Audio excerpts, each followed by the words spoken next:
Law of the Accumulation and Breakdown, Henryk Grossman 1929. Introduction. The present book forms part of a larger work to appear soon on the tendencies of development of capitalism in the theory of Marx. The origins of this work lie in lectures prepared in the course of 1926-7 at the Institute für Sozialforschung for the University of Frankfurt. The results of my research are twofold. 1. For the first time ever the method underlying capital has been subjected to a reconstruction, and 2. On this basis important areas of Karl Marx's system of theory have been presented from a fundamentally new perspective. One of the new findings is the theory of breakdown, which is expounded below and which forms the cornerstone of the economic system of Marx. For decades this theory was at the center of fierce controversies of theory.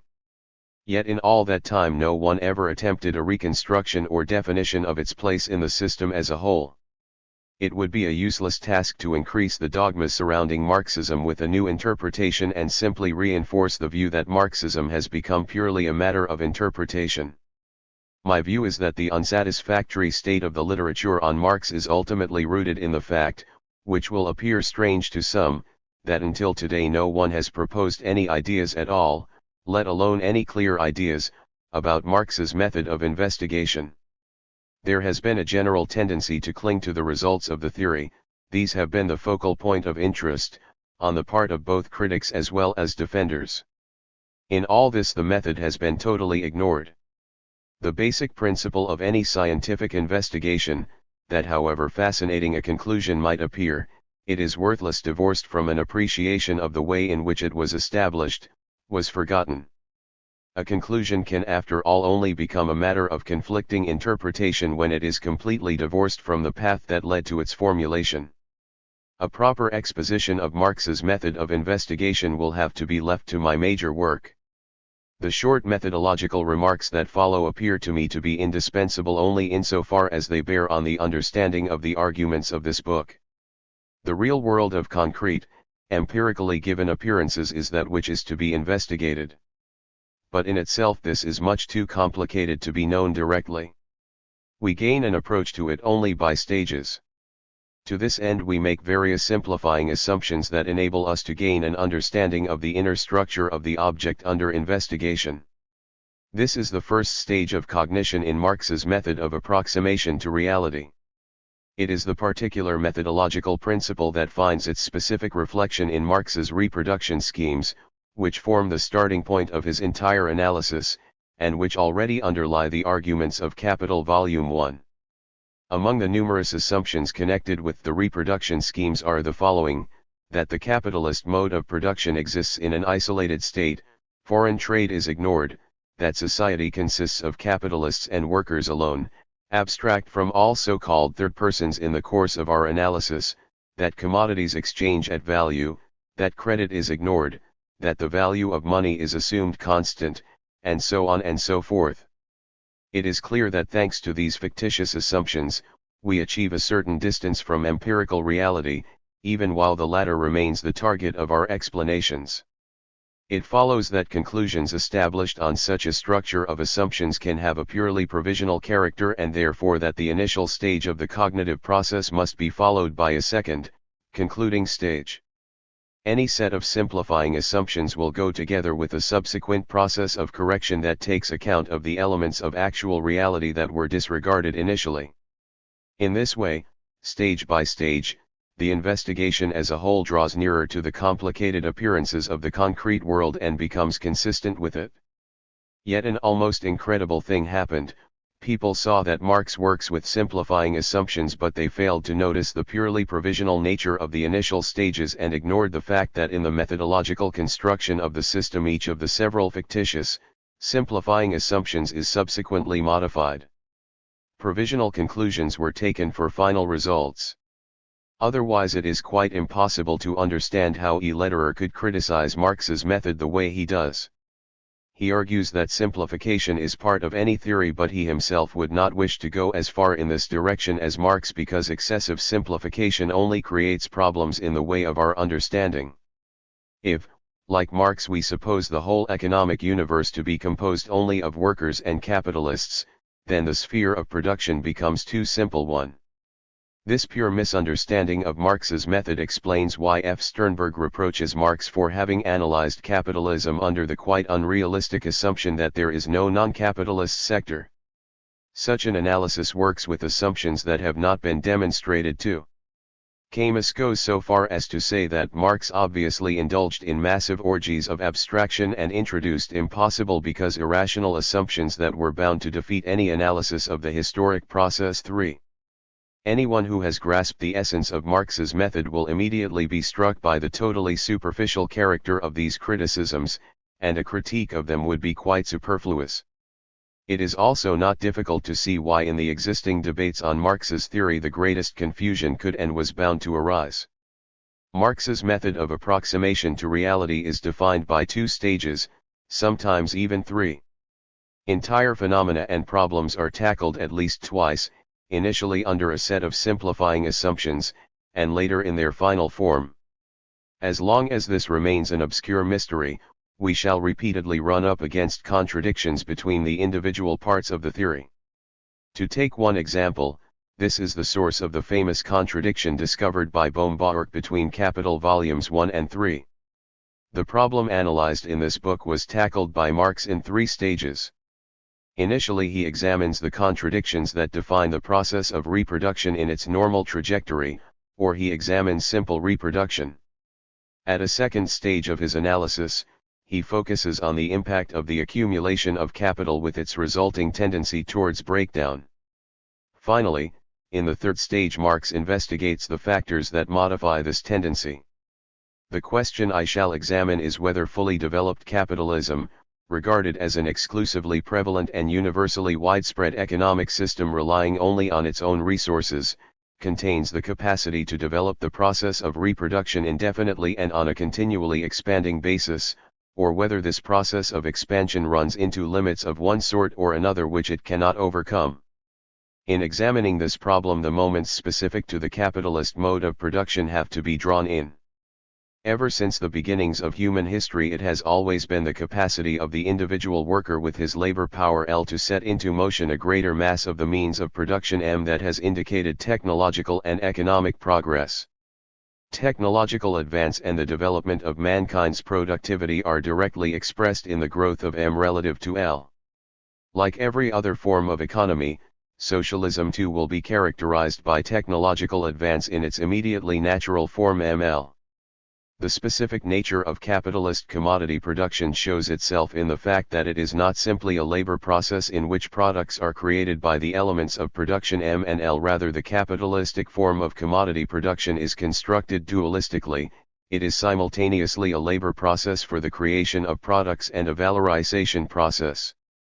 The elements of production M and L figure not only in their natural form, but at the same time as values C and V respectively.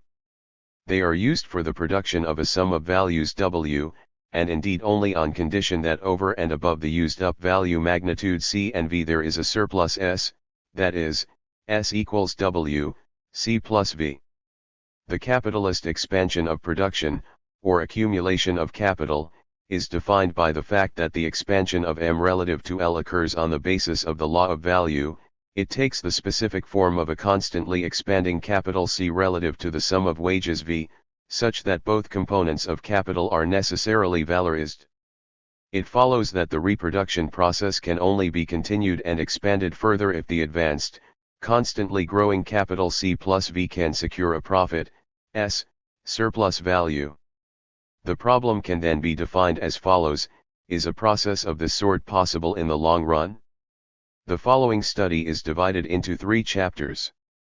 The first chapter surveys the existing literature on Marx's theory of breakdown and describes the views of more recent Marxists about the end of capitalism. The second chapter is an attempted reconstruction of the Marxian theory of accumulation and breakdown, this being the basic element of the theory of crisis, in its pure form, unaffected by the operation of counter-tendencies. The concluding chapter attempts to grasp these counteracting tendencies which modify the law of breakdown in its pure form. By this means it seeks to establish a certain basic consistency between the actual reality of capitalism and the law in its pure operation. Here it is not a matter of describing in detail the actual processes that go on in the environment of capitalism.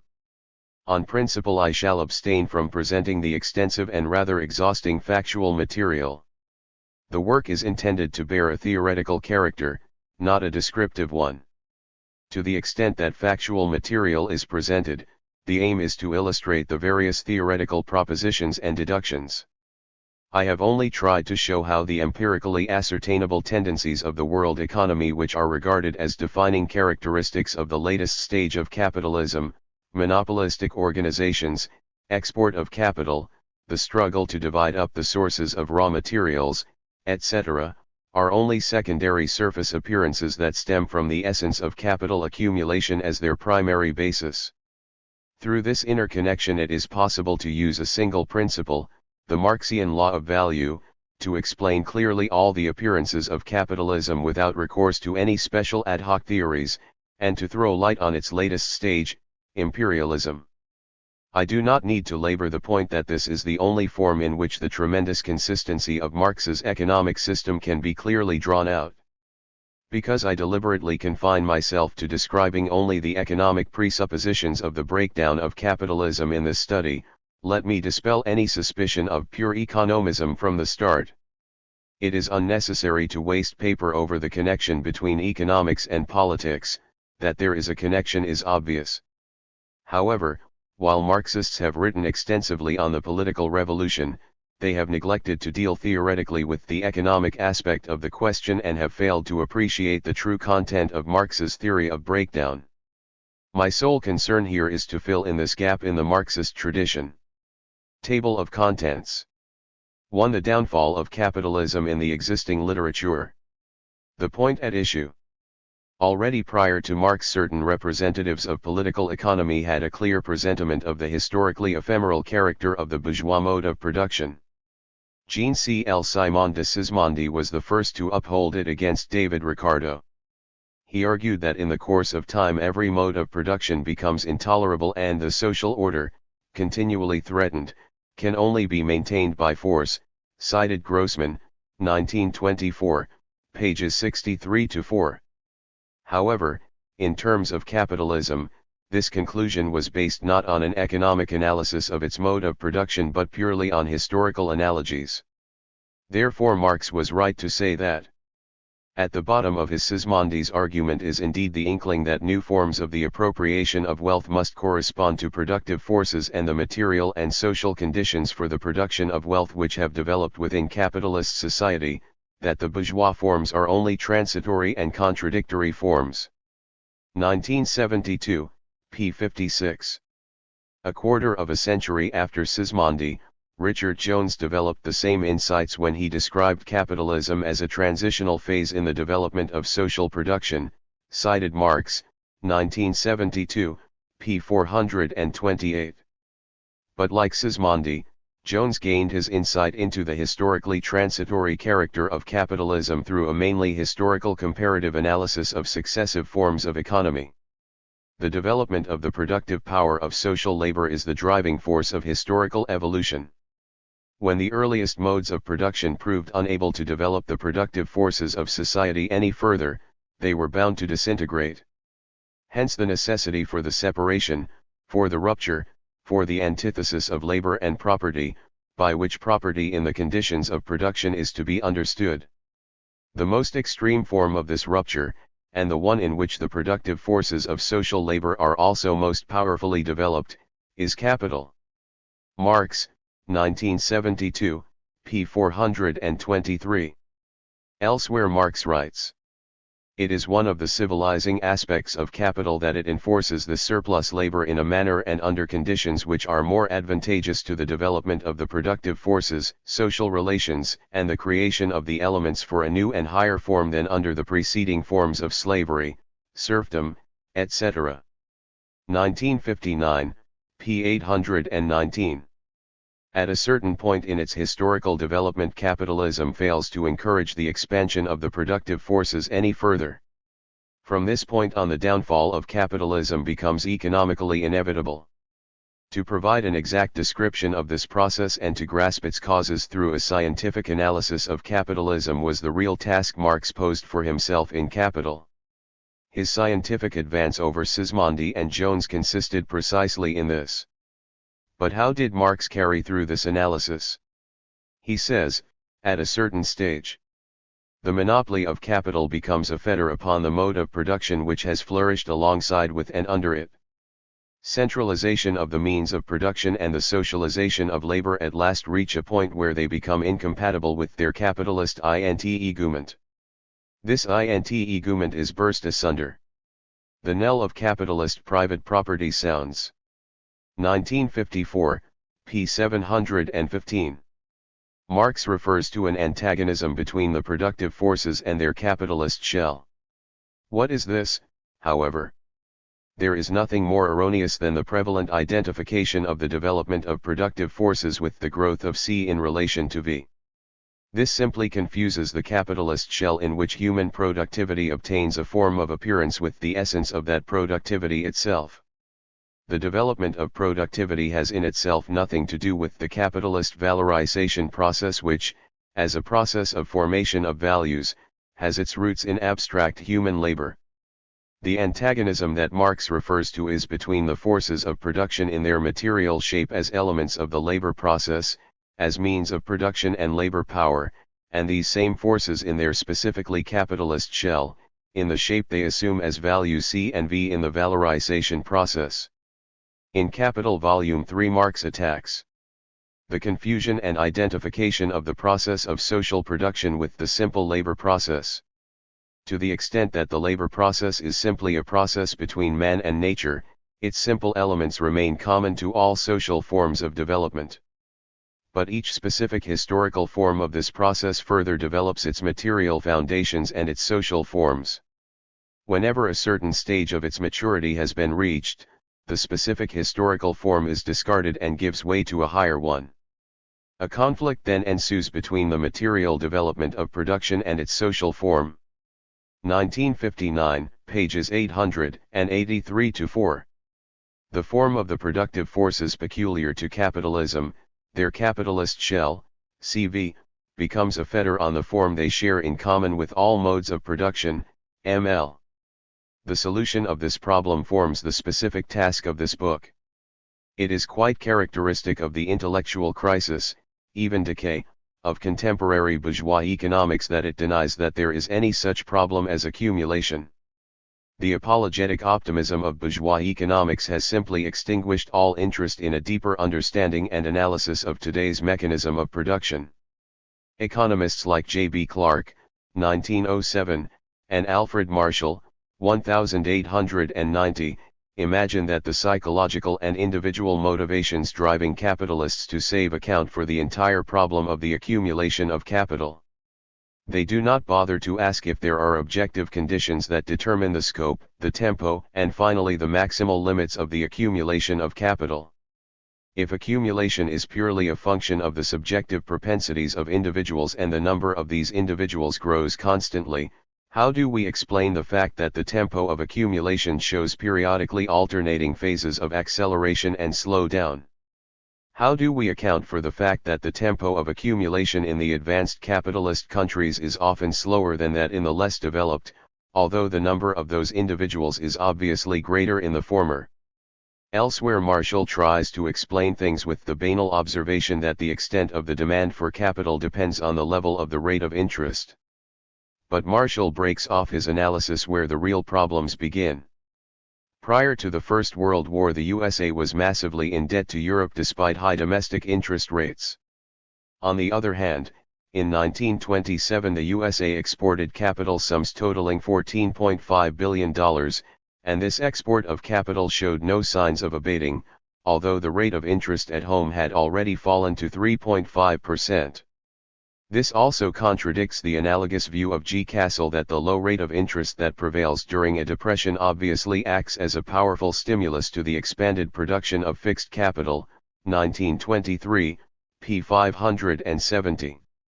Why, despite the low rate of interest in the USA, did the expansion of production come to a halt in that country, or why was capital exported and not invested at home? If one answers that higher rates of interest prevailed abroad, the problem is only displaced. For why did the rate of interest fall in the USA? Because of an oversupply of capital there? Then under what conditions does such an oversupply of capital arise? This brings us back to the problem that is completely ignored in contemporary economics.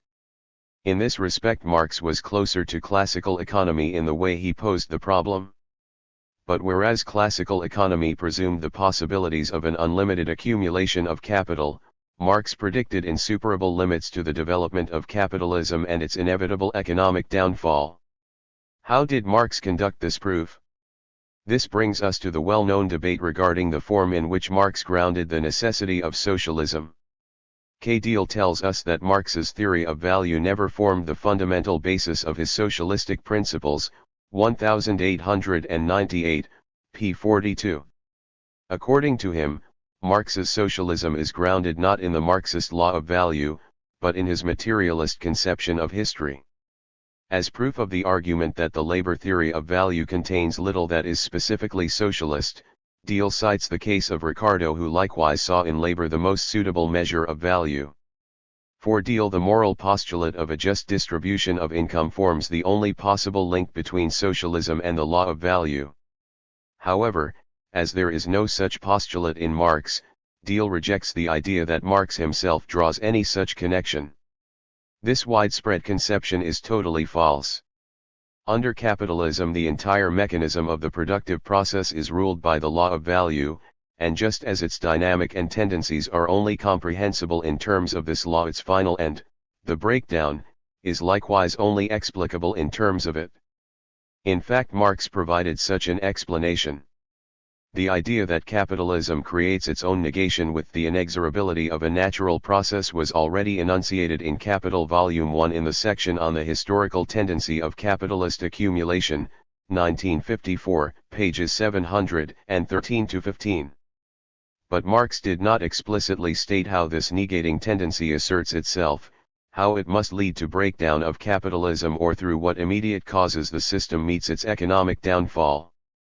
If we then turn to the corresponding chapter of Capital Volume 3 dealing with the law of the tendency of the rate of profit to fall, we are immediately disappointed, 1959, pages 207-26.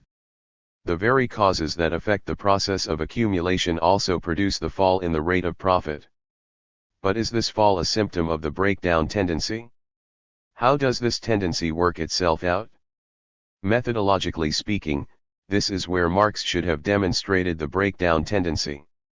Indeed, Marx does ask, now what must be the form of this double-edged law of a decrease in the rate of profit and a simultaneous increase in the absolute mass of profit arising from the same causes? We feel now the decisive answer will come. But it does not. Already in 1872 a Petersburg reviewer of Capital Volume 1 wrote, "The scientific value of such an inquiry lies in the disclosing of the special laws that regulate the origin, existence, development, and death of a given social organism and its replacement by another, higher one." Marx, 1954, p. 28. Citing these words with the comment that they provide a striking description of his own method, Marx says about the dialectical method that it includes in its comprehension and affirmative recognition of the existing state of things, at the same time also, the recognition of the negation of that state, of its inevitable breaking up, because it regards every historically developed social form as being in fluid movement, and therefore takes into account its transient nature not less than its momentary existence. p. 29. In this sense Edward Bernstein was perfectly right in saying, against social democracy's views about the end of capitalism, if the triumph of socialism were truly an imminent economic necessity, then it would have to be grounded in a proof of the inevitable economic breakdown of the present order of society. Vorwärts, March 26, 1899. However, Bernstein himself believed that such a proof was impossible and that socialism could not therefore be deduced from any economic compulsions. In Marx's theory of the negation, Bernstein could see only the pitfalls of the dialectical method of Hegel, a product of one of the residues of Hegel's dialectic of contradictions, a schema of development constructed on Hegelian lines, Bernstein, 1899, p. 22.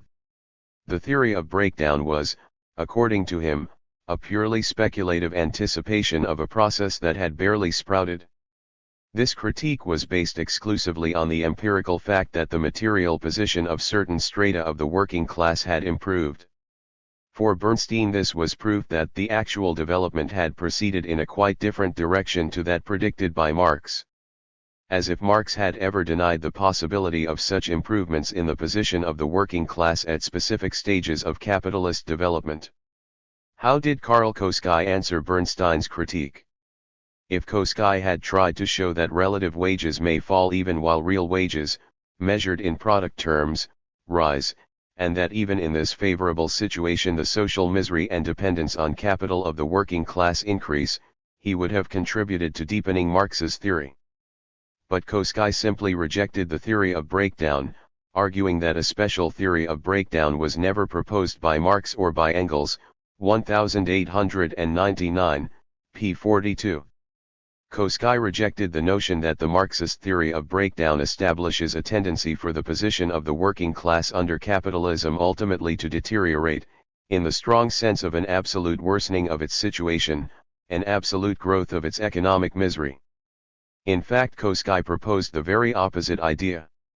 According to him, Marx and Engels were distinguished from the other currents of socialism by the circumstance that apart from the tendencies that depress the proletariat, they also foresaw, unlike other socialists, positive tendencies that elevate its position.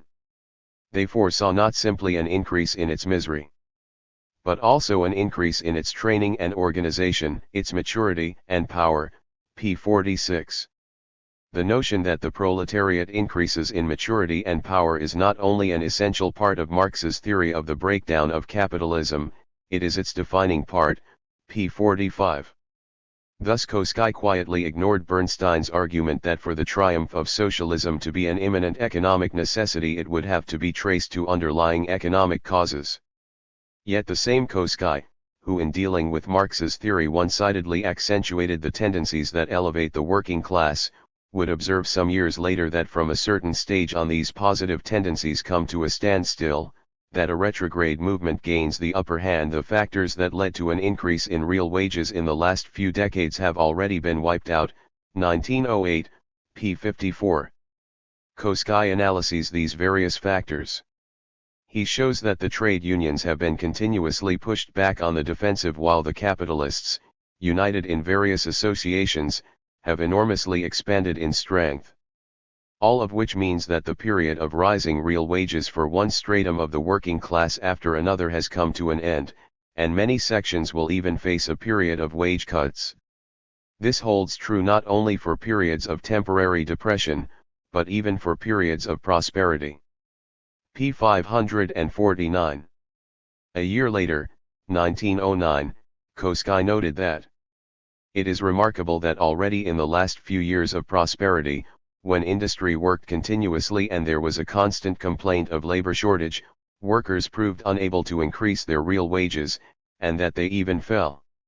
For various strata of the German working class this has been proved in unofficial studies. In America there is an official acknowledgement of this fact for the entire working class. 1909, p. 87. Koski sees the facts, but his description does not go beyond this purely empirical level.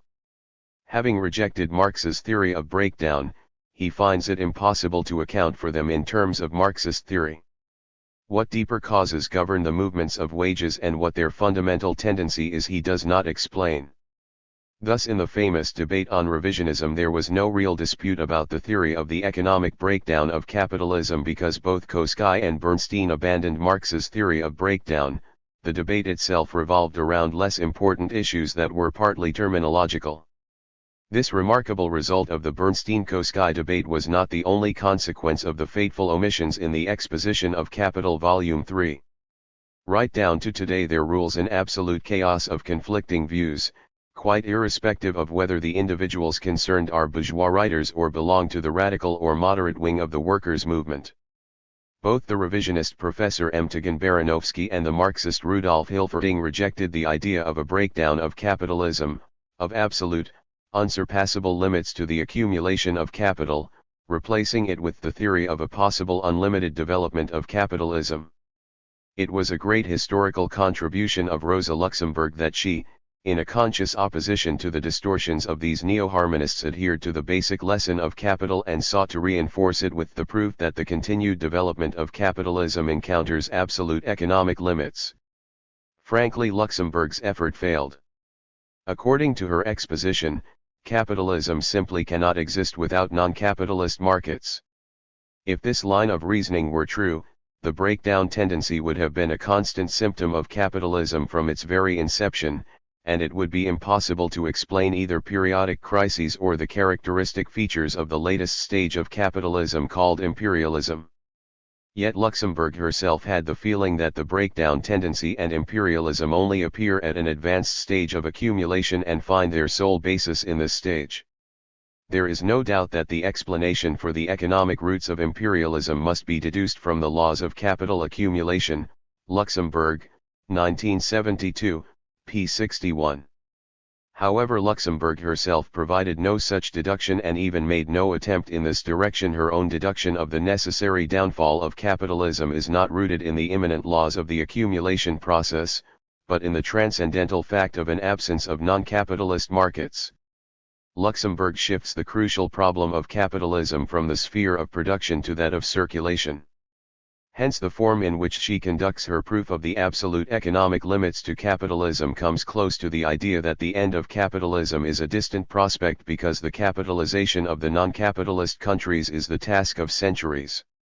Moreover, the collapse of the capitalist system is conceived in a mechanical fashion. Once capital rules the entire globe, the impossibility of capitalism will become evident.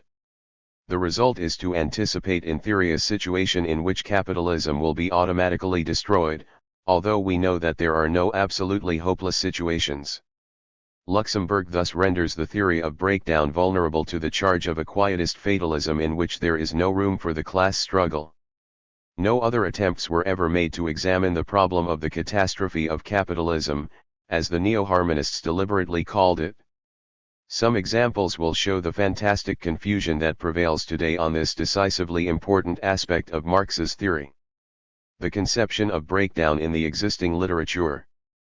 First, I shall deal with V.G. Simkhovich, professor at the University of Columbia, New York, then with the German professors Werner Sombart and Aspyathoff, and finally with the Frenchman Georges Sorel. Then I shall deal with the socialists H.Q. Now, A. Bronthal, G. Charasov, Budin, M. Baranovsky, Otto Bauer and Rudolf Hilferding. Simkhovich rightly disputes the view of Anton Menger that Marx's socialism is rooted in the moral interpretation of the theory of value. According to him, this would simply wipe out the distinction between the early utopian socialism and modern scientific socialism. Simkhovich, 1913, p. 2. Like Deal, Simkhovich argues that the Marxist notion of breakdown is anchored not in the theory of value but in a historically constructed proof. The decisive element is the materialist conception of history expounded in the Communist Manifesto, which, Simkhovich argues, contains no reference at all to any theory of value, p. 4.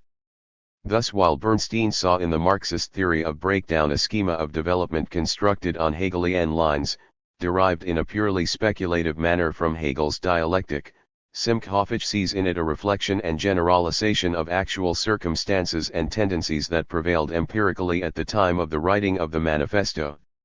Marx's theory of immiseration was, accordingly, drawn from historical experience.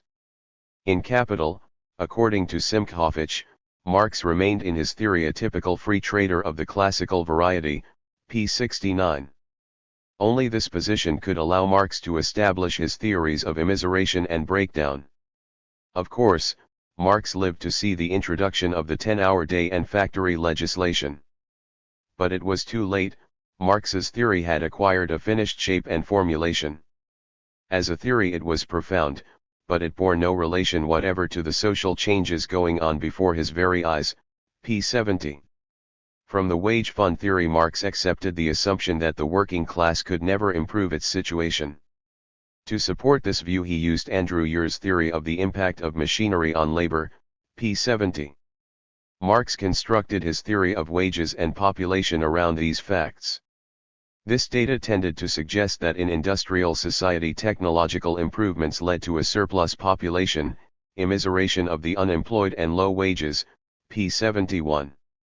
Through the setting free of workers, such improvements would lead to the formation of a reserve army which would in turn keep wages low. Hence Marx, according to Simchovich, precluded the possibility of any wage increases that might threaten the continuous expansion of capital, p. 73. According to Marx, says Simchovich, the progress of accumulation sets free an ever greater mass of workers, the result is an increasing pauperization of the working class, p. 76. After this description of Marx's theory, its critique becomes all too easy. Simchovich claims to test the theory in the light of data on wages. He concludes that the experience of all the industrial countries without exception shows a continuous and unprecedented improvement in the position of the working classes, p. 93. With this reference to empirical facts, Simchovich imagines he has disposed of the whole of Marx's system, because its cornerstone is the theory of immiseration, p. 82. Simchovich does not notice that he has confused two things which have nothing to do with one another and which, in Marx, stand quite independent of one another. The empirical fact of the displacement of workers through machinery has nothing to do with the Marxist theory of immiseration or with the process by which workers are set free due to the general law of capitalist accumulation and its historical tendency. The setting free of workers through machinery which Marx describes in the descriptive portion of his book is an empirical fact. The theory of immiseration and breakdown as expounded in the chapter on accumulation is a theory derived in a deductive manner, on the foundation of the law of value, from the fact of capitalist accumulation. It is a theory that makes no sense apart from the law of value. The setting free of workers through the introduction of better machinery is a result of the technological relation ML. It is an expression of technological advance, and as such something characteristic of any mode of production, including the planned economy of socialism. The Marxist theory of immiseration and breakdown, on the other hand, flows from the fact that in the capitalist accumulation process means of production and labor power are applied in their value form C and V. These value forms are the primordial source of the absolute necessity for valorization, with all its consequences, imperfect valorization, the reserve army, etc. The fact that the means of production, and the productiveness of labor, increase more rapidly than the productive population, expresses itself, capitalistically in the inverse form that the laboring population always increases more rapidly than the conditions under which capital can employ this increase for its own self-expansion. Marx, 1954, p. 604. Sombert's treatment of the theory of breakdown is characterized by superficiality and an almost incredible ignorance of the facts. According to him, Marx founds the necessity for the proletarian revolution on his theory of crises and his theory of immiseration. He claims that the theory of crises was proposed initially in the manifesto and not developed by Marx or Engels or by anyone after that. The same is supposed to hold true of the theory of immiseration. It is a striking sign of Sombert's theoretical illiteracy that in a work of 2 volumes running into 1,000 pages and devoted to the theme of Marxism, the Marxist theory of accumulation is not mentioned once with the problem of the downfall of capitalism. Sombert's hopeless empiricism is obvious in the way he tries to finish off Marx's theory. The two theories in question are described as an expression of the situation or the mood generated by the circumstances of that time. This epoch has been relegated to the past, however, and recourse to experience is enough to establish the weakness and untenability of those theories. Sombert's claim that after its formulation in I.E. Manifesto, the theory of crises was never developed any further by Marx, can be shown to be baseless by a mere glance at the dozens of important passages in Capital Volumes 2 and 3 and the pages of the relevant section of Theories of Surplus Value, Part 2, Chapter 17. Later we shall see that the Marxian theory of immiseration was not a formulation based on the circumstances of the time but a deduction drawn logically from the Marxian theory of value and accumulation. Spyathov's great discovery in the field of crisis theory is his attempt to explain crises in terms of the overproduction of means of production relative to means of consumption. Spyathov tries to present Marx's own theory as an underconsumptionist one. The final breakdown of capitalism is supposed to follow as a consequence of the insufficient consumption of the masses, 1919, p. 439. Where Spyathov finds such a formulation in Marx he does not say. But it enables him to prove Marx's theory false by recourse to facts.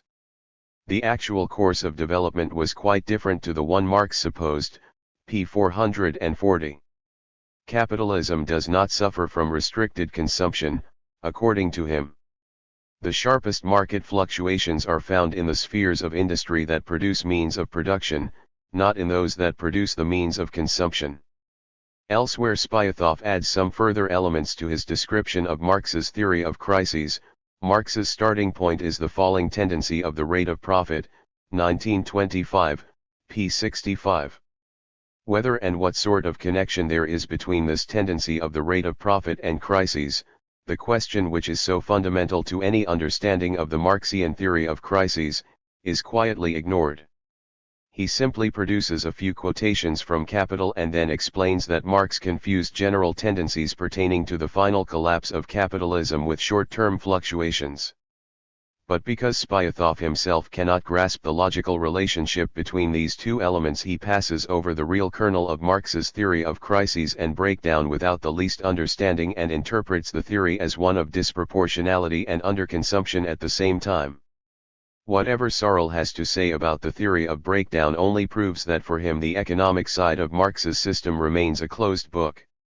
He tries to justify his own lack of comprehension by raising it to the status of a general principle.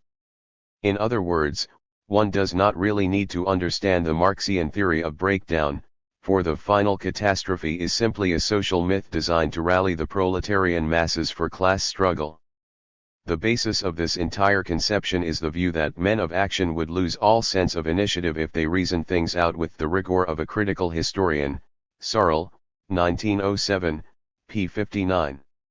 To take yet another version of bourgeois criticism, Thomas G. Masaryk, 1899, argues that Marx and Engels expected the collapse of bourgeois society in their own lifetime. He ascribes to Marx the argument that the ever-growing concentration of capital would lead to a breakdown. In fact, Masaryk's view is gratuitous and false. Marx argued only that due to the process of concentration, competitive capitalism is transformed into a monopoly capitalism. The breakdown was derived by him from completely different causes. To refute Marx, Masaryk appeals to the fact that the middle classes have not in fact disappeared and that even the position of the working class has improved. In his conception, Marx supposedly derived the necessity of a breakdown from the proletarianization of the middle classes. There could not be an easier refutation of Marx's system. But as for theoretical arguments against the theory of accumulation and breakdown, Masaryk can think of none. Joseph A. Schumpeter repeats the same banal dogmas against Marx. For him, Marx was an underconsumptionist. He derived crises from the discrepancy between society's capacity to produce and its capacity to consume, 1914, p. 97. Among Marx's critics, Robert Michaels takes special place as he has devoted a whole book, 1928, to the question of immiseration and breakdown. In this book, Michaels proposes to clarify the issues involved once and for all and to show that Marxism has been scientifically overvalued, a fact which is only explicable, according to him, due to the crass ignorance that prevails about Marx's predecessors and contemporaries. A comparison between Marx and writers of the 17th and 18th centuries would prove that Marx was hardly original. Most of Marx is to be found not only among the socialists, but even among contemporary liberals and clericalists. Indeed, as early as 1691, John Locke had a certain presentiment of the existence of a reserve army and its tendency to become pauperist, p. 55.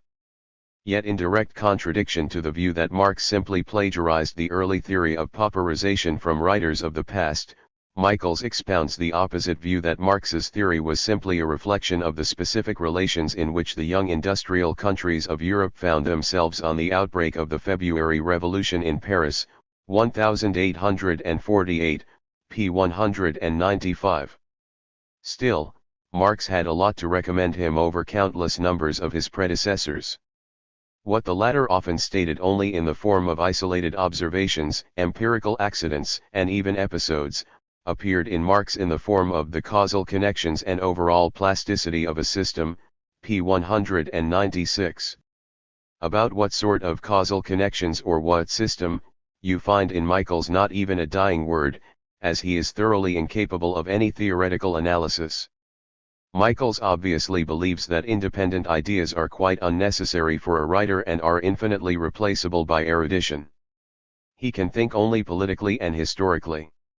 To him knowledge contains no room for theory. Can we wonder that with such an attitude Michaels is quite incapable of grasping the simplest elements of theory and fills hundreds of pages in his book, in one massive confusion, with things that have absolutely nothing to do either with Marx or with the Marxist theory of immiseration? Anyone at all who has ever written about poverty becomes immediately transformed into a predecessor of Marx. Because Michaels ignores the specific nature of Marx's theory of immiseration, its derivation from the specific moments of the capitalist process of reproduction, and because his study concentrates on an amorphous poverty, the opposition of rich and poor, he can trace the predecessors of Marx back into the 17th century and even further back, into antiquity and the bishops of the ancient church. Finally, because Michaels has no notion of the theory that was worked out by Marx, nowhere mentions the actual moments that lead to a disruption of the capitalist mechanism in the course of accumulation, he sees poverty as the sole source of the revolutionary hopes of Marxist socialism. But he knows that Marx himself supported trade union struggles as a means of improving the position of the class and is therefore forced to conclude that there is an indisputable contradiction here, p. 127. Even more strange than the interpretation of the theory of breakdown by the bourgeois economists was its description in the writings of Marxists and socialists. The oldest representative of the theory that traces the breakdown of capitalism to a lack of non-capitalist market outlets is H. Kuhnau. Marx's diagnosis of the tendencies of development of capitalism was basically correct, Kuhnau argues, but he misjudged their tempo because he regarded the market outlets of that time as given. Capital's ability to win new spheres for investment and trade in the final decades of the century had a mitigating impact on the breakdown tendency. The expansion of foreign markets not only created an outlet that could absorb the constantly recurring superabundance of commodities but could also, through this mechanism, diminish the tendency towards the outbreak of crises. Kuhnau, 1898, p. 426. Without the conquest of new markets in the 1870s and 1880s, English capitalism would long ago have faced a contradiction between the absorptive capacities of her existing markets and the gigantic growth of her capitalist accumulation. Kuhnau criticizes Bernstein for mistakenly generalizing from a specific stage of development and projecting its special tendencies across all stages without asking whether the conditions would always exist for an extension of the world market to keep pace with the expansion of production, p. 424. Kuhnau himself ruled this out. Up to the 1870s England enjoyed a monopoly on the world market, after which Germany and the United States emerged as industrial competitors. This in turn was followed by the industrialization of India, Japan, Australia, and Russia, and would soon be followed by that of China, p. 427. To Kuhnau the breakdown of capitalism was only a matter of time, p. 427. 15 years later Luxemburg took over this theory word for word and tried to deepen it theoretically. The theory of breakdown developed by Kuhnau and later defended by Luxemburg and her followers, such as F. Sternberg, is the only one dealt with by Abronthal. He knows of no other theory of breakdown, and he regards the very conception as fundamentally incompatible with Marx's system. He accentuates the tendencies towards the concentration and centralization of capital and the polarization between the classes, and rejects a theory of breakdown because it is incompatible with Marx's theory of class struggle. For any work in the present, a theory of breakdown clearly leads to pure passivity. If one took the theory to its logical conclusion, the proletariat's present task would consist only of organizational and educational preparation for the revolution. Any activity immediately directed to the present, any class struggle for the present goals would be basically useless. For in that case all objective development leads to a pauperization of the proletariat, and it makes no sense to put oneself into opposition to such development. Bronthal, 1927, p. 43. Nikolai Bukharin likewise fails to provide a serious account of the theory of breakdown and simply ends up with nebulous phrase-mongering about contradictions. Bukharin tears all the threads that tie the breakdown of capitalism to actual tendencies of economic development. His theory of breakdown is the following. Capitalist society is a unity of contradictions. The process of movement of capitalist society is a process of the continual reproduction of the capitalist contradictions. The process of expanded reproduction is a process of the expanded reproduction of these contradictions. If this is so, it is clear that these contradictions will blow up the entire capitalist system as a whole. 1972, p. 264. Satisfied with the results of his analysis, Bukharin then proclaims, "We have reached the limit of capitalism," p. 264. Even this general explanation of the collapse of capitalism postulates a limit which is in a certain sense objective. This limit is given to a certain degree by the tension of capitalist contradictions, pages 264-5.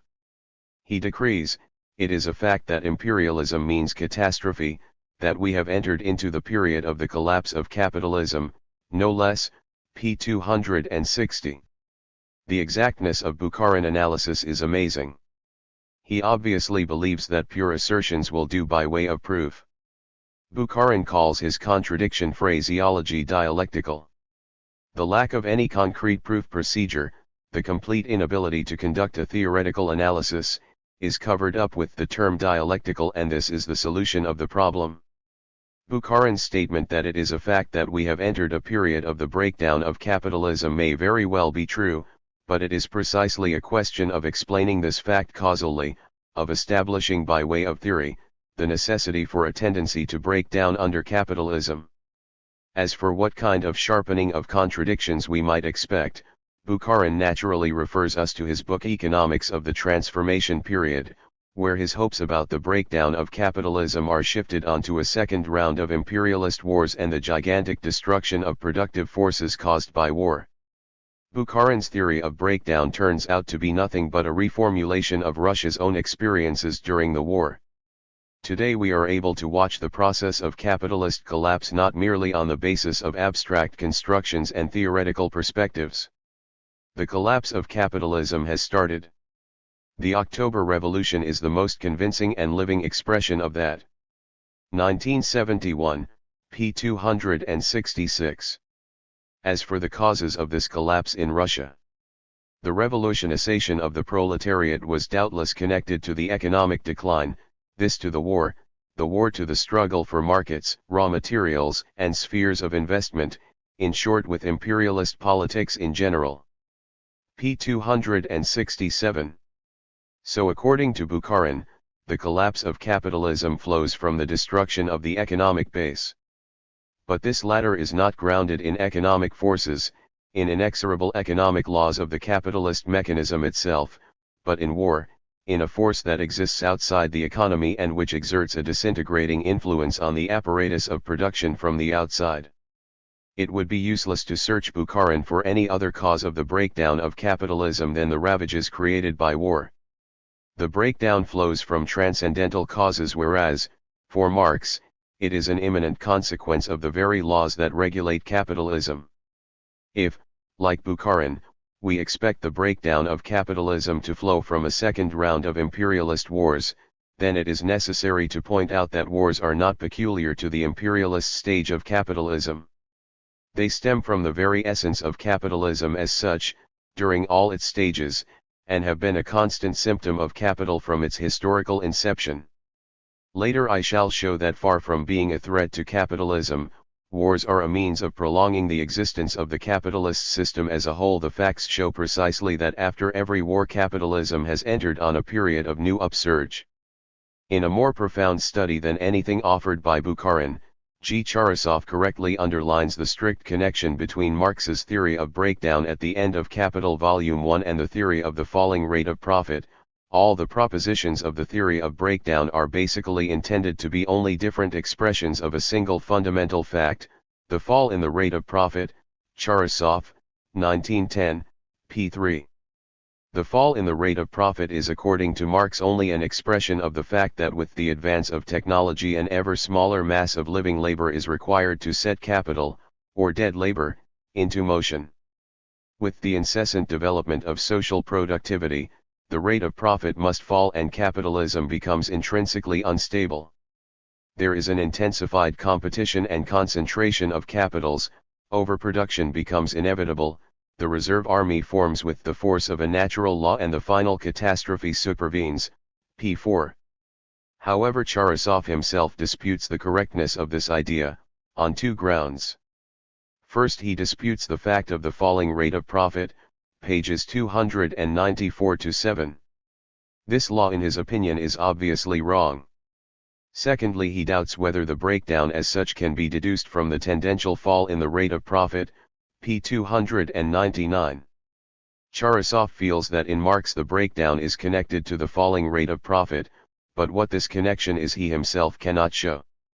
In this sense he fails to demonstrate the economic necessity of the breakdown from the laws pertaining to the system itself. Therefore he ends up saying that the fall, in the rate of profit, has to be consciously produced, p. 316. This alone will enable Marxism to overcome its fatalistic character, according to which socialism is a product mainly of the external collapse of capitalism and not of the conscious assaults of the masses, p. 318. By struggling on its wage demands, the working class consciously reduces the rate of profit and prepares the ground for the generalist crisis. Boudin likewise accepts the idea that the downfall of capitalism is inevitable. He correctly says that this can only be understood and explained with the help of Marx's theory of value. According to the theory of Marx, he writes, the purely economic mechanical breakdown of capitalism is a result of the inner contradictions of the law of value, 1909, p. 173. But Boudin offers no proof of this. He simply offers a description of the concentration and centralization of capital that flows from competition in which the bigger capitalists beat the small, and concludes that if the laws of capital were to operate unhindered, no capitalists would be left to form any sort of social class, p. 172. Boudin does not get past generalities of this kind. It is not surprising, therefore, that he finally falls back on Kuhnau's theory of the necessity for non-capitalist markets as a condition of existence of capitalism. The industrialization of non-capitalist countries is the beginning of the end of capitalism, p. 264. Capitalism's inability to find outlets for its surplus product is the basic cause of periodic disturbances and will finally lead to its breakdown, p. 255. It should be obvious that not only Tugan-Baranovsky but also the socialist neo-harmonists Rudolf Hilferding and Otto Bauer are completely hostile to the idea that capitalism contains unsurpassable economic limits. Tugan-Baraflovsky says that the absolute limit to any further expansion of production is given in the quantum of productive forces at the disposal of society. Capitalism is defined by an incessant but futile striving to reach these limits. Capital can never actually reach them. Tugan-Baranovsky, 1901, p. 31. Therefore capitalism can never collapse from purely economic causes, whereas it is doomed for moral reasons. Tugan-Baranovsky, 1904, p. 304. Elsewhere he says that there are no grounds for supposing that capitalism will ever meet with a natural death, it has to be destroyed through conscious, human will, destroyed by the class exploited by capital, by the proletariat. Tugan-Baranovsky, 1908, p. 90.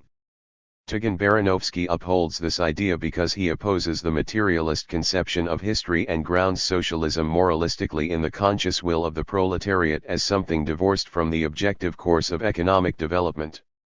Yet the same idea is taken over by Bauer, Hilferding, and Koski, who stand on the terrain of historical materialism.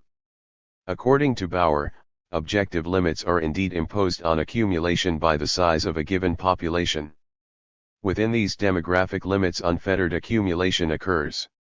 Of course, in reality accumulation is accompanied by violent crises, but only because accumulation surpasses the given demographic limits.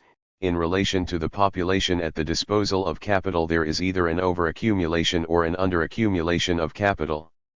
Yet these periodic crises are only momentary disruptions of the equilibrium of capitalist accumulation. The periodic occurrence of phases of prosperity, crisis, and depression is only the empirical expression of the fact that the mechanism of the capitalist mode of production automatically eliminates over or underaccumulation, and always adjusts the accumulation of capital to the growth of population. Bauer, 1913, p. 871. Thus for Bauer, crises are passing phenomena that are automatically overcome by the mechanism of capitalist production. The schematic equilibrium of the reproductive process is also Hilferding's peculiar obsession. Crises are a reality only because production is not regulated. With a proportional distribution of capital in the individual branches of industry, there would never be overproduction. In a case like that, capitalism could expand without limits. Production can be expanded indefinitely without leading to the overproduction of commodities. Hilferding, 1981, p. 241. On the few occasions that Hilferding refers to breakdown, he hastens to add that it will be political and social, not economic, for the idea of a purely economic collapse makes no sense. p. 366. When the bourgeois economist Ludwig von Mises argues that the modern organization of exchange and credit are a threat to the continued existence of capitalism, that the development of the means of circulation must necessarily produce crises under capitalism, Mises, 1912, p. 472, Hilferding can only deride this latest representative of the breakdown theory, Hilferding, 1912 p. 1027. Far from leading to the breakdown of capitalism, the credit system is to him a means of transferring the entire productive mechanism from the hands of the capitalists into those of the working class. The socializing function of finance capital facilitates enormously the task of overcoming capitalism. Once finance capital has brought the most important branches of production under its control, it is enough for society, through its conscious executive organ, the state conquered by the working class, to seize finance capital in order to gain immediate control of these branches of production. Even today, taking possession of 6 large Berlin banks would mean taking possession of the most important spheres of large-scale industry. Hilferding, 1981, pages 367-8. This entire conception corresponds to the dream of a banker aspiring for power over industry through credit. It is the putschism of Augusta Blanqui translated into economics. 1. The breakdown of capitalism was either rejected completely, or grounded in a political voluntarism. No economic proof of the necessary breakdown of capitalism was ever attempted. And yet, as Bernstein realized in 1899, the question is one that is decisive to our whole understanding of Marxism. In the materialist conception of history, the social process as a whole is determined by the economic process. It is not the consciousness of mankind that produces social revolutions, but the contradictions of material life, the collisions between the productive forces of society and its social relations. If one wants to prove that capitalism cannot continue forever, one has to prove the necessary breakdown of capitalist economy and its inevitable transformation into socialist economy. Once this is established, one has proved the necessary transformation of capitalism into its opposite, and one has then brought socialism out of the realm of utopia into that of science. Tugan Baranovsky, 1905, p. 209. I shall show later that Marx provides all the elements necessary for this proof. How Koski finally abandoned Marx's theory of accumulation and of breakdown. In his latest book, 1927, Koski abandons his earlier method of distorting Marx under the guise of defending him, in order openly to oppose the basic ideas of capital. In the chapter called The Downfall of Capitalism, he asks, will capitalism end the same way that feudalism did before it? That it will is a pure assumption, according to Koski, and one which Marx and Engels never completely rid themselves of, p. 539. Here we have a good example of Koski's method of distortion. He tries to create the impression that at one time Marx and Engels supported the idea of the economically necessary downfall of capitalism, but tried to rid themselves of it without ever fully succeeding. In fact, the idea of the necessary downfall of capitalism is absolutely basic to Marx's theory of accumulation and crises in both Capital Volumes 1 and 3. According to Koski, the notion of breakdown contradicts the facts. Like the bourgeois critics of Marx, he argues that the Marxian theory of immiseration is an empirical deduction from the conditions prevailing in the 1840s. It was valid in the terms of the frightful ravages caused by capitalism in the working classes of the early 19th century. But after 1847, Koski continues, England saw the repeal of grain tariffs, the institution of a 10-hour working day, and the beginnings of a new epoch of expanding industry and unionism. In industries covered by the Factory Acts, the condition of the working class improved significantly, p. 541. Political methods likewise contributed to improving the economic position of the workers. As democracy expanded, the proletariat of the large towns increasingly gained control of their administration and, even in the midst of bourgeois society, gained the capacity to improve their conditions of welfare and life to such a degree that their general conditions of health improved perceptibly. p. 542. Koski concludes that it is no longer possible to maintain that the capitalist mode of production prepares its own downfall through the very laws of its own development, p. 541. Koski's argument is based entirely on the fact that the position of the working class improved after the conditions described in the Communist Manifesto. From this fact he draws the conclusion that Marx's theory of the development of the productive forces under capitalism is untenable, especially the idea, basic to Marx, that from a certain stage onwards capitalism is a fetter on the productive forces.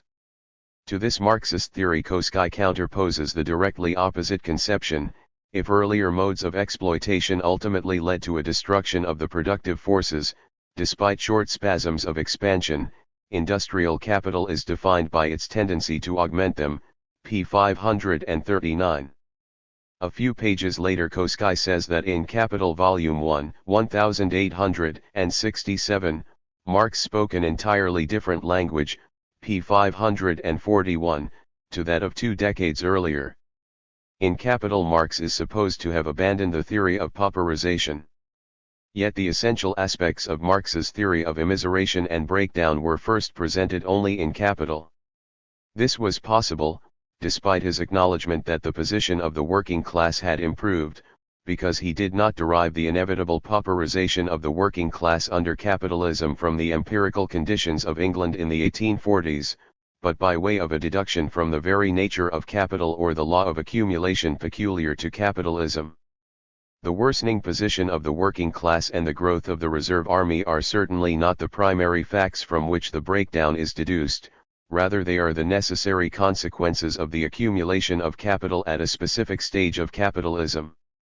It is the accumulation of capital that forms the primary cause that leads ultimately to the economic failure of capitalism due to an imperfect valorization of the accumulated capital. Characteristically, Koski completely ignores the theory of accumulation and breakdown formulated in the chapter on the general law of capitalist accumulation. This is especially obvious in the way he refutes Luxemburg's view as yet another hypothesis that attempts to deduce the ineluctable necessity for a final economic breakdown of capitalism from the conditions of its process of circulation, despite, or rather precisely because of its expansion of the productive forces, in direct opposition to Marx, who proved the exact opposite in Capital Volume 2. p. 546. So in Volume 2 Marx is supposed to have proved the possibility of an unfettered development of the productive forces under capitalism. Koski finally has to appeal to Bauer's reproduction scheme, describing it as the most important critique, p. 547, of Luxemburg's theory. Bauer likewise defends the thesis of a possible unlimited accumulation, Bauer, 1913, p. 838. Tugan-Baranovsky was the first to suppose that Marx's reproduction schemes at the end of Capital Volume 2 are proof that Marx himself was convinced of the possibility of a crisis-free, unlimited development of the productive forces of capitalism. Tugan-Baranovsky admits that Marx never explicitly formulated the thesis of equilibrium that allegedly underlies the reproduction schemes and that these schemes were never developed logically by Marx. The logical deductions that flow from them, which Marx himself totally neglected, are a blatant contradiction with the ideas he professed before constructing the schemes, 1913, p. 203. Naturally Tugan-Baranovsky has to clarify this astonishing contradiction, and he tries to do this by seeing the system prior to the construction of the schemes as an older, outdated draft of Marx's theory. Because Marx never reworked this earlier portion, his earlier analysis remained incomplete, p. 203. In accepting Bauer's theory, Koski rejects the notion of a final limit to capitalist accumulation, and stands on the same ground as Tugan-Baranovsky 25 years earlier. 2. But if Tugan-Baranovsky was at least aware of the contradiction contained in an harmonist interpretation of the reproduction schemes, it is characteristic of Koski, Bauer and Hilferding that they are not in the least bothered by it. When the contradiction is apparent, they abandon Marx's theory and stick to their own harmonist interpretations. To Koski, crises are only temporary disruptions caused by the lack of proportionality between individual branches. But the correct proportionality is always re-established, 1927, p. 548. Koski is not content simply with abandoning Marx's theory of the final economic end of capitalism. He becomes an unconditional admirer of capitalism. During the great catastrophe of the war, capitalism did not collapse. It showed us that its elasticity, its capacity to adjust to new conditions, was much stronger than its vulnerability. It stood the test of war and stands today, from a purely economic point of view, stronger than ever. p. 559. Koski's faith in the economic future of capitalism, his optimistic enthusiasm for it, are carried so far that, like Bernstein, he concludes that capitalism is always capable of surmounting all obstacles, that not only has no one ever produced a theoretical proof of its economically necessary downfall, but that such a proof is impossible. The practical experiences of capitalism more than testify to its capacity to survive and to adjust to the most manifold and even desperate situations, p. 559. 3 decades ago, Koski says, I dealt with the problem of crises. Since then capitalism has survived so many crises, has shown its capacity to adapt to so many new, often quite astonishing and extraordinary demands that today it seems to me, from a purely economic point of view, far more capable of survival than it did some decades back. p. 623. It is quite sad to watch a thinker of such exceptional merit, towards the closing stages of his active life, rejecting his entire life's work at a single stroke. The conclusions Koski draws constitute an abandonment of scientific socialism. If there is no economic reason why capitalism must necessarily fail, then socialism can replace capitalism on purely extra-economic, political or psychological or moral grounds. But in that case we abandon the materialist basis of a scientific argument for the necessity of socialism, the deduction of this necessity from the economic movement. Koski himself senses this. The prospects for socialism depend not on the possibility or necessity of a coming collapse or decline of capitalism but on the hopes we must have that the proletariat attains sufficient strength, that the productive forces grow sufficiently to provide abundant means for the welfare of the masses, finally, that the necessary economic knowledge and consciousness develop in the working class to ensure a fruitful application of these productive forces by the class. These are the preconditions of socialist production. p. 562. Koski displaces the question from economics to politics, from the sphere of economic laws to the sphere of justice. Once problems of distribution become decisive, socialism retrogresses 3/4 of a century to its historical starting points, to Pierre-Joseph Proudhon and his demand for just distribution. To abandon materialism as our basis is to abandon socialism in favor of reformism. Once the economic basis for the destruction of capitalism is given up, where is the certainty that the proletariat, having become the decisive class, will define its goal as the destruction of capitalism? Will it not perhaps prefer to reconcile itself with the existing order of society? Why should the working class come out against capitalism when it is not only capable of an unfettered development of the forces of production, but secures for it a constant improvement in its conditions of life and ever-increasing protection through social reforms? Capitalism is doing all that, Koski assures us, and yet the working class will realize socialism.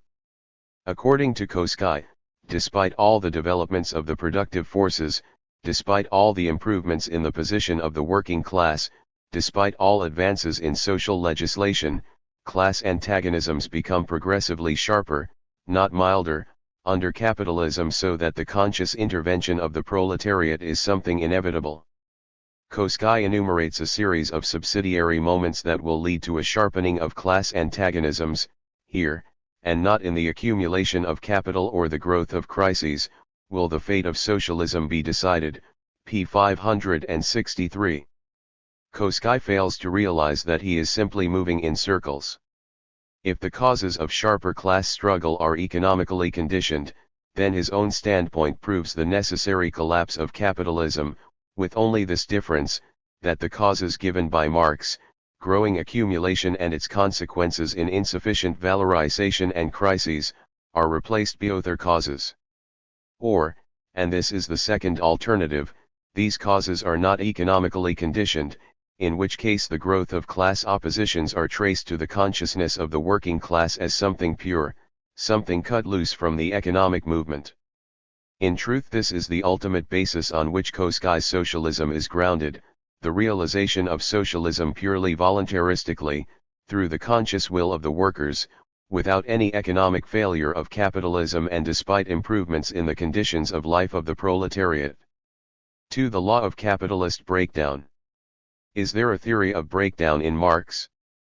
Even if Marx did not actually leave us a concise description of the law of breakdown in any specific passage, he did specify all the elements required for such a description. It is possible to develop the law as a natural consequence of the capitalist accumulation process on the basis of the law of value, so much so that its lucidity will dispose of the need for any further proofs. Is it correct that the term theory of breakdown stems from Bernstein, not Marx? Is it true that Marx nowhere ever spoke of a crisis that would sound the death knell of capitalism, that Marx uttered not a single word that might be interpreted in this sense, that this stupid idea was smuggled into Marx by the revisionists? Koski, 1908, p. 608, to be sure, Marx himself referred only to the breakdown and not to the theory of breakdown, just as he did not write about a theory of value or a theory of wages, but only developed the laws of value and of wages. So if we are entitled to speak of a Marxist theory of value or theory of wages, we have as much right to speak of Marx's theory of breakdown. In the section on the law of the tendency of the rate of profit to fall in the course of accumulation, where Marx shows how the accumulation of capital proceeds not in relation to the level of the rate of profit, but in relation to its mass, he says, this process would soon bring about the collapse of capitalist production if it were not for counteracting tendencies which have a continuous decentralizing effect alongside the centripetal one, 1959, p. 246. So Marx observes that the centripetal forces of accumulation would bring about the breakdown of capitalist production, were it not for the simultaneous operation of counteracting tendencies. However, the operation of these counteracting tendencies does not do away with the action of the original tendency towards breakdown, the latter does not cease to exist. So Marx's statement is only intended to explain why this tendency towards breakdown does not enforce itself soon. To deny this is to distort the clear sense of Marx's words. However, it is scarcely a matter of words which might be interpreted in this sense, and so on. Where the mere interpretation of words leads to is quite obvious from the directions in which Koski drags Marx's theory. For us the question is, suppose initially we abstract from the counteracting tendencies that Marx speaks of, how and in what way can accumulation bring about the breakdown of capitalist production? This is the problem we have to solve. Preliminary methodological remarks. We have to show how, as a result of causes which stem from the economic process itself, the capitalist process of reproduction necessarily takes the form of cyclical and therefore periodically recurring movements of expansion and decline, and how finally it leads to the breakdown of the capitalist system. However, if the investigation is to be fruitful and to lead to exact results, we shall have to choose a method that can ensure this exactness. What should we regard as the characteristic, determining condition of the reproductive cycle? Lederer identifies this as the price movements in the course of the business cycle.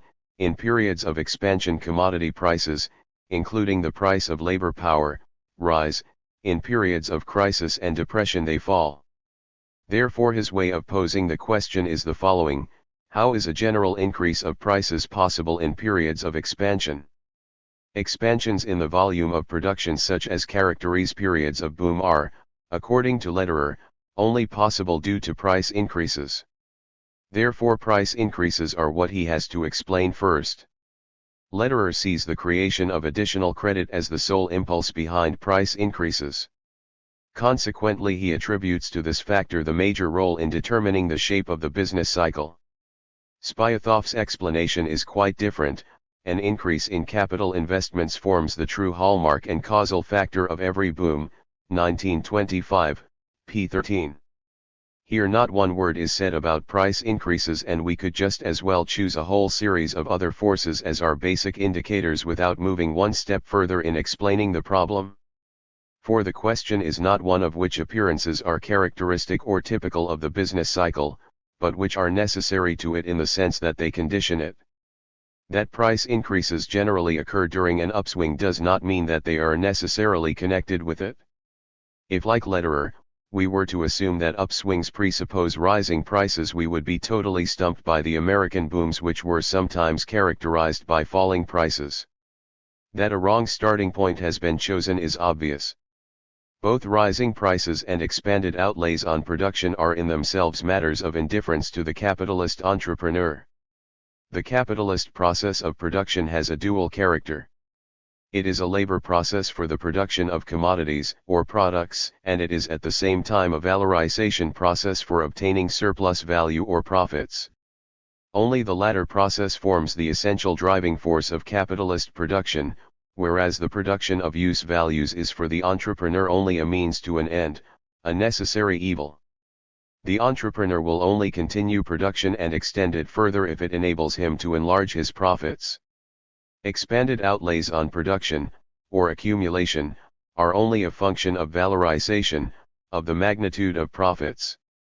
If profits are expanding, production will be expanded; if valorization fails, production will be cut. Furthermore, both situations are compatible with constant, falling or rising prices. Of these three possible price situations, the assumption of constant prices is the one most appropriate to theory, in the sense that it is the simplest case and a starting point from which the other two more complicated cases can be examined later. The assumption of constant prices thus forms a methodologically valid theoretical fiction with a purely provisional character. It is, so to speak, a coordinate system within economics, a stable reference point that makes possible exact measurement of quantitative variations in profitability in the course of production and accumulation. The basic question we have to clarify is how are profits affected by the accumulation of capital and vice versa. Do profits remain constant in the course of accumulation? Do they grow or do they decline? The problem boils down to an exact determination of variations in surplus value in the course of accumulation. In answering this question, we also clarify the cyclical movements or conjunctural oscillations that define the process of accumulation. These considerations underlie Marx's analysis, Since the production of exchange value, the increase of exchange value is the immediate aim of capitalist production, it is important to know how to measure it. 1972, p. 34. In order to establish whether an advanced capital value has grown during its circuit or by how much it has grown in the course of accumulation, we must compare the final magnitude with the initial magnitude. This comparison, which forms the basis of any rational capitalist calculation, is only possible because in the form of costs of production and prices of the end product value exists under capitalism as an objectively ascertainable independent magnitude. As something which is objectively ascertainable on the market, value constitutes both the basis of capitalist calculation and its form of appearance. Its explanation is thus the starting point of any theoretical analysis. From the very beginnings of free capitalism, attempts were made to grasp the independent character of value, its aspect as an objective, external entity in numerical terms. H. C. Viking tells us that the rational approach to economics was enormously speeded up by the introduction of bookkeeping, 1921, p. 96. The ability to calculate the yield on a sum of values originally invested is a vital condition for the existence of capital. As value in motion, whether in the sphere of production or in either phase of the sphere of circulation, capital exists ideally only in the form of money of account, primarily in the mind of the producer of commodities, the capitalist producer of commodities.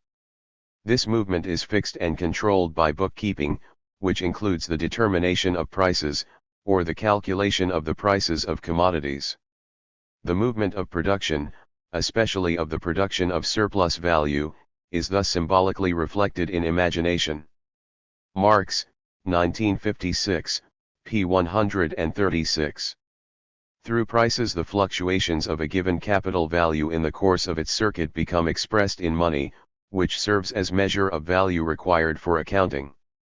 And with respect to this measure of value, Marx proceeds from the assumption, which is purely fictitious and which forms the basis of his analysis, that the value of money is constant. At first sight this appears to be all the more surprising in the sense that, in his polemic with Ricardo's invariable measure of value, Marx emphasized that gold can only serve as a measure of value because its own value is variable. In reality, the values of all commodities, including gold, are variable. But science needs invariable measures. The interest in comparing the value of commodities in different historical periods is, indeed, not an economic interest as such, but an academic interest. Marx, 1972, p. 133.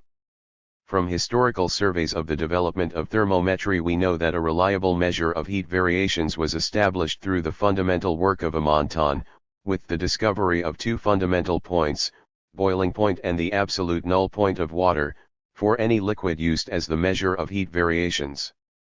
This alone could establish the constant reference points with which it became possible to compare the variable states of heat. Mach, 1900, p. 8. There are no such constant reference points for gold as the measure of value. So an exact measure of the value fluctuations of commodities would be impossible. On the one hand, changes in the value of the money commodity may differ from the changes in the value of individual commodity types. In this case, we have no exact measure to ascertain how far, say, the rising prices of a given commodity have been caused through changes in its own value and how far through changes in the value of the money commodity.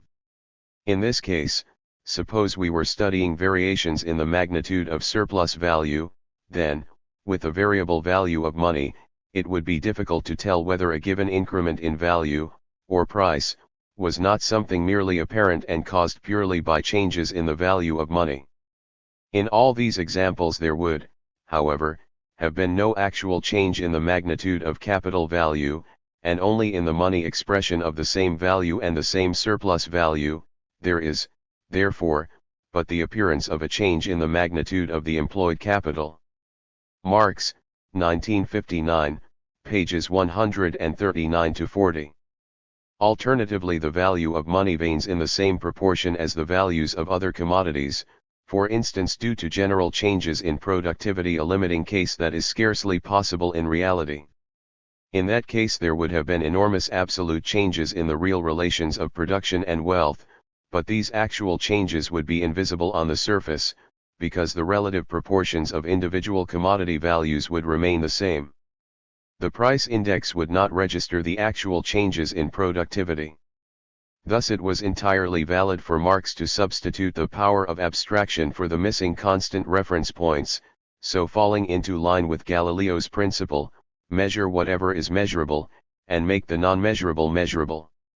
For instance, to ascertain the impact of changes in productivity on the formation of value and surplus value, Marx is forced to introduce the assumption that the value of money is constant.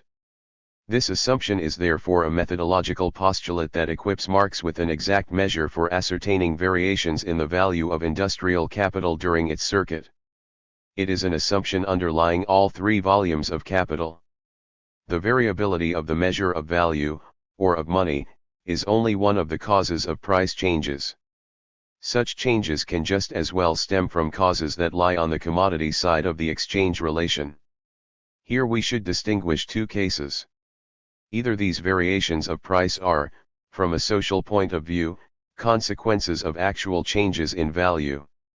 This is the case that preoccupies Marx initially, and it is these changes he wants to measure.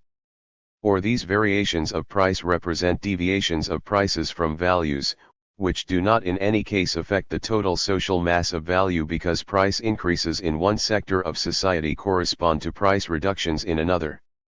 The specific task that Marx set himself of measuring as exactly as possible increases in value over and above the initial magnitude of the advanced capital, forced him to exclude price changes of the latter sort. Price fluctuations that represent deviations from value are the result of changing configurations of supply and demand.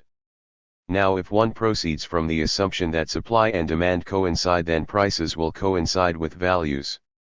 Motivated by specific methodological considerations, Marx starts off his analysis with the assumption that supply and demand coincide. He assumes a state of equilibrium with respect to supply and demand, both on the commodity market and on the labor market, in order to be able to cover the more complicated cases later. Hence, whenever production is expanded, it is presupposed that this occurs proportionally in all the spheres so that the equilibrium is not destroyed. The reverse case, where production expands disproportionally, is taken up later. Variations analyzed at later stages are likewise exactly measurable only due to the simplifying assumptions that define this hypothesis state of equilibrium, which is not only directly reflected in the reproduction schemes but which forms the starting point of the analysis as its coordinate system. Marx's Capital has a mathematical quantitative character. Only these methodological devices allow an exact analysis of the accumulation process. 1. Can accumulation proceed indefinitely without halts in the process of reproduction? To say yes and to regard this as something self-evident without undertaking an actual analysis is to misunderstand the question completely. For instance, Professor Kroll argues that if commodities were exchanged at equilibrium prices, where supply equals demand, then there would be no conjunctural oscillations. He supposes that any decline in profitability is because wages are too high. Kroll, 1926, p. 214. But why were they not too high previously? What can too high mean when we have no basis of comparison in the form of a normal case such as represented by the reproduction scheme? If all the elements are variable, then the influence of any individual factor is impossible to assess. The causal relation that Kroll observes between the level of wages and falling profitability is not something we can presuppose, it has to be demonstrated.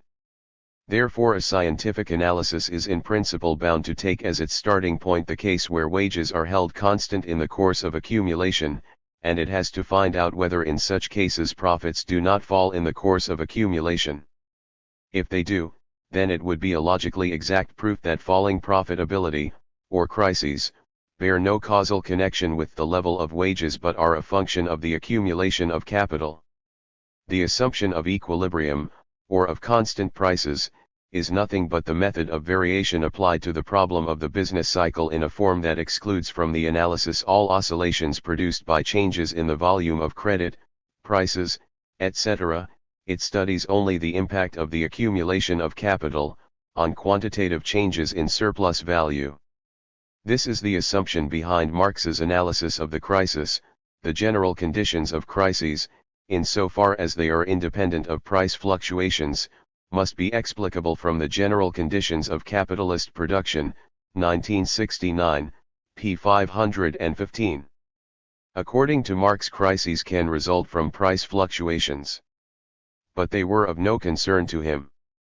Marx takes as the object of his analysis capital in general. He is concerned only with those crises that stem from the nature of capital as such, from the essence of capitalist production. However, this essence is only penetrable when we abstract from competition and thus confine ourselves to the examination of capital in general, in which prices of commodities are assumed to be identical with the values of the commodities, p. 515. This identity of price and value is in turn only possible if the apparatus of production is assumed to be in a state of equilibrium. Marx makes an assumption of this sort.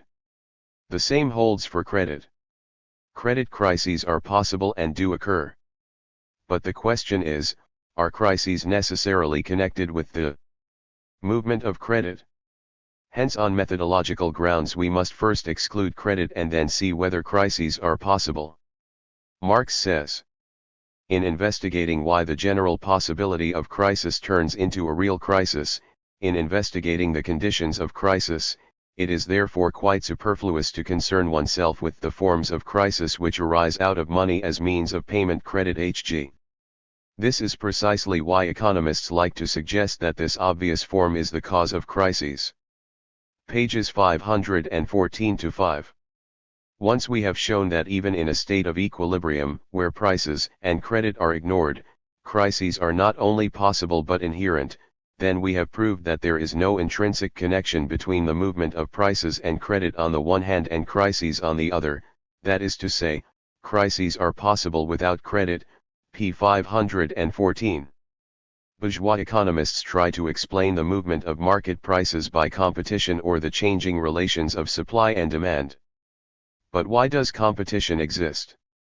This question they do not pose. Competition becomes some mysterious quality that one simply assumes or submits to without exploring its causes. Competition exists only in industry, Sternberg tells us, because the law of rising returns is fully valid for industry, or individual entrepreneurs struggle to control the market by cheapening their commodities, Sternberg, 1926, p. 2. But why should they struggle to control the market? Why should there not be outlets for the rising returns of industry?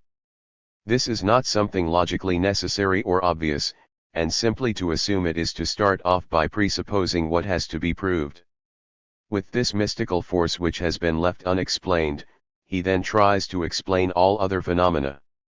Marx was perfectly right in saying that competition has to shoulder the responsibility of explaining all the meaningless ideas of the economists, whereas it should be the economists who explain competition, 1959, p. 866. In fact, a scientific analysis of competition is not possible, before we have a conception of the inner nature of capital, just as the apparent motions of the heavenly bodies are not intelligible to any but him, who is acquainted with their real motions, motions which are not directly perceptible by the senses. Marx, 1954, p. 300. But how do we grasp the inner nature of capital? Marx's answer is, since individual capitalists confront one another only as commodity owners, and everyone seeks to sell his commodity as dearly as possible, the inner law enforces itself only through their competition, their mutual pressure upon each other, whereby the deviations are mutually cancelled, 1959, p. 880. So in reality the inner law of capitalism enforces itself through the mutual cancellation of deviations of supply and demand, which only means that it is through this process that the mechanism preserves its equilibrium. The inner law only works itself out in reality through the constant deviation of prices from values. But in order to gain a theoretical perception of the law of value itself, we have to assume it as already realized, that is, we abstract from all deviations from the law. This does not mean that competition is discarded, rather it is conceived in its latent state, as a special case where its two opposing forces are in equilibrium. Only this normal case draws out the various economic categories: value, wages, profit, ground rent, interest in their pure form, as independent categories. This is the starting point of Marx's analysis. He states: let us assume that the component value of the commodity product, which is formed in every sphere of production by the addition of a new quantity of labor, always splits into constant proportions of wages, profit and rent, so that the wage actually paid always directly coincides with the value of labor power, the profit actually realized with the portion of the total surplus value which falls to the share of each independently functioning part of the total capital by virtue of the average rate of profit, and the actual rent is always limited by the bounds within which ground rent on this basis is normally confined. In a word, let us assume that the division of the socially produced values and the regulation of the prices of production take place on a capitalist basis, but with competition eliminated. 1959, pages 869-70. Starting from this methodological basis, is it possible to ask, what is the impact of the accumulation of capital on the process of reproduction? Can the equilibrium which is presupposed be sustained in the long run, or do new moments emerge in the course of accumulation which have a disruptive effect on it? The equilibrium theory of the neo-harmonists. In approaching this problem, I shall refrain from constructing any scheme of my own and demonstrate the real facts through Bauer's reproduction scheme, see Table 2.1. In Chapter 1 we saw the neo-harmonists Hilferding, Bauer, and others join the company of Tagan-Baranovsky in reproducing a version of J.B. Say's old proportionality theory in order to prove that capitalism contains unlimited possibilities of development. No doubt, as an answer to Luxemburg's theory, the reproduction scheme constructed by Bauer represents a distinct progress over all earlier attempts of this kind. Bauer succeeded in constructing a reproduction scheme which, apart from some mistakes, matches all the formal requirements that one could impose on a schematic model of this sort. 2. Bauer's scheme shows none of the defects that Luxemburg ascribed to the reproduction scheme of Marx. First, it takes account of incessant technological advances and incorporates this in the form of an ever-increasing organic composition of capital. Consequently, what Luxemburg calls the cornerstone of Marxist theory is preserved. Second, it avoids Luxemburg's criticism that there is no obvious rule in this accumulation or consumption, for Bauer's scheme does specify rules to which accumulation must correspond. Constant capital grows twice as fast as variable capital, the former by 10%, the latter by 5% per annum. Third, although capitalist consumption increases absolutely, increases in productivity and the mass of surplus value allow a progressively greater portion of the surplus value to be earmarked for the purposes of accumulation. Fourth, Bauer's scheme preserves the symmetry between departments I and II required by Luxemburg. In Marx's scheme, department I always accumulates half its surplus value, whereas accumulation in department II is anarchic and jerky. In Bauer's scheme, both departments annually devote the same percentage of surplus value to accumulation. Finally, the rate of profit behaves according to the Marxist law of its tendential fall. No wonder Luxemburg herself preferred the cautious warning. Naturally, I shall not let myself be drawn into a discussion of Bauer's tabulated calculations.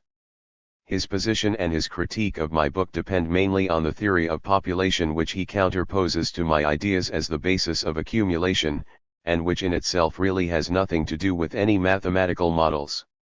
1972, p. 90. The critique that I shall make of Bauer's scheme starts from a quite different perspective from Luxemburg's, see Table 2.1. I shall show that Bauer's scheme reflects and can reflect only the value side of the reproduction process. In this sense, it cannot describe the real process of accumulation in terms of value and use value. Secondly, Bauer's mistake lies in his supposing that the scheme is somehow an illustration of the actual processes in capitalism, and in forgetting the simplifications that go together with it. But these shortcomings do not reduce the value of Bauer's scheme. As long as we examine the process of reproduction initially from the value side alone. The conditions and tasks of schematic analysis. In the following sections I propose to accept Bauer's assumptions completely. But the problem is not simply to explain crises, the periodic expansions and contractions of the business cycle under capitalism and their causes, but also to find out what are the general tendencies of development of the accumulation of capital. Initially, we make the favorable assumption that accumulation proceeds on the basis of dynamic equilibrium of the kind reflected in Bauer's scheme. On this assumption, Luxemburg's criticism that the question of markets does not even exist for Bauer, although periodic crises obviously stem from disproportions between production, that is the supply of commodities, and market, that is demand for commodities, 1972, p. 121, becomes meaningless and untenable. For Marx worked out the problem of accumulation and the whole analysis of Capital Volume 1 on the conscious assumption that commodities sell at value, which is only possible when supply and demand coincide.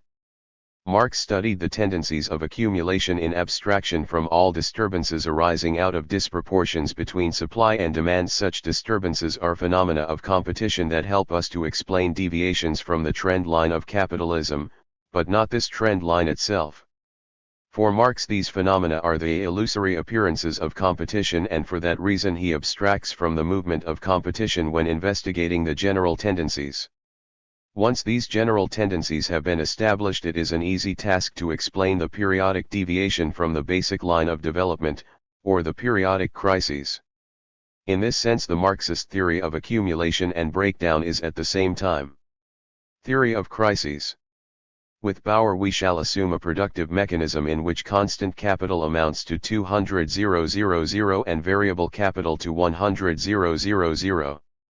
The other assumptions are that 120,000 of this constant capital is apportioned to Department I, means of production, and 80,000 to Department II, means of consumption, that the variable capital is equally divided between both spheres, that the constant capital expands by 10% a year and the variable capital by 5%, that the rate of surplus value is 100%, and that in any given year the rate of accumulation is equal in the two departments.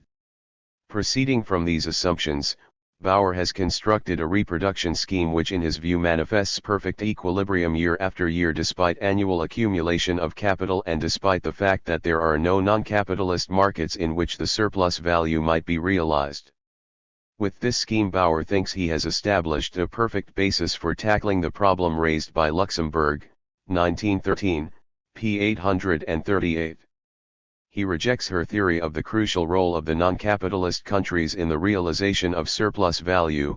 Surplus value can be realized entirely within capitalism. As long as the expansion of capital is proportional to the growth of population for the given levels of productivity, the capitalist mechanism creates its own market. As for the question whether the accumulation of capital encounters insuperable limits, Bauer's answer is no. This condition of equilibrium between accumulation and the growth of population can only be maintained, however, if the rate of accumulation rises sufficiently fast to enable the variable capital to expand as rapidly as population despite the rising organic composition of capital. p. 869. But can the rate of accumulation proceed so fast? Bauer does not pose this decisive question even once. He simply took the basic point at issue as something self-evident, as if the speed with which the rate of accumulation rises depended solely on the will of the capitalists. From his position it followed that capitalism would be destroyed not through any objective limits on the growth of accumulation but by the political struggle of the working class. The masses would be drawn to socialism only through painstaking, day-to-day educational work. Socialism can only be the product of their conscious will. Tugan Baranovsky showed some time back that a conception of this sort means giving up the materialist conception of history. If capitalism really could develop the productive forces of society without hindrance, the discontent of the working class would lack any psychological basis.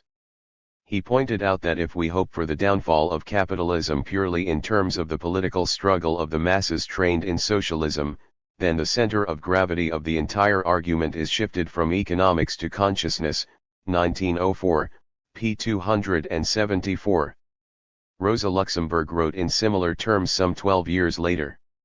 If we assume, with the experts, the economic infinity of capitalist accumulation, then the vital foundation on which socialism rests will disappear. We then take refuge in the mist of pre-Marxist systems and schools which attempted to deduce socialism solely on the basis of the injustice and evils of today's world and the revolutionary determination of the working classes. 1972, p. 76. Why was classical economy alarmed by the fall in the rate of profit despite an expanding mass of profit? In Bauer's scheme, the portion of surplus value reserved for the individual consumption of the capitalists, K, represents a continuously declining percentage of surplus value. But it grows absolutely despite increasing accumulation from year to year, thereby providing the motive that drives capitalists to expand production. We might imagine that Bauer's harmonist conclusions are confirmed by his table. The percentage fall in the rate of profit is of no concern because the absolute mass of profit can and does grow as long as the total capital expands more rapidly than the rate of profit falls. As Marx states, the same development of the social productive power of labor expresses itself with the progress of capitalist production on the one hand in a tendency of the rate of profit to fall progressively and, on the other, in a constant growth of the absolute mass of the appropriated surplus value, or profit. 1959, p. 223. And the number of laborers employed by capital, hence the absolute mass of the labor set in motion by it, and therefore the absolute mass of surplus labor absorbed by it, the mass of the surplus value produced by it, and therefore the absolute mass of the profit produced by it, can consequently increase, and increase progressively, in spite of the progressive drop in the rate of profit. And this not only can be so. Aside from temporary fluctuations, it must be so, on the basis of capitalist production. 1959, p. 218. If this is so, however, the question arises, why should the capitalist be so worried if the rate of profit falls as long as the absolute mass of his profit grows? To ensure this growth, all he needs to do is to accumulate industriously, accumulate at a rate that exceeds the fall in the rate of profit. Moreover, why was classical economy dominated by a deep sense of disquiet, of real terror before the falling rate of profit? Why is it a veritable day of judgment for the bourgeoisie? Marx, 1969, p. 544. Why were Ricardo's followers in dread of this pernicious tendency? p. 541. Why does Marx say that his law is of great importance to capitalist production? 1959, p. 213. Why does he say that the law of the falling rate of profit hangs ominously over bourgeois production? 1969, p. 541, when, in contrast, vulgar economists pointed self-consolingly to the increasing mass of profit? Marx, 1959, p. 223. The existing Marxist literature has no answer to any of these questions. In other words, is the falling rate of profit a real threat to capitalism? Bauer's scheme appears to show the opposite. By the end of year 4, both the fund for accumulation and the fund for capitalist consumption have grown absolutely. And yet, precisely with Bauer's scheme, it will be shown that there are economic limits on accumulation, that Bauer's harmonist conclusions about the possibilities of unlimited development represent a banal delusion. The views of classical economists on the future of capitalism, D. Ricardo and J. S. Mill. Marx's theory represented only the final stage of a fairly long development. It was directly linked to the theory of the classical economists and absorbed specific elements from the latter in a modified and deepened form. Ricardo had already reached the conclusion that due to the rising costs of basic means of subsistence, the natural tendency of profits then is to fall. 1984, p. 71. Because profit is the motive behind capital, the motive for accumulation will diminish with every diminution of profit, and will cease altogether when the capitalists' profits are so low as not to afford them an adequate compensation for their trouble and the risk they must necessarily encounter in employing their capital productively. p. 73. Ricardo viewed the distant future of capitalism with a sense of apprehension, stating that if our progress should become more slow, if we should attain the stationary state, from which I trust we are yet far distant, then will the pernicious nature of these laws become more manifest and alarming. p. 63. The roots of Ricardo's theory of breakdown are discernible in the imperfect valorization of capital that defines advanced stages of accumulation. The actual phenomenon, the tendency for the rate of profit to fall, was correctly perceived by Ricardo, but he explained it in terms of a natural process rooted in the declining productivity of agriculture. Marx had only to replace this natural basis with a social one intrinsic to the specific nature of capitalism. The theory of breakdown acquired a more developed form in the work of J.S. Mill despite the several distortions produced by his false theories of wages, the wage fund theory, and ground rent, his erroneous views on the relation of fixed capital to the level of the rate of profit, and by his general lack of clarity about the decisively important role of profit for the existence of capitalism. Mill viewed the stationary state as the general direction of the advance of modern society, but, unlike Ricardo, he contemplated the tendency with a sense of equanimity. I cannot regard the stationary state of capital and wealth with the unaffected aversion so generally manifested towards it by political economists of the old school. Mill, 1970, p. 113.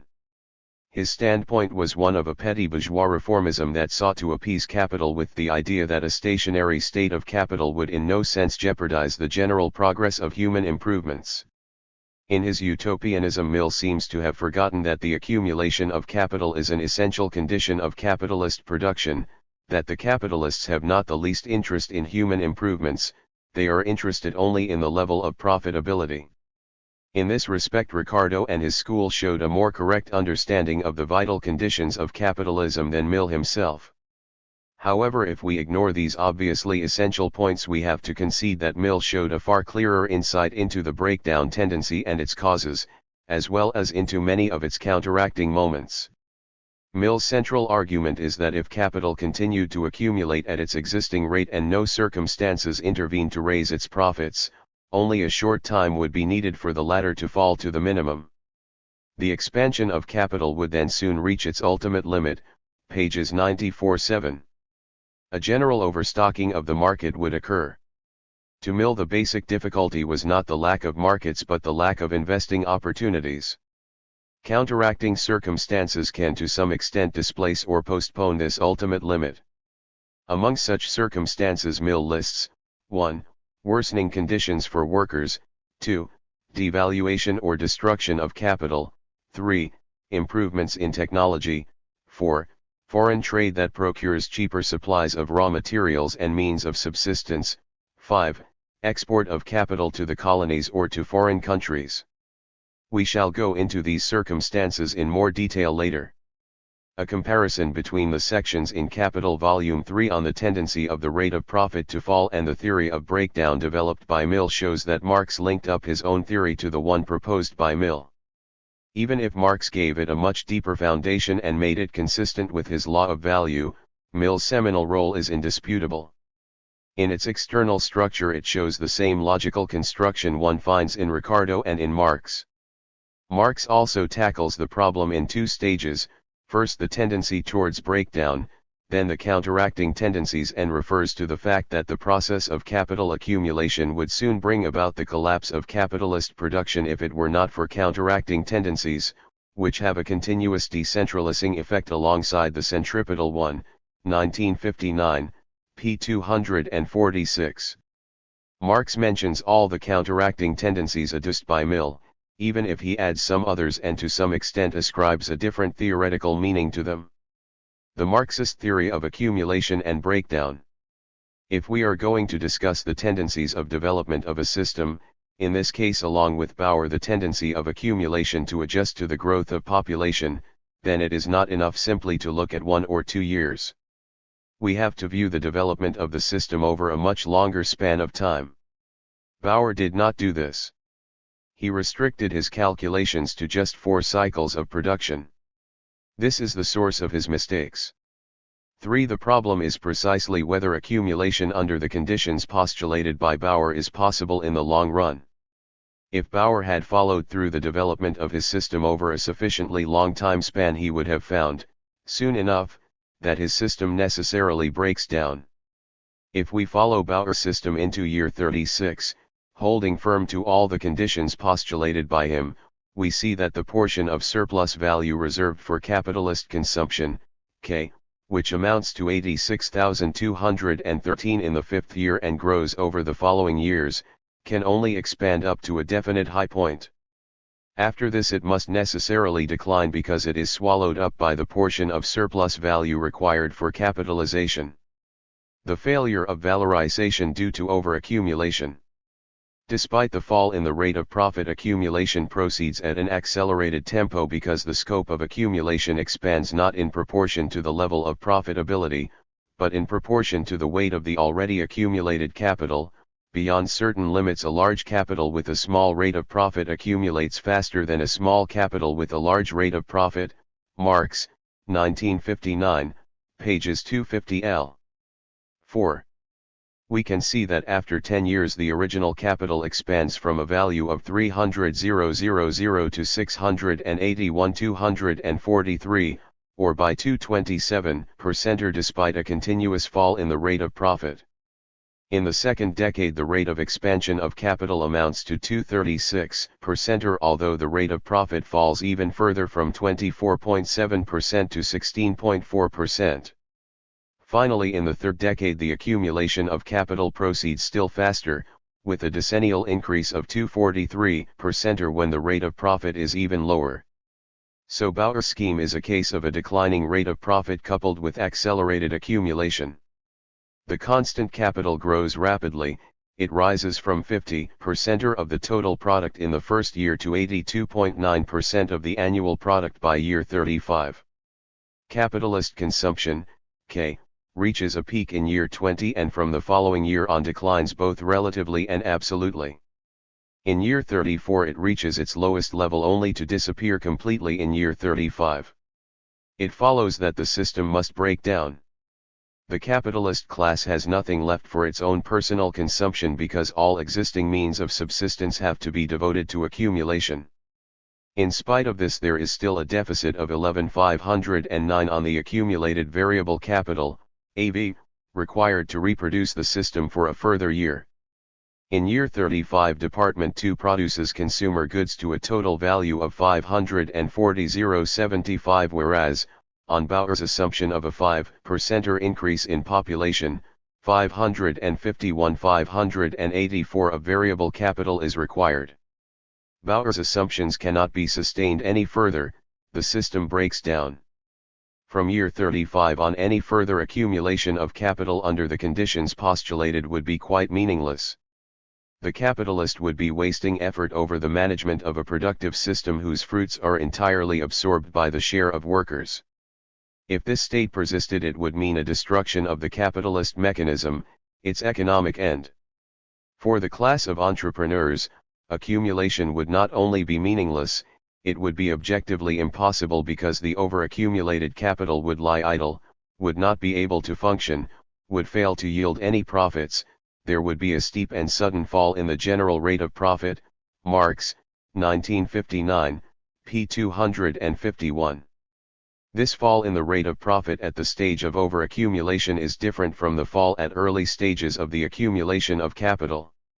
A falling rate of profit is a permanent symptom of the progress of accumulation through all its stages, but at the initial stages of accumulation it goes together with an expanding mass of profits and expanded capitalist consumption. Beyond certain limits, however, the failing rate of profit is accompanied by a fall in the surplus value earmarked for capitalist consumption. In our scheme this appears in year 21, and soon afterwards of the portions of surplus value destined for accumulation. The fall in the rate of profit would then be accompanied by an absolute decrease in the mass of profit. And the reduced mass of profit would have to be calculated on an increased total capital. Marx, 1959, p. 252.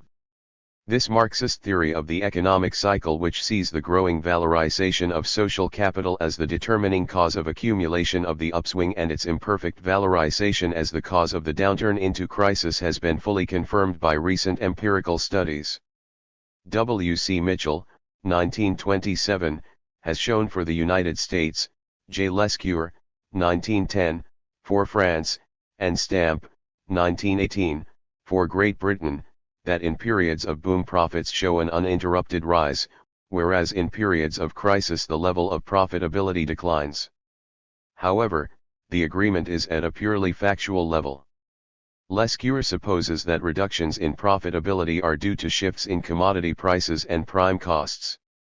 He overlooks the fact that profitability depends on the magnitude of capital, that is, on the relationship between the rate of increase of profits and that of capital.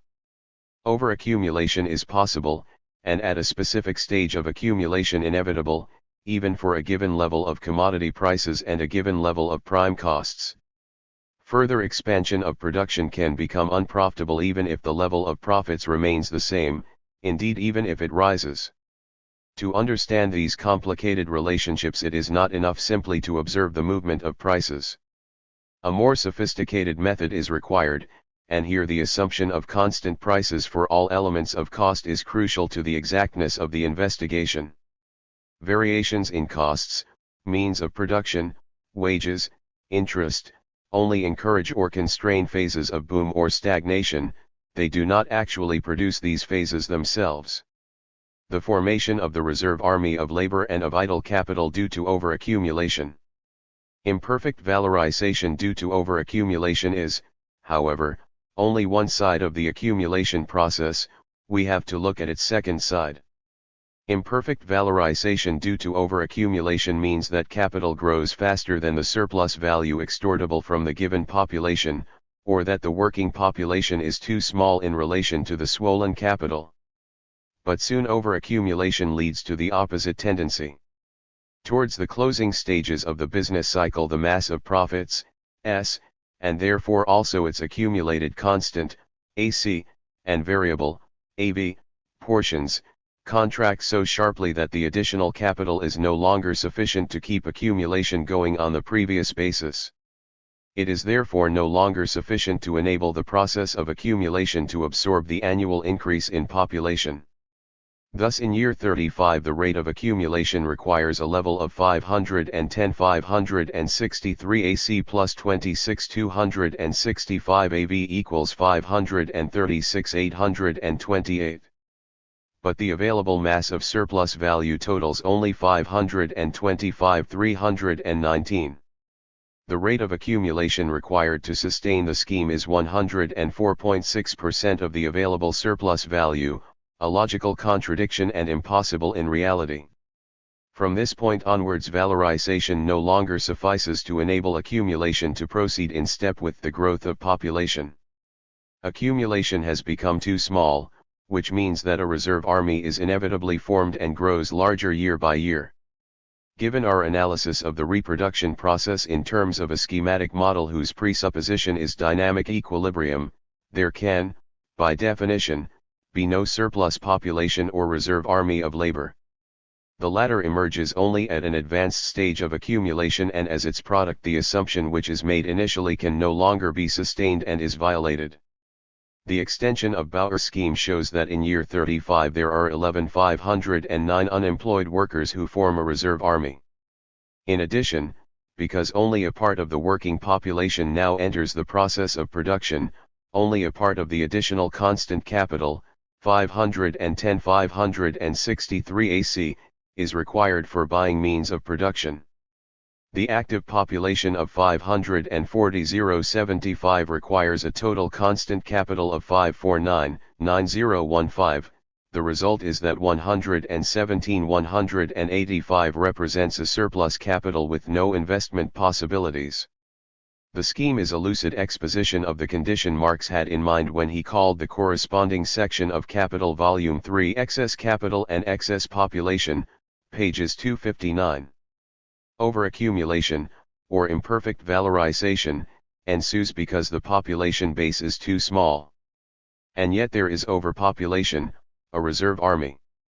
We cannot speak of a logical contradiction here. The so-called plethora of capital, Marx writes, always applies essentially to a plethora of capital for which the fall in the rate of profit is not compensated through the mass of profit. This plethora of capital arises from the same causes as those which call forth relative overpopulation, and is, therefore, a phenomenon supplementing the latter, although they stand at opposite poles: unemployed capital at one pole, and unemployed worker population at the other. 1959, p. 251. And a few pages later. It is no contradiction that this overproduction of capital is accompanied by more or less considerable relative overpopulation. The circumstances which increased the productiveness of labor, augmented the mass of produced commodities, expanded markets, accelerated accumulation of capital both in terms of its mass and its value, and lowered the rate of profit. These same circumstances have also created, and continuously create, a relative overpopulation, an overpopulation of laborers not employed by the surplus capital owing to the low degree of exploitation at which alone they could be employed, or at least owing to the low rate of profit they would yield at the given degree of exploitation. p. 256, 5. A classic illustration is the United States today, March 1928, where, together with the superfluity of capital, shortage of investment opportunities and massive speculation in real estate and shares, there is a surplus working population of 4 million unemployed workers. This not because too much surplus value has been produced, but because in relation to the accumulated mass of capital too little surplus value is available. The fact that the means of production, and the productiveness of labor, increase more rapidly than the productive population, expresses itself, therefore, capitalistically in the inverse form that the laboring population always increases more rapidly than the conditions under which capital can employ this increase for its own self-expansion. Marx, 1954, p. 604. We must be careful to distinguish the formation of the reserve army due to a crisis of valorization from the setting free of workers through machinery. The displacement of workers by machinery, which Marx describes in the empirical part of Capital Volume 1, Chapter 15, Machinery and Modem Industry, is a technical fact produced by the growth of M relative to L, and as such is not a specifically capitalist phenomenon. All technological advance rests on the fact that labor becomes more productive, that it is economized or set free in relation to a given product. That machinery sets free labor is an incontrovertible fact that needs no proof. It belongs to the very concept of machinery as a labor-saving means of production. This process of the setting free of workers will occur in any mode of production, including the planned economy of socialism. From this it follows that Marx could not possibly have deduced the breakdown of capitalism from this technical fact. In Chapter 25 of Capital Volume 1, where Marx derives the general law of capitalist accumulation, the setting free of the worker through the introduction of machinery is not mentioned. Here what Marx emphasizes are not the changes in the technical composition of capital, ML, but changes in the organic composition of capital, CV. The most important factor in this inquiry is the composition of capital and the changes it undergoes in the course of the process of accumulation. Marx, 1954, p. 574. Marx adds that, wherever I refer to the composition of capital, without further qualification, its organic composition is always understood, p. 574. The technical composition forms only one aspect of the organic composition, the latter is something more. It is the value composition of capital as it is determined by, and reflects, changes in the technical composition. Consequently, Marx converts the technical side of the labor process, the relation ML, into a value relation, CV. Under capitalism, the means of production M and L figure as components of capital, as values, and they have to be valorized, that is, yield a profit. The valorization process, and not the technical process of production, is the characteristic driving force of capitalism. Wherever valorization falters, the production process is interrupted, even if from the standpoint of the satisfaction of needs production as a technical process may be desirable and necessary. The existing literature has totally ignored the fact that the process of setting free labor that Marx describes in the chapter on accumulation, and which is reflected in the formation of the reserve army, is not rooted in the technical fact of the introduction of machinery, but in the imperfect valorization of capital specific to advanced stages of accumulation. It is a cause that flows strictly from the specifically capitalist form of production. Workers are made redundant not because they are displaced by machinery, but because, at a specific level of the accumulation of capital, profits become too small and consequently it does not pay to purchase new machinery, and soon profits are insufficient to cover these purchases anyway. The portion of surplus value destined for accumulation as additional constant capital, AC, increases so rapidly that it devours a progressively larger share of surplus value. It devours the portion reserved for capitalist consumption, K, swallows up a large part of the portion reserved for additional variable capital, AV, and is still not sufficient to continue the expansion of constant capital at the postulated rate of 10% a year. In year 1 the accumulated constant capital, AC, amounts to 20% of the disposable surplus value of 100,000. By year 35 it climbs to 563, or to over 97% of the disposable surplus value. Full employment requires a residue of surplus value amounting to 26,265. But only 14,756 survives as a residue to cover wages. For the capitalist's consumption nothing remains. The disposable mass of surplus value does not suffice to secure the valorization of the swollen capital. Because 11,509 workers remain unemployed in the following year, the expanded capital now operates on a reduced valorization base. Long before this final point is reached, already from year 21 onwards when capitalist consumption begins to decline absolutely, accumulation will have lost all meaning for the capitalist. Each further advance in accumulation means a further absolute reduction in capitalist consumption. The vital importance of capitalist consumption to the continued existence of capitalism is evident only at this point. For accumulation to occur, surplus value must be deployable in a threefold direction and must be divided into three corresponding fractions. I. Additional constant capital, AC. 2. Additional variable capital, AV, or additional means of subsistence for workers. 3. A consumption fund for the capitalists, K. Each of these three fractions is equally essential to the further expansion of production on a capitalist basis. If the available surplus value could cover only the first two, accumulation would be impossible. For the question necessarily arises, why do capitalists accumulate? To provide additional employment to workers? From the point of view of capitalists, that would make no sense once they themselves get nothing out of employing more workers. From the point of view of the distribution of income, such a mode of production would end up losing its private capitalist character. Once the K portion of surplus value vanishes, surplus value in the specific sense of an income obtained without labor would have disappeared. The other two fractions of surplus value, the additional constant capital, AC, and the additional variable capital, AV, retain their character of surplus value only so long as they are means for the production of the consumption fund of the capitalist class. Once this portion disappears, not an atom of unpaid labor falls to the share of the capitalists. For the entire variable capital falls to the share of the working class, once the means of production have been replaced out of it. Surplus value in the sense of unpaid labor, of surplus labor over and above the time required to produce essential means of subsistence, would have vanished. All means of consumption would now form necessary means of consumption. So it follows that the K portion is an essential characteristic condition of the accumulation of capital. The vacuous and scholastic manner in which Luxemburg argues is apparent now. Contemptuously she dismisses this element from her analysis. And yet, the growing consumption of the capitalists can certainly not be regarded as the ultimate purpose of accumulation.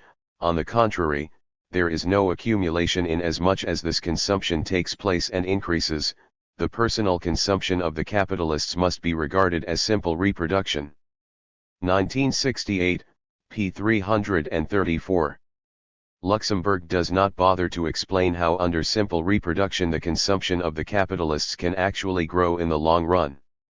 Regarding the purpose of accumulation, Marx tells us that the aim of the entire process does not by any means exclude increasing consumption on the part of the capitalist as his surplus value increases.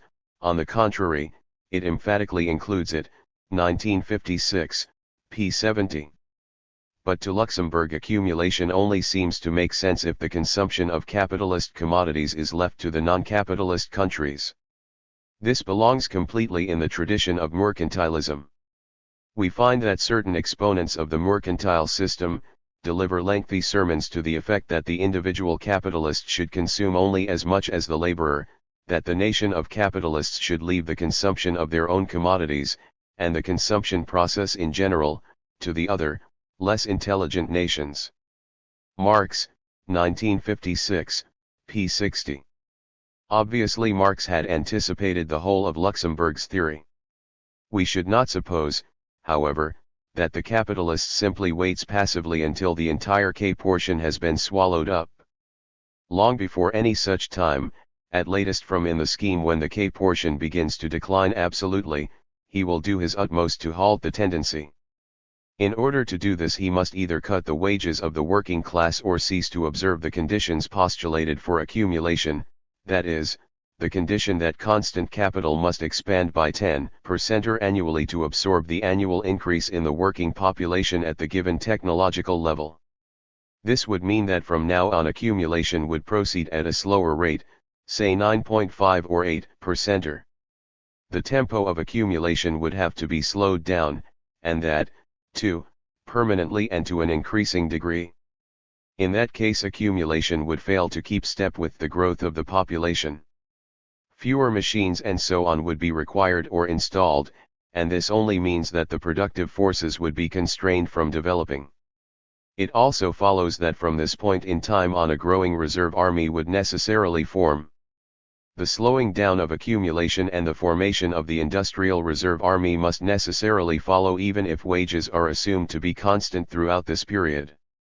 At any rate, it would not be the result of an increase in wages, as Bauer supposes.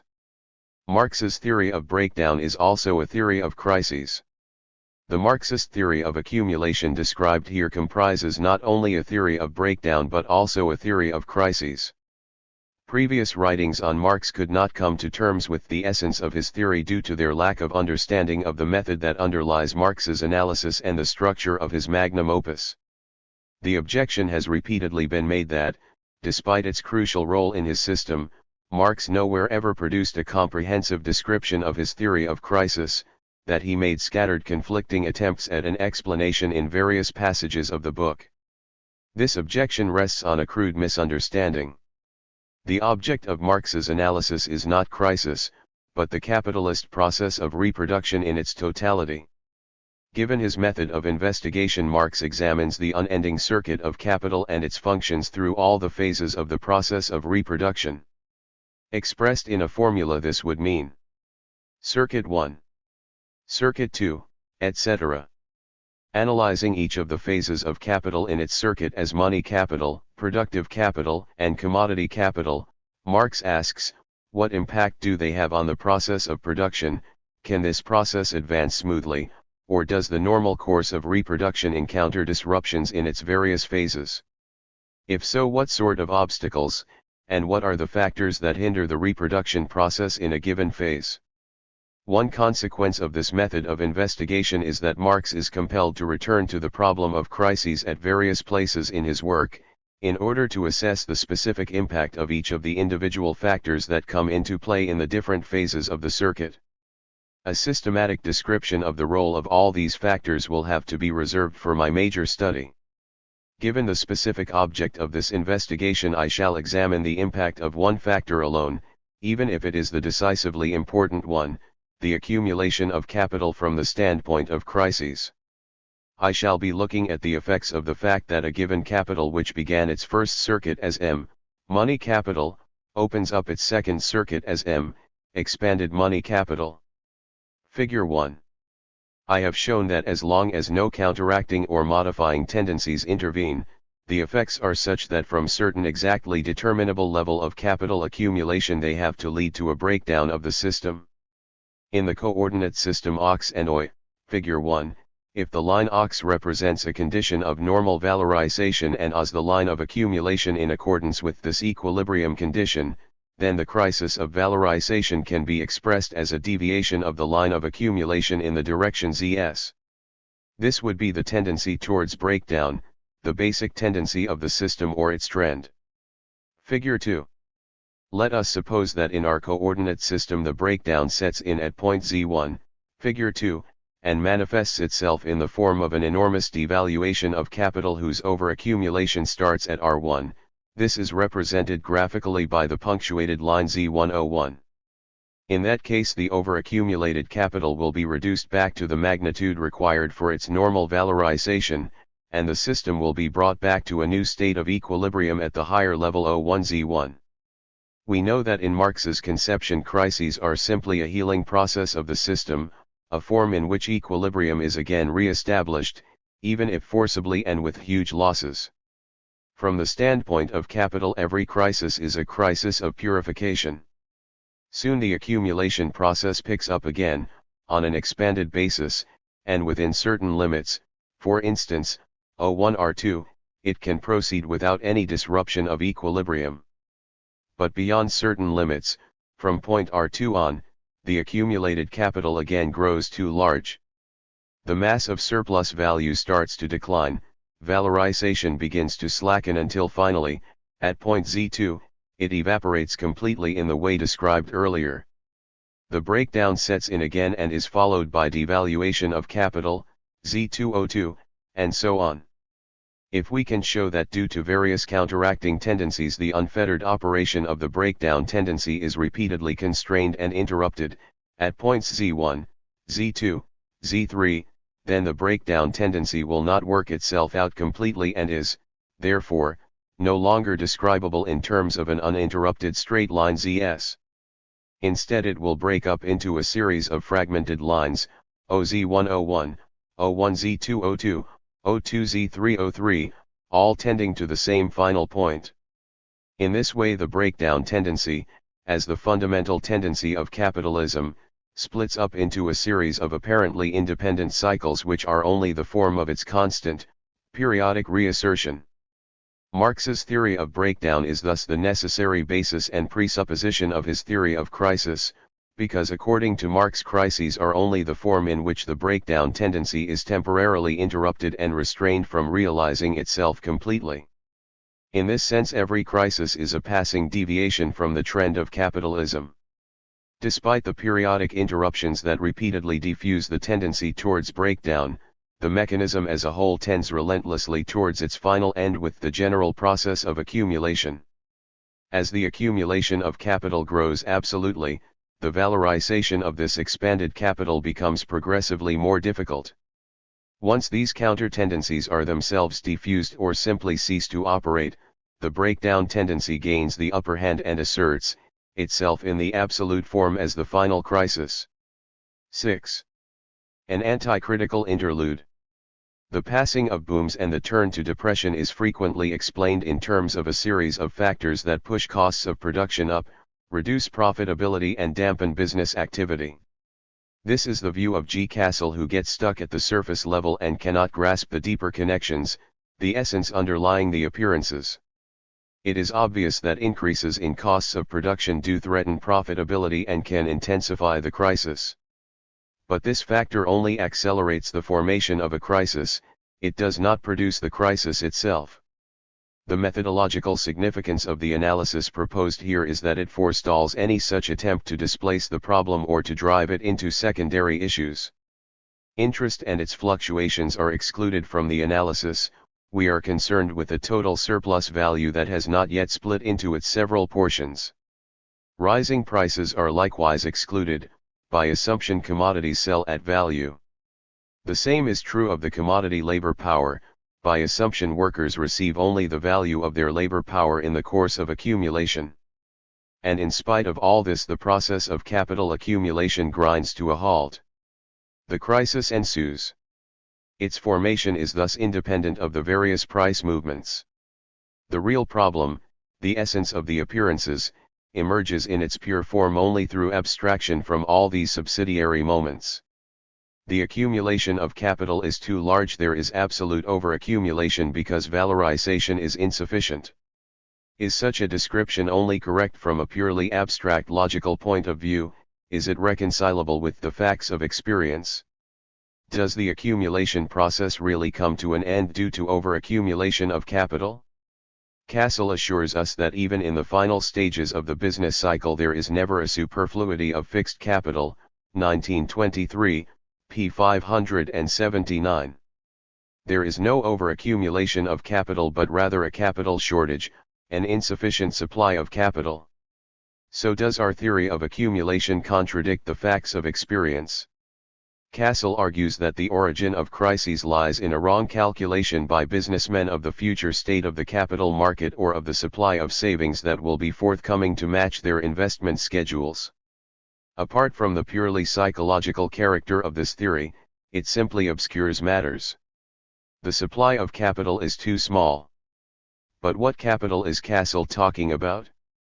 Obviously not about the already accumulated and functioning capital. Since he refers to a future supply of savings, he can only be meaning the additional capital that has still to be accumulated and which is symbolized in the scheme by the magnitudes AC and AV. What is the source of the supply of this capital? Why is there a shortage of this capital?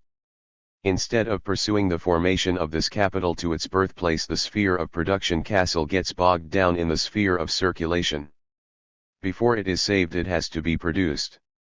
It is produced by the workers and appropriated by the capitalist as surplus value. This future capital forms only a portion of the surplus value, the portion that is not consumed but destined for accumulation.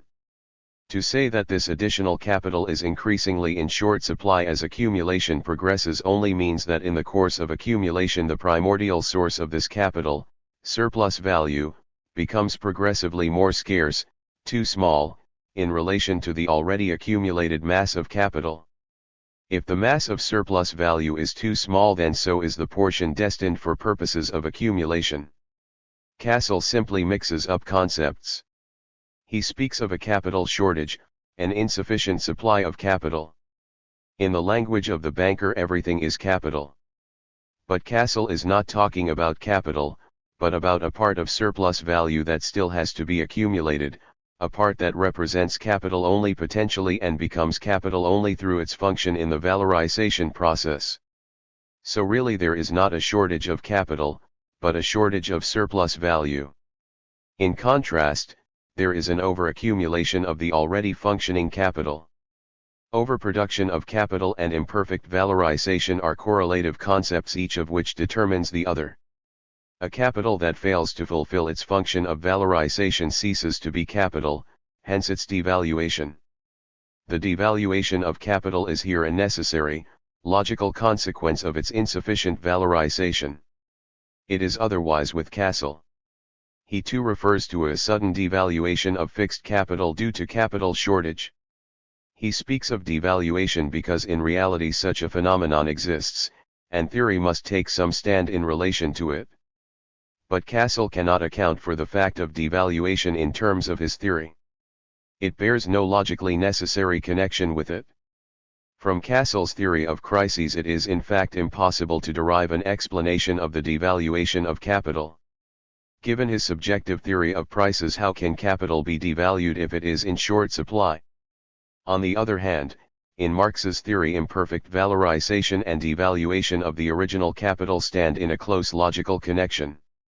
A definitive answer to the question raised by Deal is also possible only now. He asked if there was any necessary relationship between Marx's theory of value and surplus value and socialism. He argued no, despite conceding that profit, ground rent, etc. are rooted in the surplus value extorted from workers. But no socialist conclusions necessarily follow as long as we suppose that surplus value is indispensable to technical and economic progress. What a fantastic misunderstanding! Surely it is not a question of moral assessment of surplus value but of the variations in its magnitude that decide what civilizing role it plays. As the possibility of valorization disappears, surplus value ceases to play any such role, it ceases to develop the productive forces of society, and capitalism must necessarily make way for a higher form of production. Marx showed that given its dynamic basis in the law of value, capital accumulation runs up against definite limits, that is, it bears a transitory character because in the long run the surplus value does not suffice for the valorization of C and V. Oppenheimer is one of the sharpest and best known recent critics of Marx's law of accumulation. He says, honestly speaking, it can no longer be disputed that Marx's law of capitalist accumulation and his deduction of the reserve army are logically erroneous, and that therefore his definition of the tendency of capitalist development is false. 1923, p. 1098. But Oppenheimer's mistakes are strikingly obvious when we compare what he means by the Marxist theory of accumulation with the one presented here. The elegant deductions characteristic of a sharp thinker fail completely here. He vacillates in his characterization of the theory of accumulation. Sometimes he sees it purely as a product of Hegel's dialectic of contradiction. The solution Marx proposed flowed from his application of the dialectical method. Oppenheimer, 1919, p. 115. According to him, the theory of breakdown, which he agrees is the pillar of Marx's whole economics and sociology, p. 137, flows not from an analysis of capitalism but from an application of Hegel's dialectical method. But elsewhere Oppenheimer states that the problem Marx was concerned with was not resolvable purely by deduction. Marx's theory of the inevitable growth of a reserve army was, according to Oppenheimer, based on a purely empirical impression that he gained from a study of British capitalism. Oppenheimer, 1903, p. 56. Yet the Marxist theory of accumulation was established by way of a deduction which he calls an imposing deduction. 1919, p. 144, a gigantic effort. p. 146, a solution attempted in the grand style. p. 135. All of this only shows that Oppenheimer has overlooked the real content of Marx's theory. The imperfect valorization of the accumulated capital, in Marx the decisive phenomenon that destroys the capitalist mechanism from the inside, is not mentioned by Oppenheimer even once. Instead, Oppenheimer brings in two elements that have nothing to do with Marx's theory of accumulation. 7. The first is that machinery sets free workers. 1919, p. 137, one have already drawn out the difference between the displacement of workers by machinery and their being set free in the very process of accumulation. Oppenheimer confuses these phenomena. Machinery displaces the worker. Hence Marx supposedly argues that the productive process creates a chronic relative overpopulation, which leads to a permanent oversupply of labor power that pins wages down to the minimum. The process of setting free that Marx discusses in the chapter on accumulation is something quite different from displacement by machinery. Its cause is the accumulation of capital, that is, insufficient valorization at a definite, advanced stage of accumulation. Down to this point the number of workers grows absolutely. With the growth of the total capital, its variable constituent or the labor incorporated in it, also does increase. Marx, 1954, p. 590. But with accumulation it increases in a constantly diminishing proportion, p. 590, until at a specific level of accumulation its growth ceases completely and turns into a relatively redundant working population, i.e., a population of a greater extent than suffices for the average needs of the self-expansion of capital, and therefore of surplus population, p. 590. Oppenheimer misses the point completely because he ignores the basic difference between the technical labor process and the capitalist valorization process. Machinery in relation to labor power, ML, and constant capital in relation to variable, CV, represent two absolutely different categories, and to confuse them is to end up in serious mistakes. It was from the social form and not from the technical application of the real means of production that Marx deduced the necessary end of the accumulation process. Oppenheimer's interpretation of the theory of the reserve army in the sense of a chronic overpopulation is quite false. What prevails instead is the law of the alternative attraction and repulsion of workers, so that the absolute number of workers who find employment and are later thrown off can, and does, increase, in all spheres, the increase of the variable part of capital, and therefore of the number of laborers employed by it, is always connected with violent fluctuations and transitory production of a surplus population. Marx, 1954, pages 591.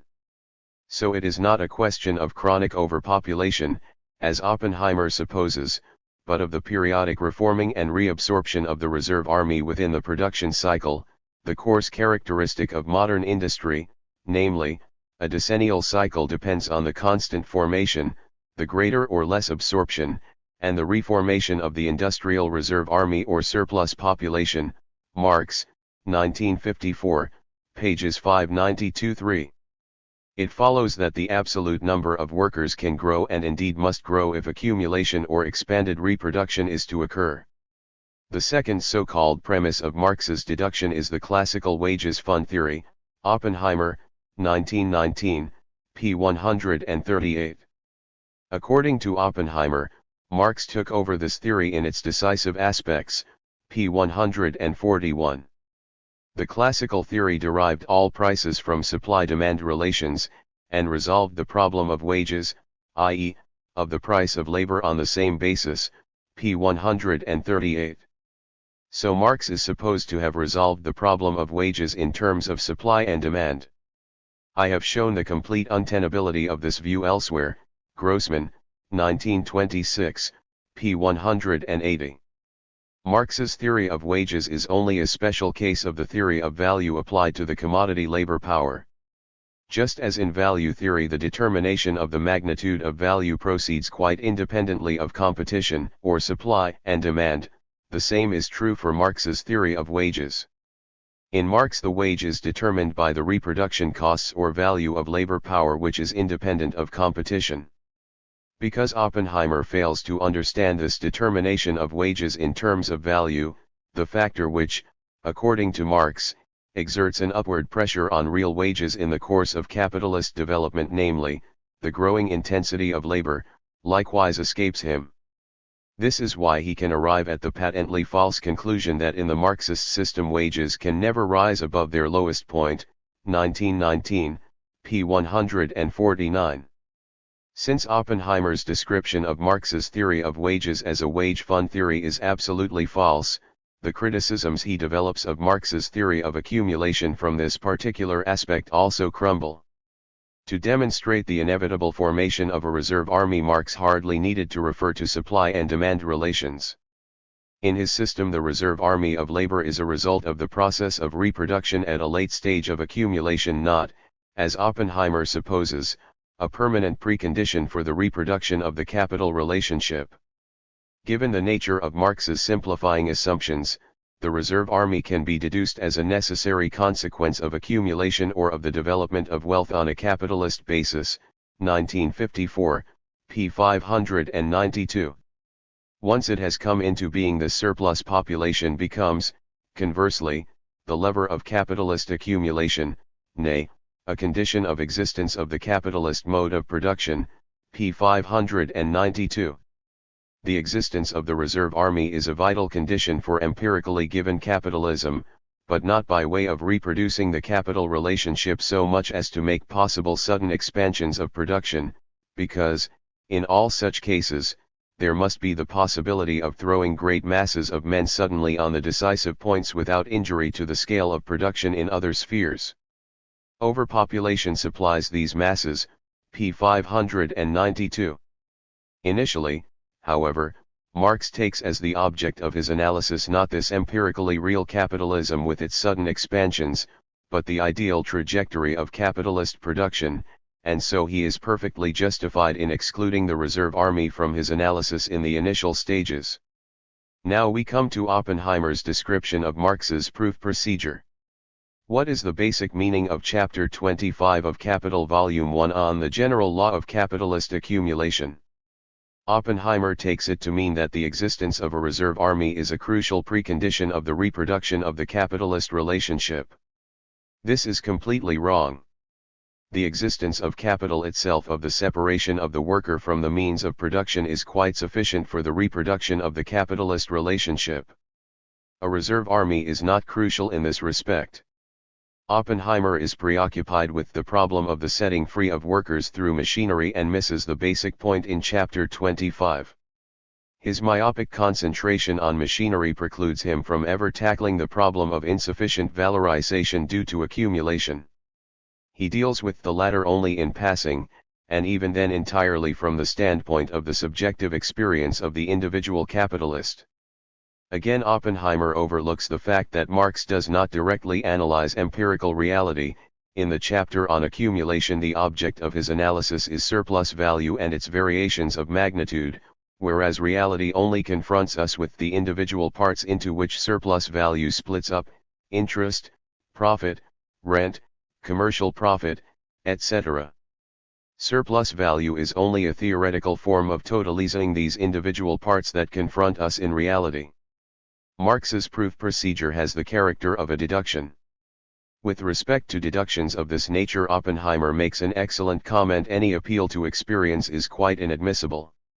A deduction is not validated because its results conform to experience, 1919, p. 150. But in his critique of Marx's deduction, Oppenheimer appeals precisely to experience. Marx has to deduce a specific phenomenon, the imperfect valorization of the total social capital, from the very conditions of accumulation. Against Marx's demonstration that in the course of accumulation the shortage of surplus value brings accumulation to a standstill, Oppenheimer replies that experience teaches us that as interest declines, accumulation proceeds all the more vehemently, p. 149. Oppenheimer equates the shortage of surplus value, or imperfect valorization, with a declining rate of interest. The rate of interest may decline to any level, but not surplus value. Interest is only an individualized portion of profit. Thus, if interest falls, the entrepreneur's profit rises. Suppose interest were to fall due to an oversupply of loan capital. What would be the result? Loan capital would flow into production, and the money capitalist would be transformed into an industrial capitalist. All that would result is a redistribution of capital. The matter is quite different when we look at the total surplus value, and total social capital. Once surplus value declines below certain exactly calculable limits, capital accumulation necessarily breaks down, due to the defective valorization of capital. The result would be an extraordinary devaluation of capital. Oppenheimer presents matters as if accumulation and its scale depend solely on the goodwill and psychology of the saver. He ignores the objective conditions, the magnitude of the disposable surplus value, which determine the limits of the scale of accumulation. Oppenheimer knows no such limits to the accumulation of capital. He supposes that workers displaced by machinery can be reabsorbed as long as accumulation is sufficiently rapid. Oppenheimer overlooks the essential question that for a given size of population and rate of surplus value, is the requisite scale and tempo of accumulation possible in the long run? I would say no, and I have tried to demonstrate this exactly as is possible within the limits of deduction. Oppenheimer cites three possible forms through which the accumulation of capital can compensate for the retrenchments. I. Partial compensation, where there is more retrenchment in certain industries than redeployment in others. 2. Full compensation, where retrenchment and redeployment are equal. 3. Overcompensation, where redeployment is greater. Oppenheimer then asks, which of these three cases is the actual one? This problem cannot be resolved through more deduction, it is an equation with several unknowns. It can only be solved with figures. One would have to compare the number of unemployed at different points in time. 1903, p. 56. He adds that there was hardly any statistical data available to Marx to decide the question. As neither deduction nor empirical proof was possible, he was left with an impression that the reserve army tends to increase. So according to Oppenheimer, the fundamental law of the Marxist system was an illicit generalization of vague empirical impressions. The entire argument is untenable. Marx's theory of breakdown was neither a generalization from purely empirical observations nor an elaboration of Hegel's dialectic of contradiction. It was derived through deduction as a self-evident consequence of the accumulation of capital on the basis of the law of value. Oppenheimer's statement that the problem is not soluble by deduction is contradicted by the fact that I have used a concrete numerical example to provide an actual solution and, as we shall see, this is also possible mathematically. As far as empirical relationships are concerned, there may very well be a difficulty of an equation with several unknowns. But no such difficulty exists for theory. Through the simple procedure of making certain assumptions, theory can transform all unknown variables into known quantities which are also measurable. The scheme developed earlier proceeds from a state of equilibrium where, despite a rising organic composition of capital, the retrenchment of workers is cancelled by their redeployment. And yet this state is only possible for a certain period of time. At a certain point, accumulation becomes impossible on the basis assumed because it runs up against limits to valorization. Oppenheimer's second case is transformed into his first case. At this late stage of accumulation, the retrenchment of workers dominates over their redeployment, not due to the action of machinery, but due to imperfect valorization. The available surplus value does not suffice to keep accumulation going on the necessary scale. Oppenheimer abstains from presenting any deductive counterproof against Marx and relies purely on empirical facts. But Oppenheimer himself knows that we cannot arrive at a theory through simple experience. Marx could quite easily agree that from time to time overcompensation has occurred in industry. But this would not in the least affect the Marxist law of accumulation and breakdown. Indeed, additional labor power is a necessary constitutive part of the very concept of accumulation.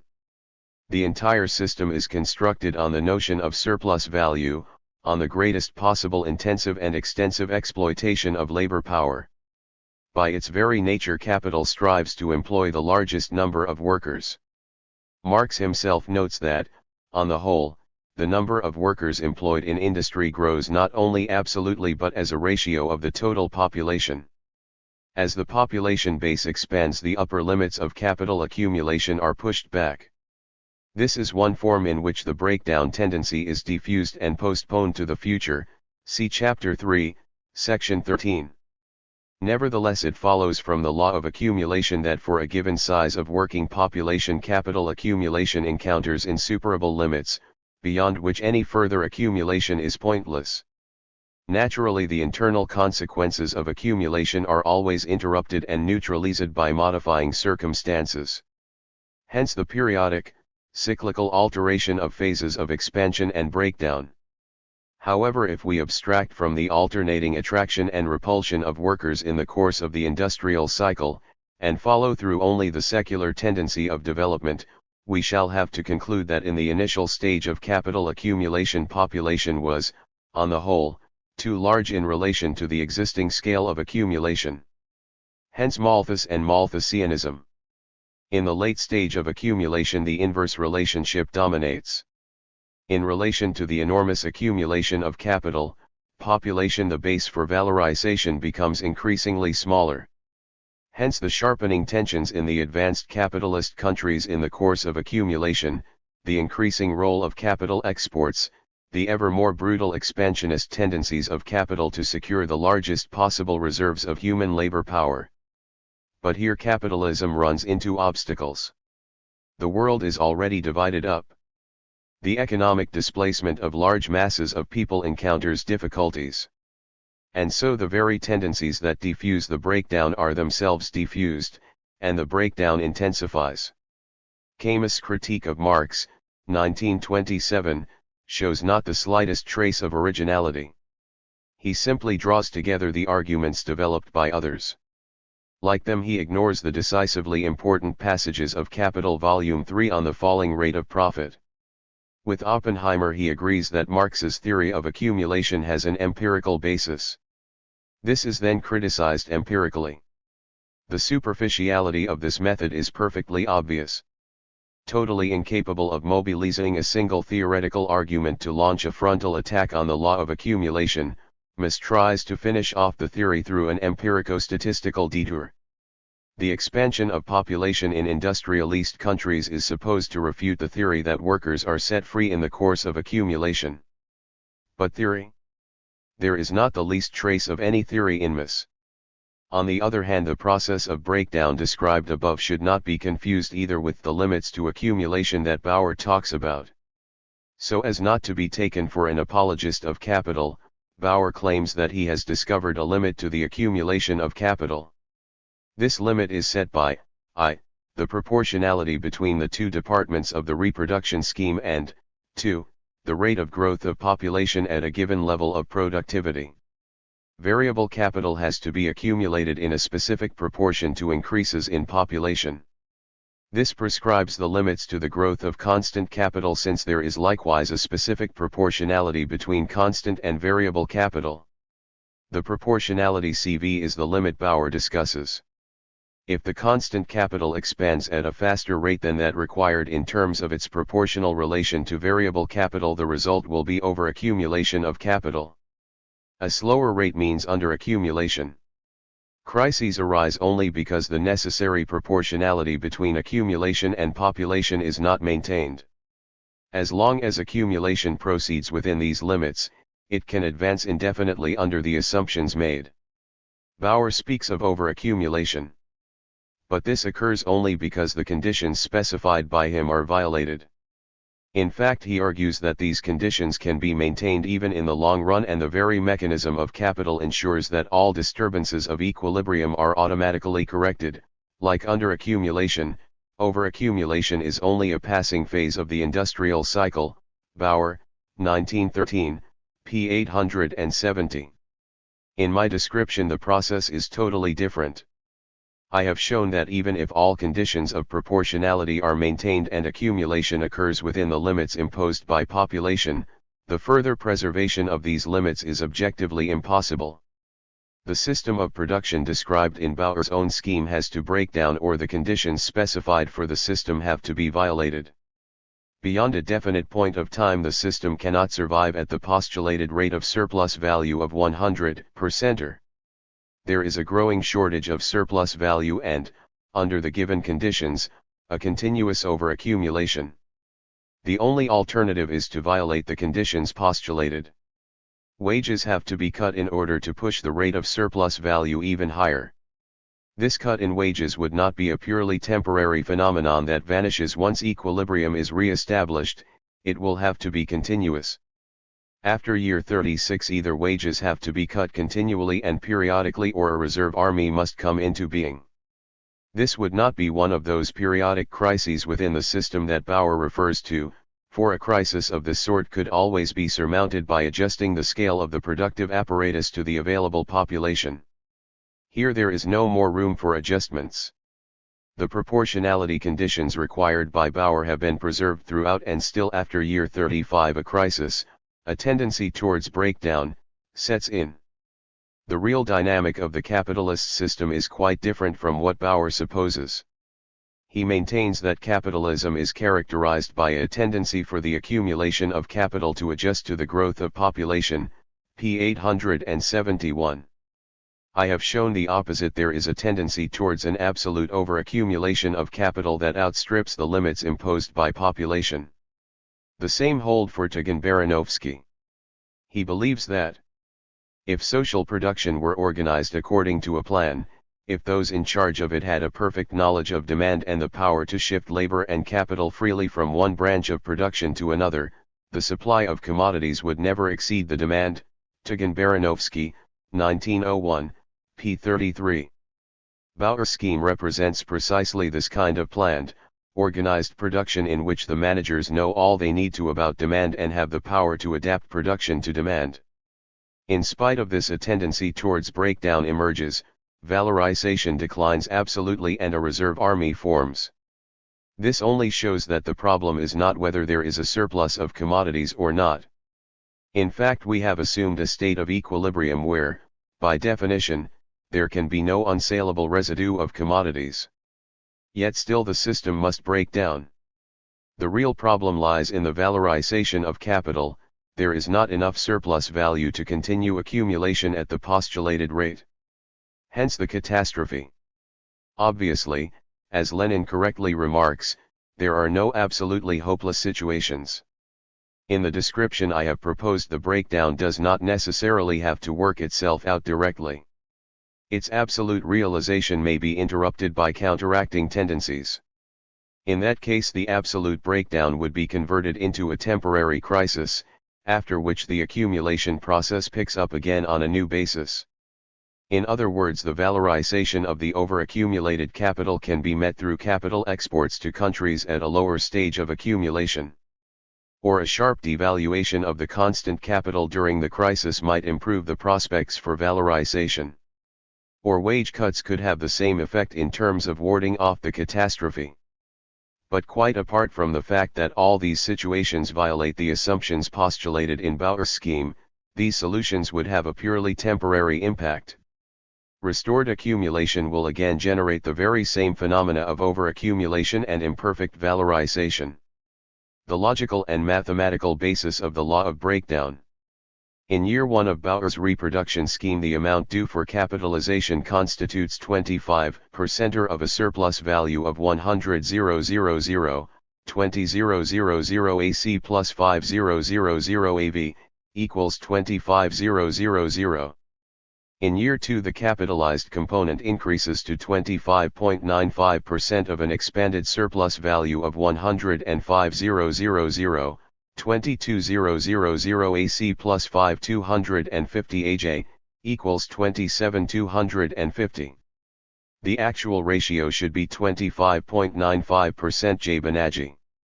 Under these conditions, the reservoir of surplus value is progressively exhausted and the accumulated capital can only be valorized at an increasingly unfavorable rate.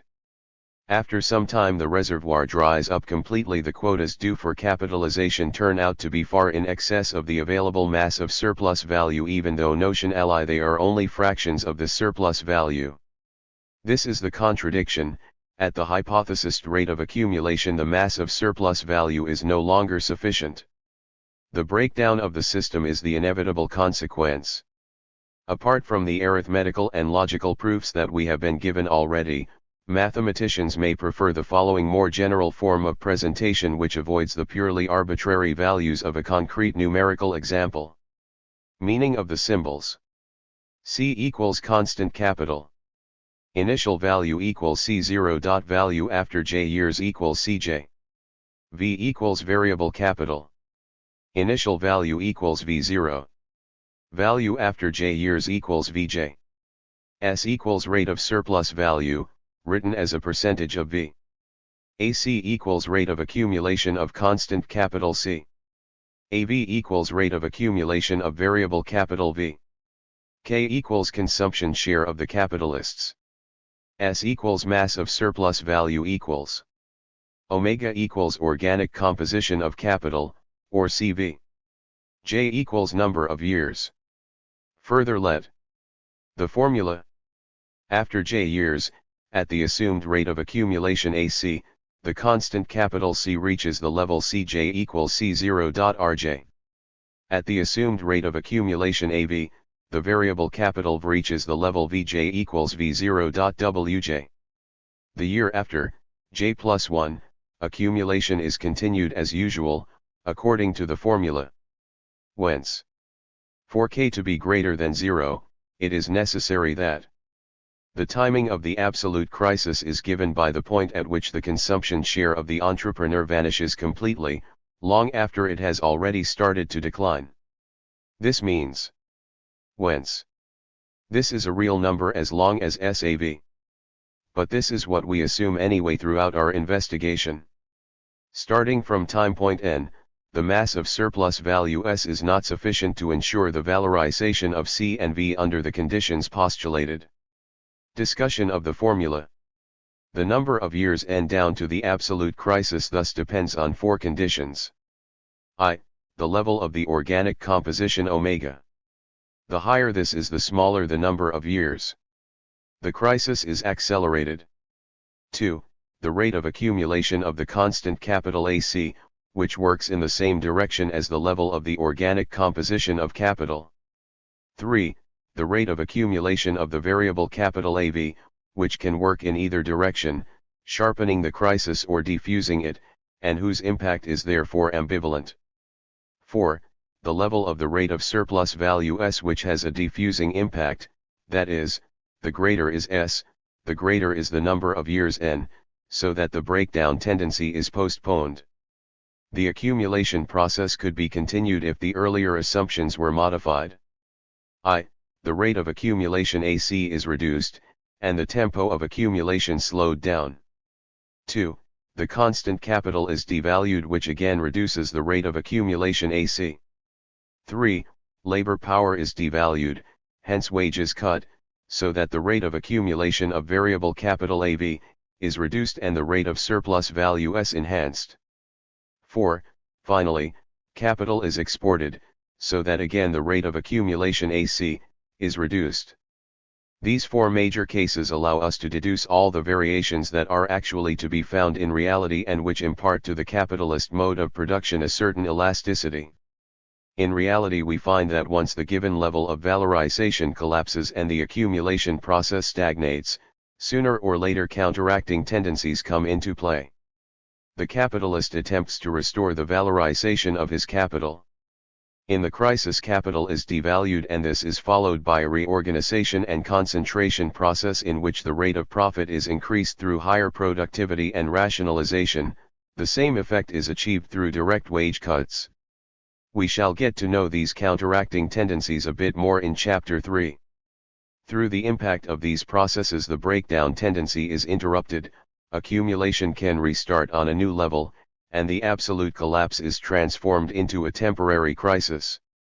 This is the simple explanation of what Spyathoff falsely regards as Marx's confusion of the long-term and general tendencies that drive towards breakdown with conjunctural shifts of a short-term character.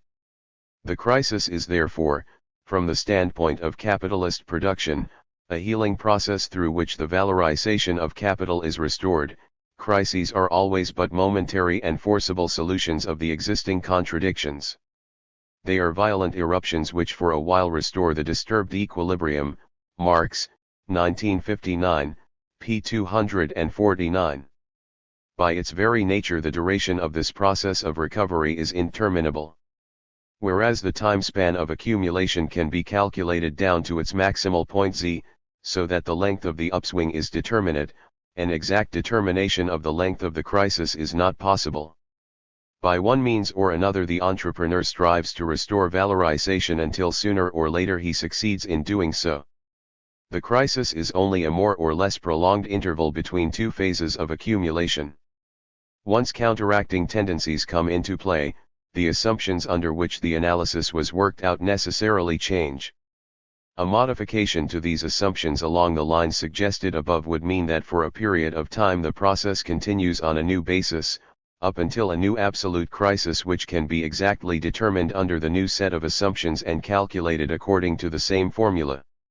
The crisis can likewise be surmounted by changing the conditions postulated yet again, for instance if the entrepreneur enforces a renewed cut in wages. Yet quite apart from the fact that a wage cut would disrupt the initial assumption of the expansion of variable capital corresponding to increases in the working population, the further continuation of accumulation would still prove untenable after a certain lapse of time. Despite the cut in wages it would again run up against the limits of valorization and thus necessitate further wage cuts, and so on and so forth.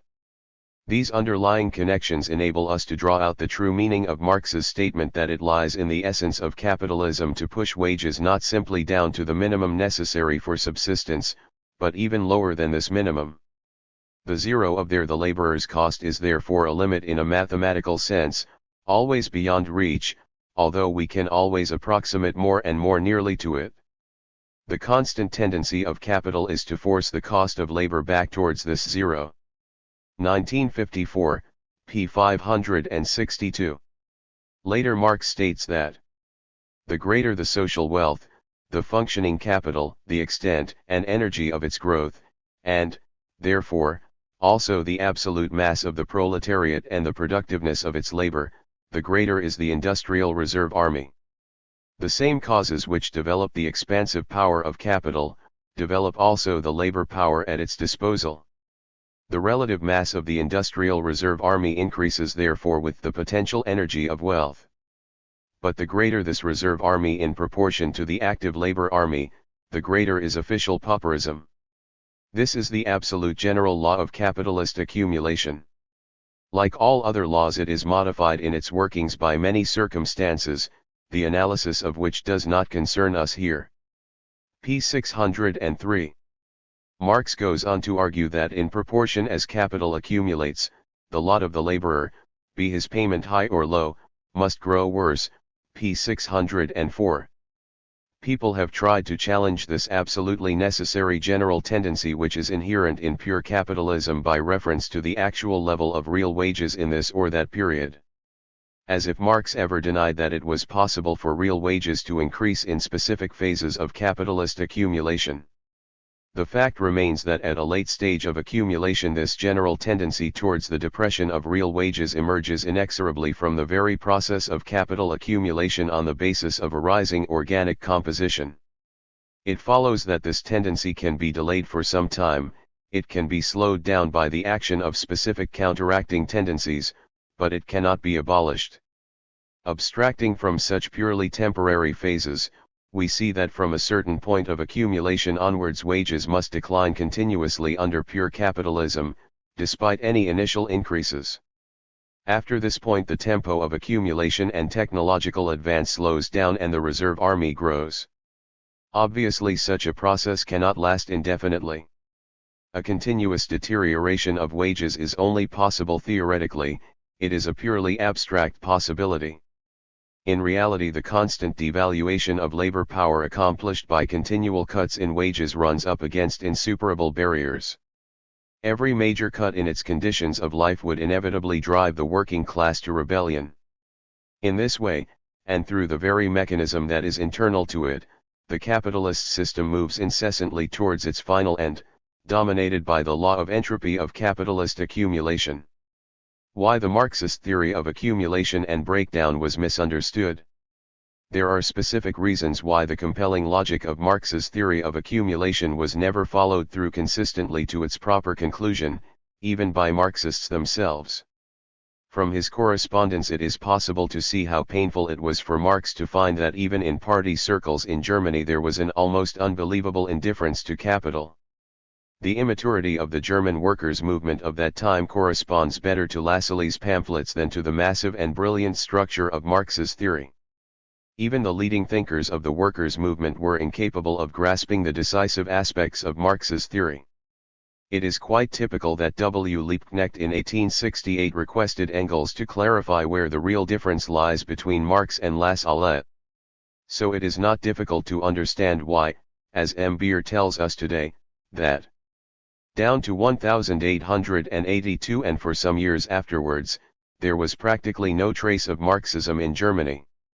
The writings of Lassalle, the recollections of 1848 and French literature formed the real sources from which the movement drew for its theories, ideas, and feelings. Many socialists had been trained by Rodbertus or Düring, others were at best acquainted with the publications of the International Working Men's Association, and still others founded their demands on appeals to morality and humanity. Koski was the first to get through, little by little, with his popularization of Marx's ideas. 1923, p. 77. Precisely when the publication of Marx's Capital was finally complete with the appearance of Volume 3, the rapid flowering of German capitalism doomed any deeper understanding of Marx's theory. The general feeling was that Marx's theory flatly contradicted the real tendencies of capitalism.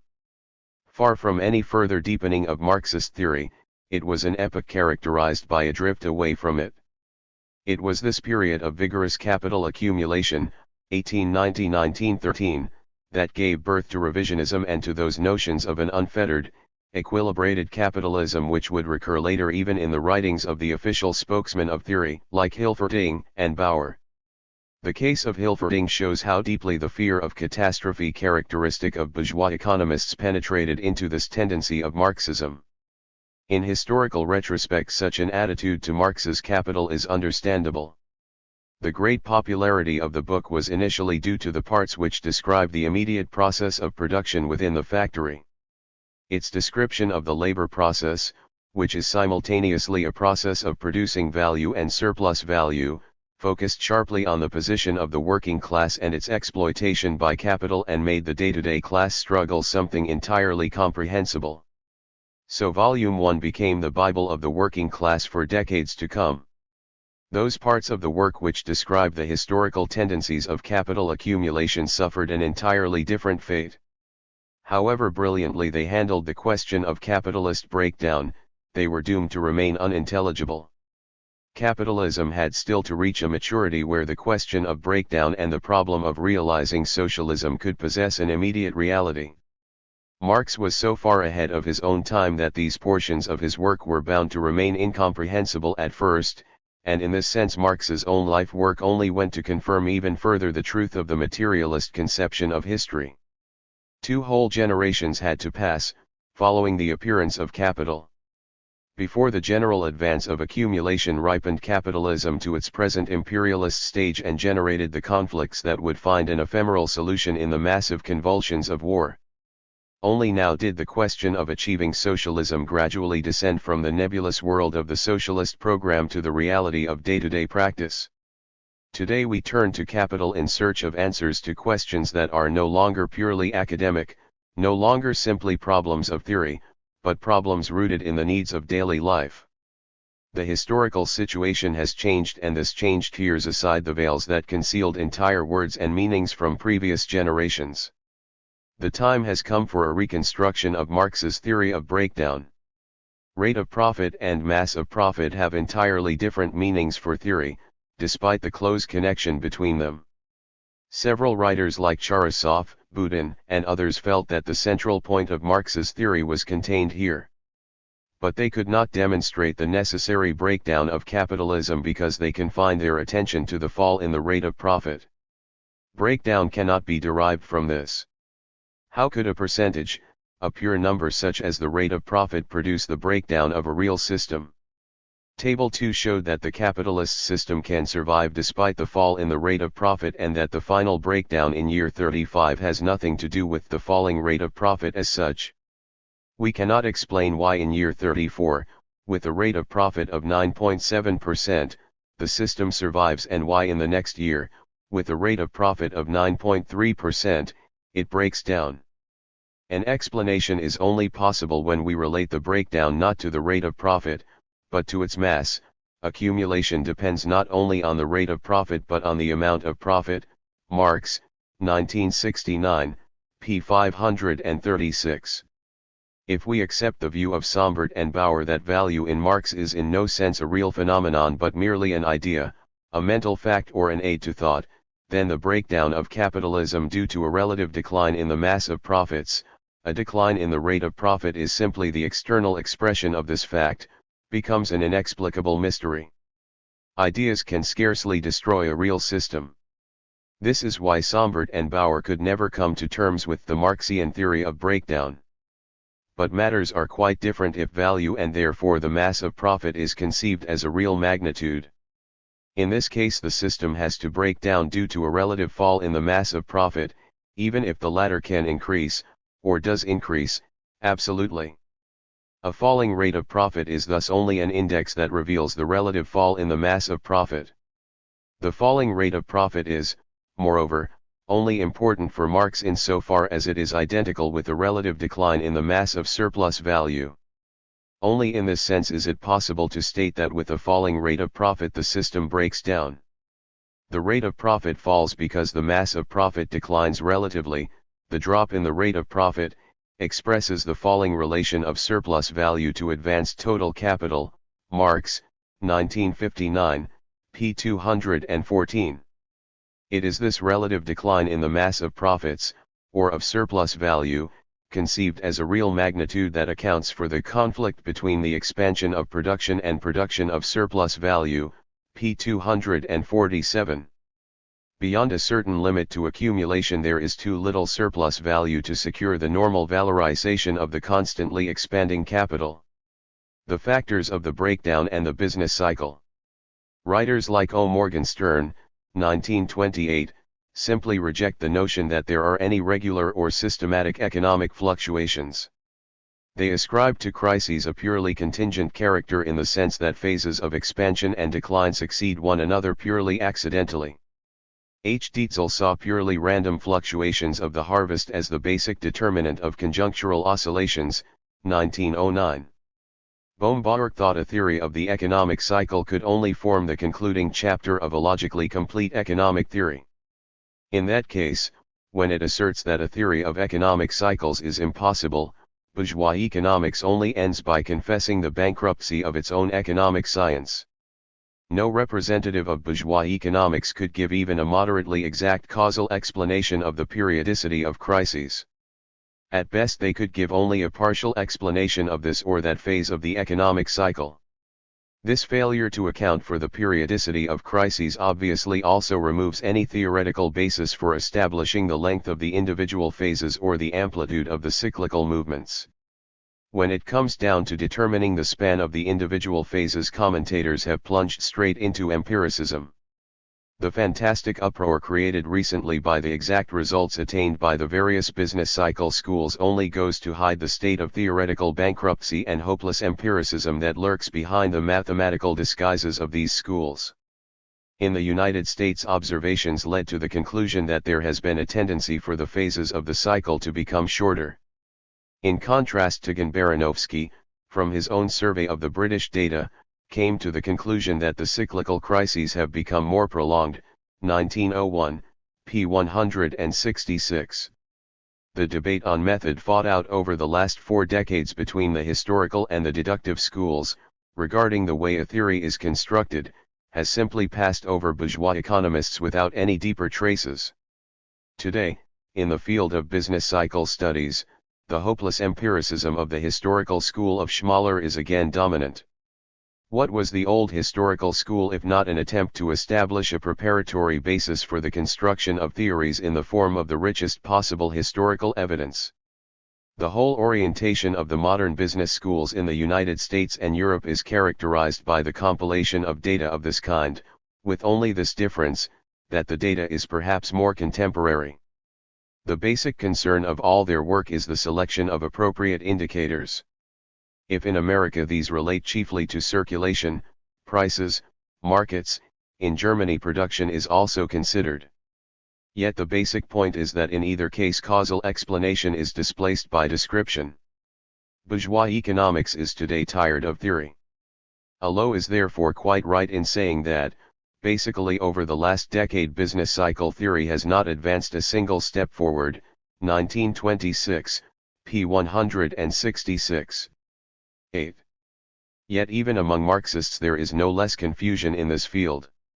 Marx referred to the factors that prolonged or abbreviate the length of the cycle, and for his period assumed that in the essential branches of modern industry this life cycle now averages 10 years.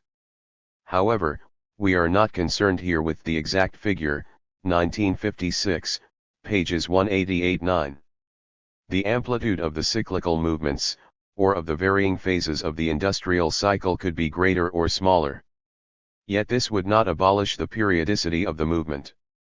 Koski feels that despite his basic disagreement with Tugan-Baranovsky's theory of crisis, he agrees with him on several points.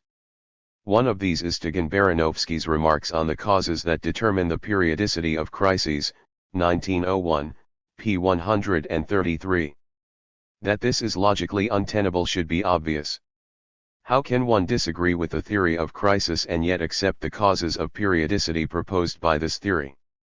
And what is Tugan-Baranovsky's epoch-making discovery which impressed Koski so much? Like Tugan, I would identify the fitful international expansion of railways as one of the basic factors behind the alternation of prosperity and crisis.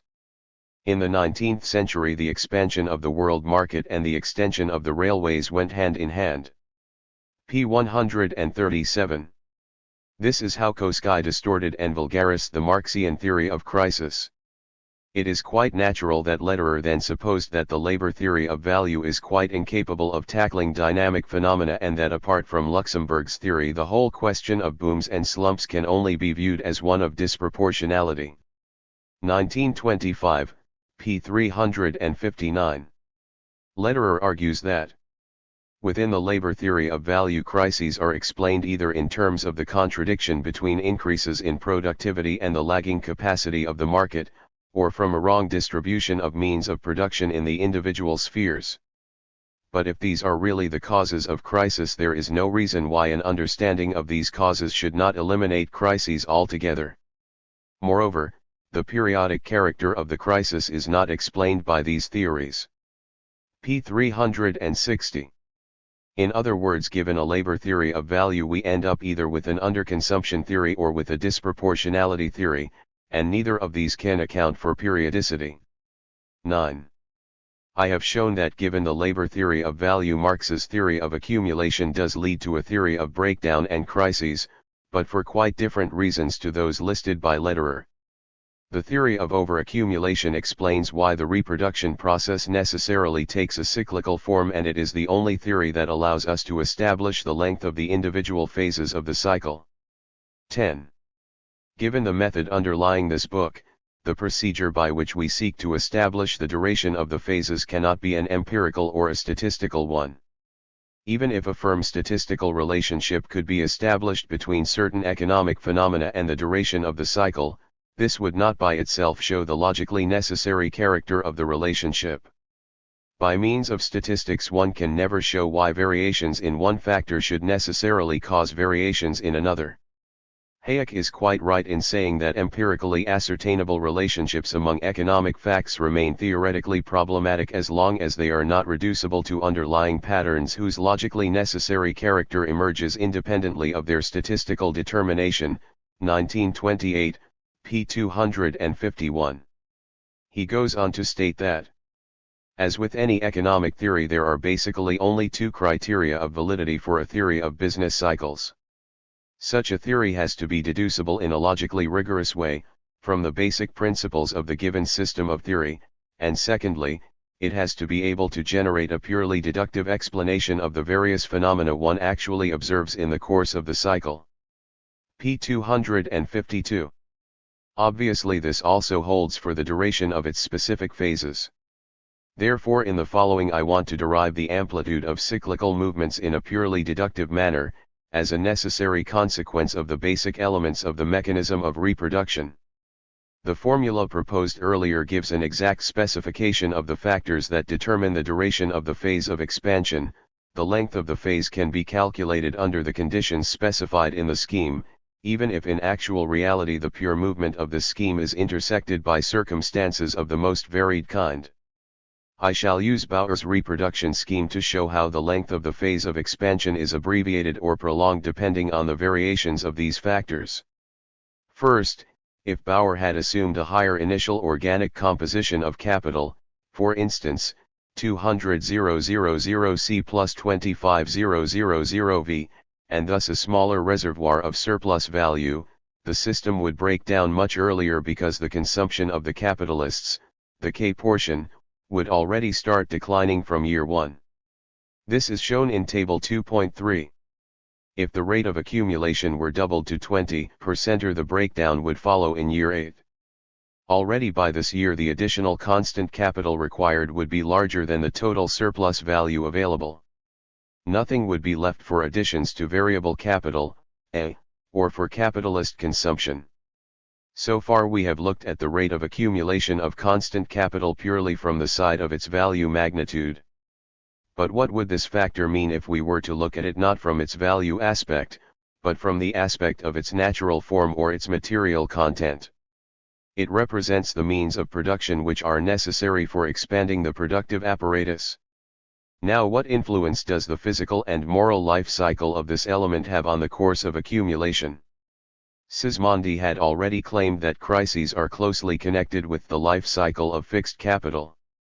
It has been remarked that the violent shocks by which manufacturing industry is convulsed nowadays are related to the rapidity with which scientific discoveries are following one another.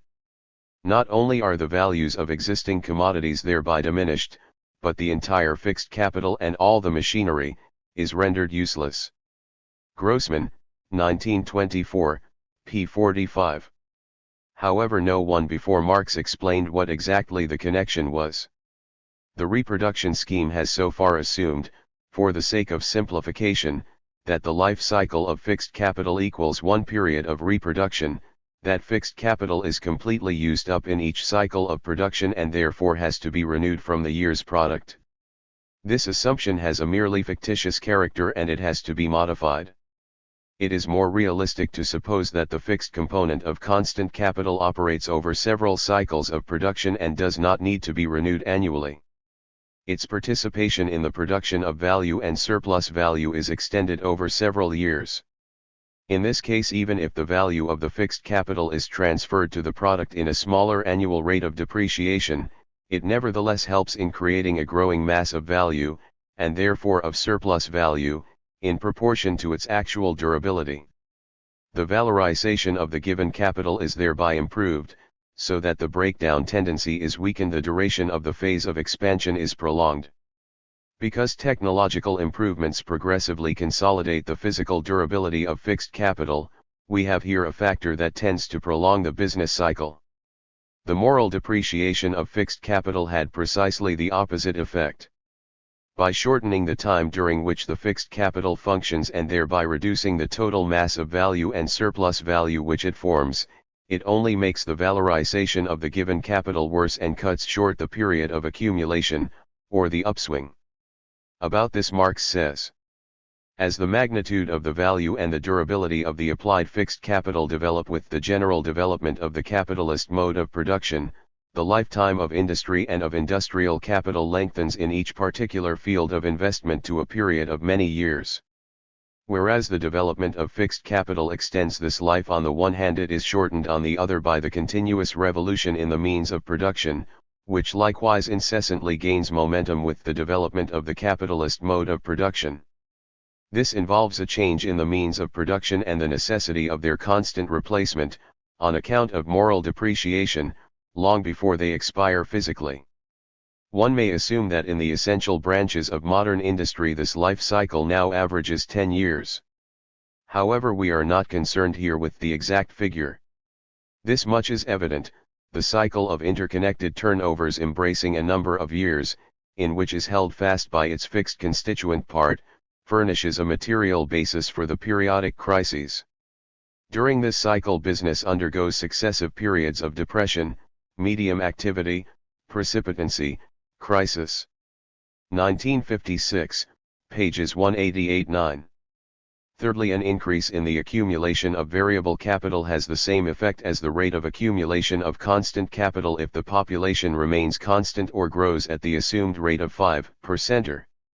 On this assumption, variable capital can accumulate more rapidly than it does in the scheme only if wages are rising from one year to the next. Consequently, annual increases in variable capital stem from two causes: I, because the number of workers is growing; 2, because wages are rising. Under the circumstances, higher wages mean a fall in the rate of surplus value. Suppose the working population increases by 5% every year, whereas wages rise by 20%. Other conditions being equal, we get the result shown in Table 2.5. In this example, the extremely rapid onset of breakdown is due to the coupling of a higher rate of accumulation with a lower rate of surplus value. Conversely, the breakdown would be postponed if the rate of surplus value were, for example, 150%.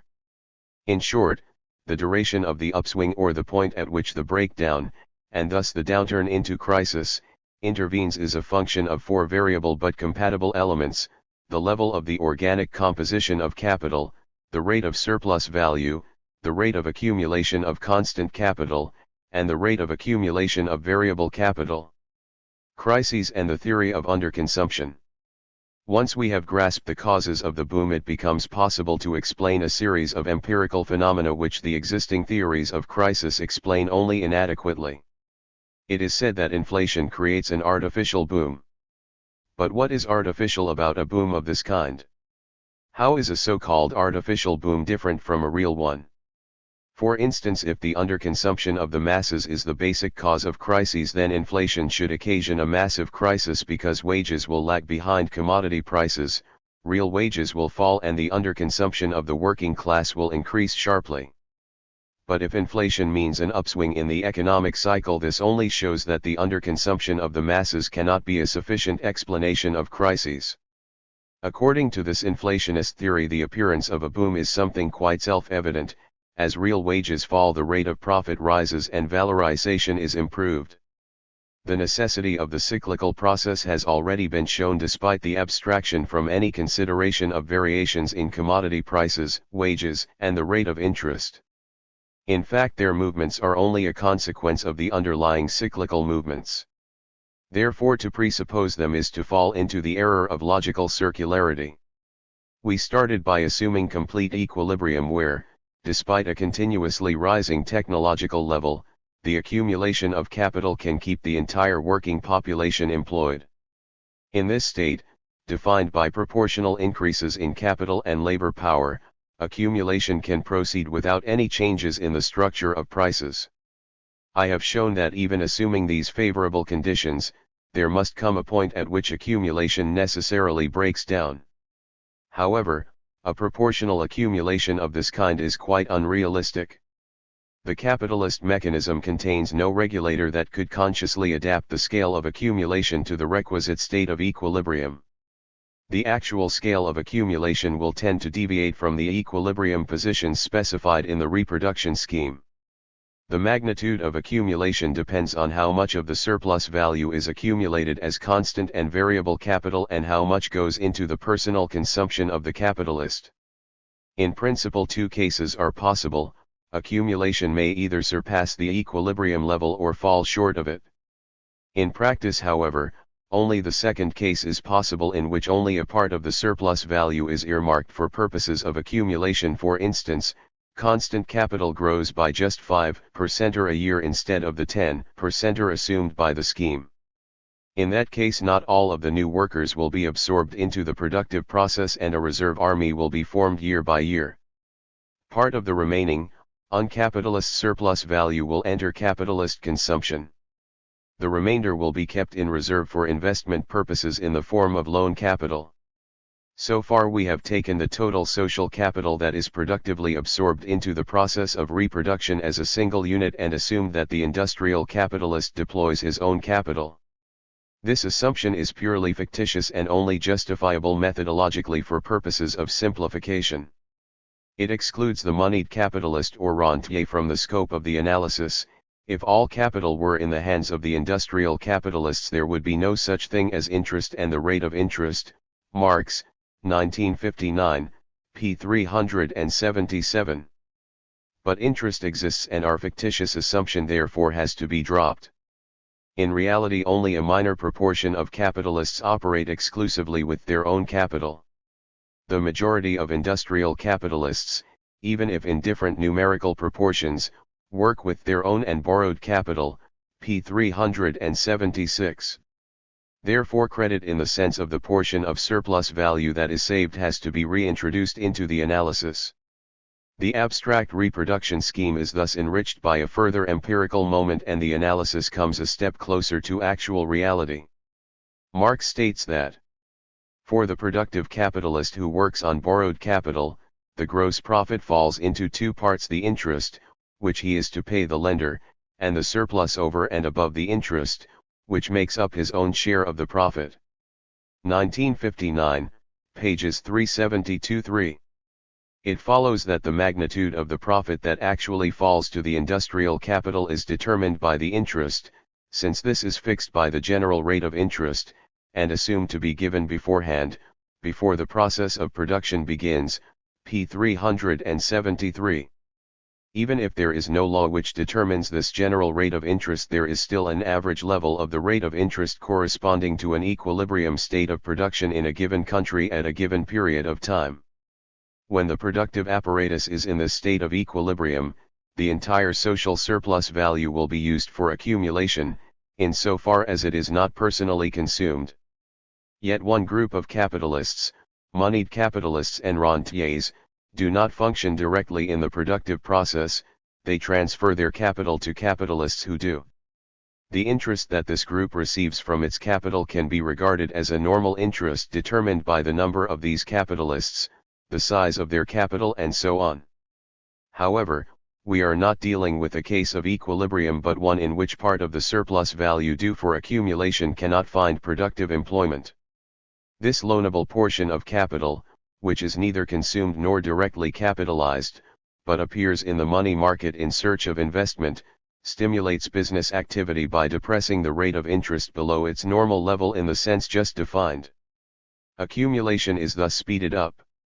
Marx states that the expansion of the actual process of accumulation is promoted by the fact that the low interest increases that portion of the profit which is transformed into profit of enterprise, 1959, p. 495. An analogous process occurs on the labor market. Originally the entire working population was absorbed into the process of production, whereas now, in the case where the constant capital expands at a lower than equilibrium rate, a reserve army begins to form. This in turn depresses the level of wages and again stimulates business activity.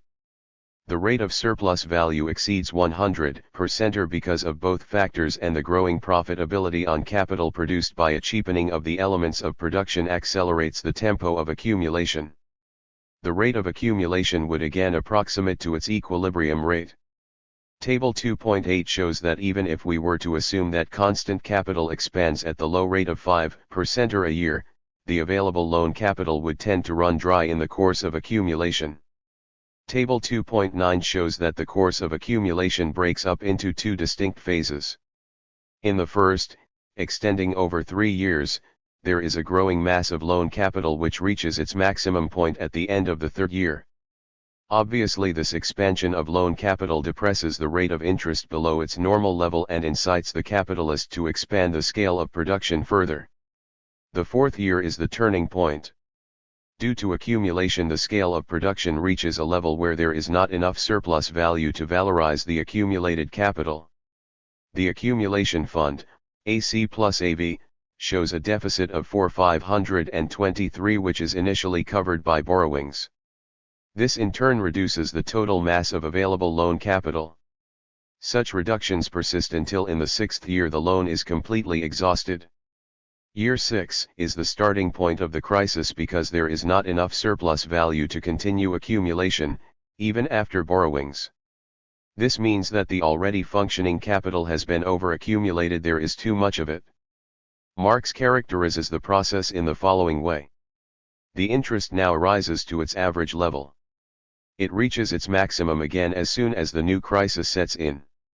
Credit suddenly stops, then, payments are suspended, the reproduction process is paralysed, a superabundance of idle industrial capital appears side by side with an almost absolute absence of loan capital. On the whole, then, the movement of loan capital, as expressed in the rate of interest, is in the opposite direction to that of industrial capital, 1959, pages 488-9. Figure 3. Under accumulation expands the volume of loan capital and thereby depresses the rate of interest and enhances the rate of profit. An abnormal upswing follows. Figure 3 shows that the upswing is not a simple straight line but takes the shape of a curve that rises steeply upwards from a low start. The gradual pace of accumulation at the start of this upswing increases progressively under the stimulus of a low rate of interest. When the reserves of loan capital have run dry, accumulation comes to a standstill, or the crisis starts. A similar movement is discernible on the labor market. Under accumulation, which is what we are assuming, means that unused labor powers are available. The depression of wages below the value of labor power enhances the rate of profit. This incites capital to extend the scale of production, and because the first half of the expansion phase is characterized by a growing reserve army, this impulse is even more powerful. But the number of unemployed starts to decline and wages begin to rise. It follows that through the introduction of credit into the analysis, the process of accumulation acquires a more realistic character. But no new moments are introduced in terms of our basic explanation of the industrial cycle and of the causes of crisis. If we view the expansion phase as a whole, we return to the methodological starting point of the analysis, in the sense that the converse deviations of the rate of interest or of wages cancel out one another to yield an average or normal level. As against Bauer, I have shown that the very mechanism of accumulation leads to an overaccumulation of capital and thus to crisis.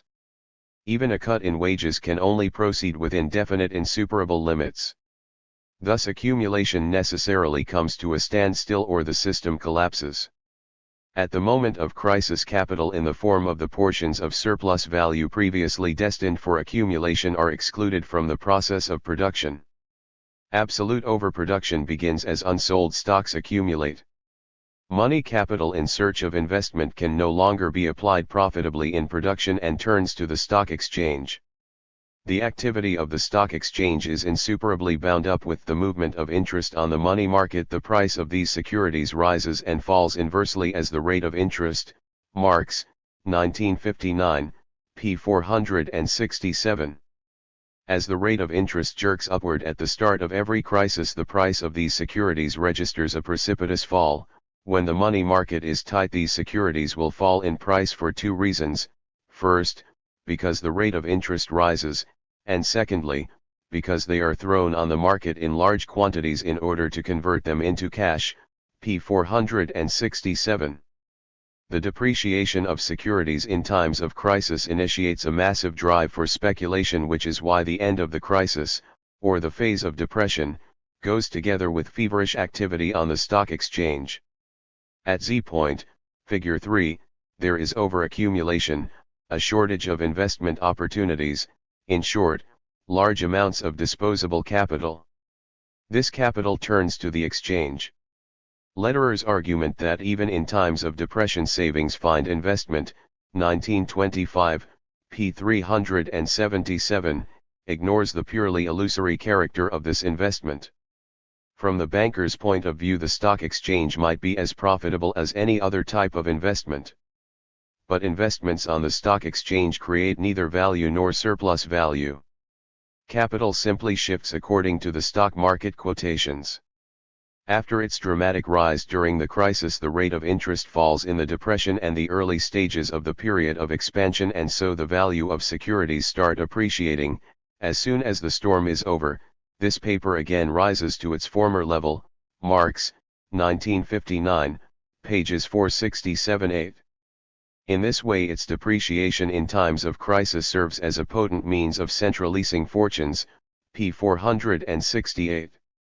Some pages later Marx states, gains and losses through fluctuations in the price of these titles of ownership, and their centralization in the hands of the railway kings, etc., become, by their very nature, more and more a matter of gamble, which appears to take the place of labor as the original method of acquiring capital wealth. p. 478. This completes the causal chain. Starting from the sphere of production, I have shown that the very laws of capitalist accumulation impart to accumulation a cyclical form, and this cyclical movement impinges on the sphere of circulation, money market and stock exchange. The former is the independent variable, the latter the dependent variable. Once counteracting tendencies begin to operate and valorization of productive capital is again restored, a further period of accumulation sets in. The rate of profit climbs upwards. As soon as it exceeds the income of fixed interest securities, money is again channeled from the stock exchange back into the sphere of production. The rate of interest starts rising, and with the gradual fall in the price of securities they are transferred to the public, which only looks for a long-term investment. But this long term lasts only down to the next crisis or the next wave of speculative buying. Throughout all this there is a growing centralization of money wealth, which in turn accounts for the increasing power of finance capital. The elasticity of accumulation. Luxemburg criticizes Marx's scheme of expanded reproduction in the following terms: the limits of this expansion are each time determined in advance by the amount of surplus value which is to be capitalized in any given case. 1968, p. 330. She goes on to state that the diagram thus precludes the expansion of production by leaps and bounds. It only allows of a gradual expansion which keeps strictly in step with the formation of surplus value.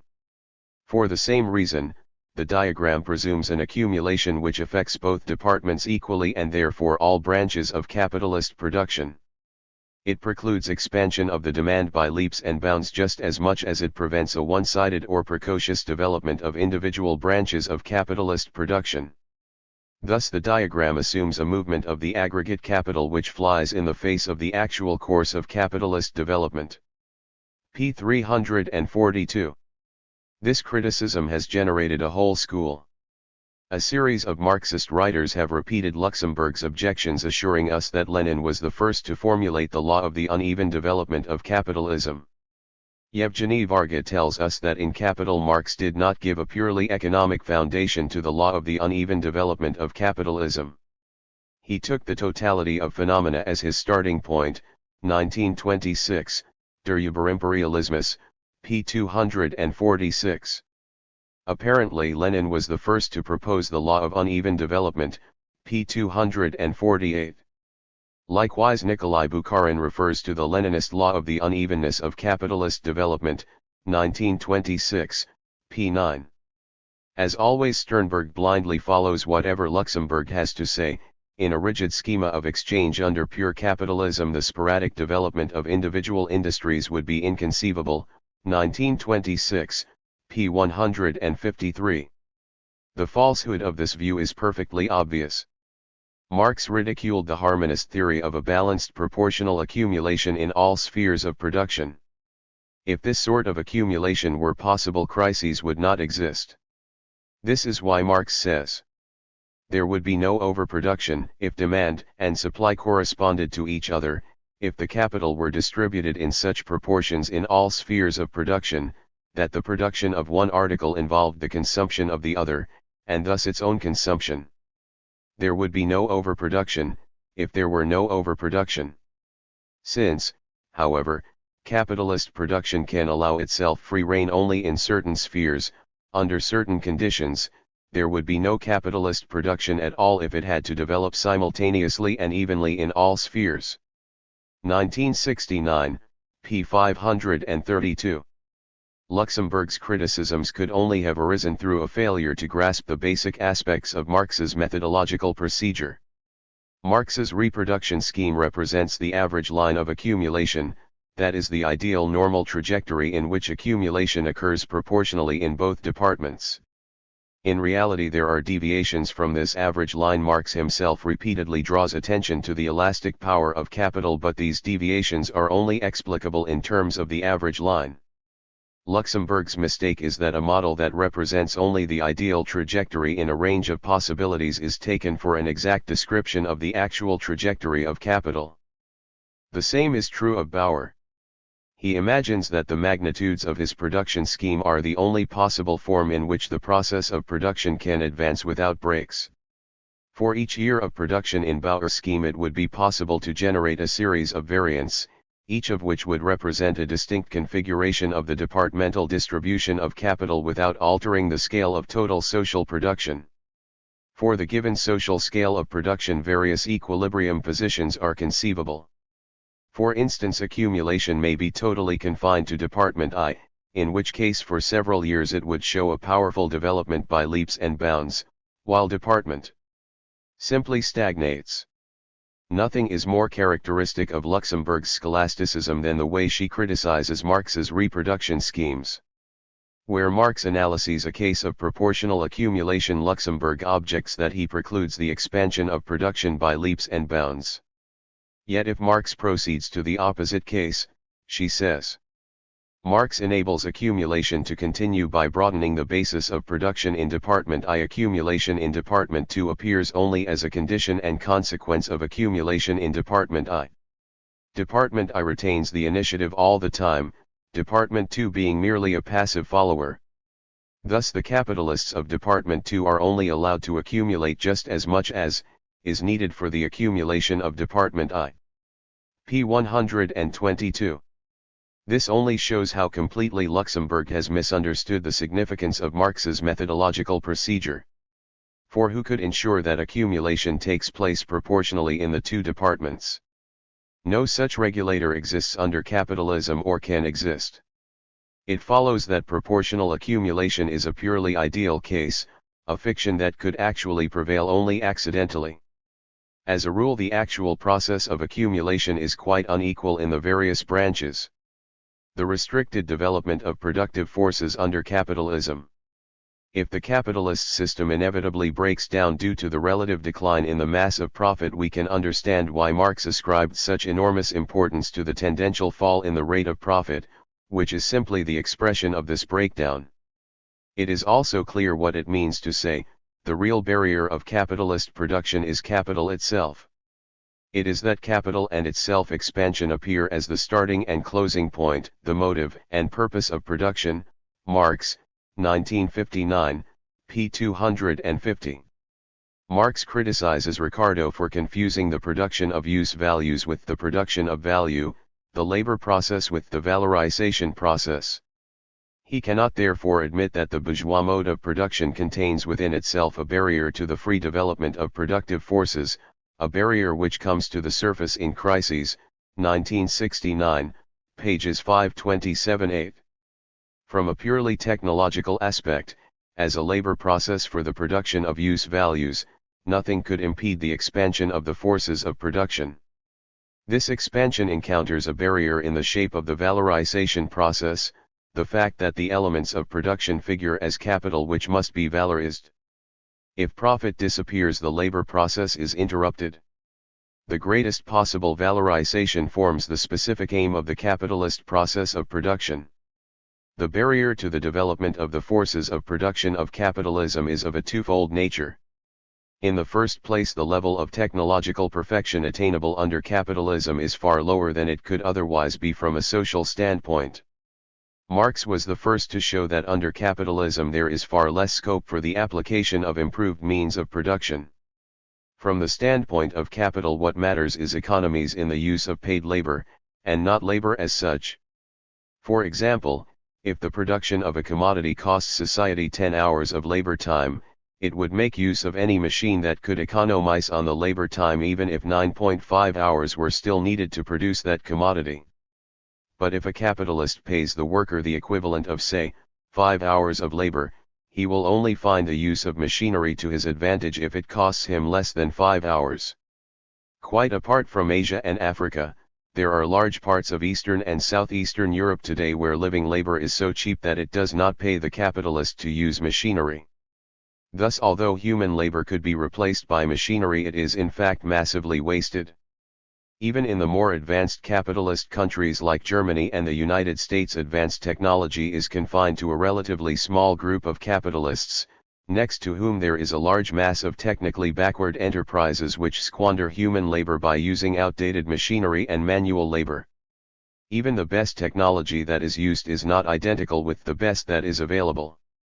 Of course, a fantastic number of inventions and patents are bought up by the cartels and trusts, but they do not use them until forced to do so under the pressure of competition. Secondly, competition entails an enormous squandering of the productive forces through the struggle for sales outlets, the overproduction of commodities on one side and unemployment on the other. According to R. Liefman, this competitive struggle is terribly uneconomical, and often represents a huge waste of capital. 1918, p. 50. But are things any better in the epoch of monopoly capitalism? Liefman argues that as far as cartels are concerned, we cannot speak of a conscious regulation of production based on foresight.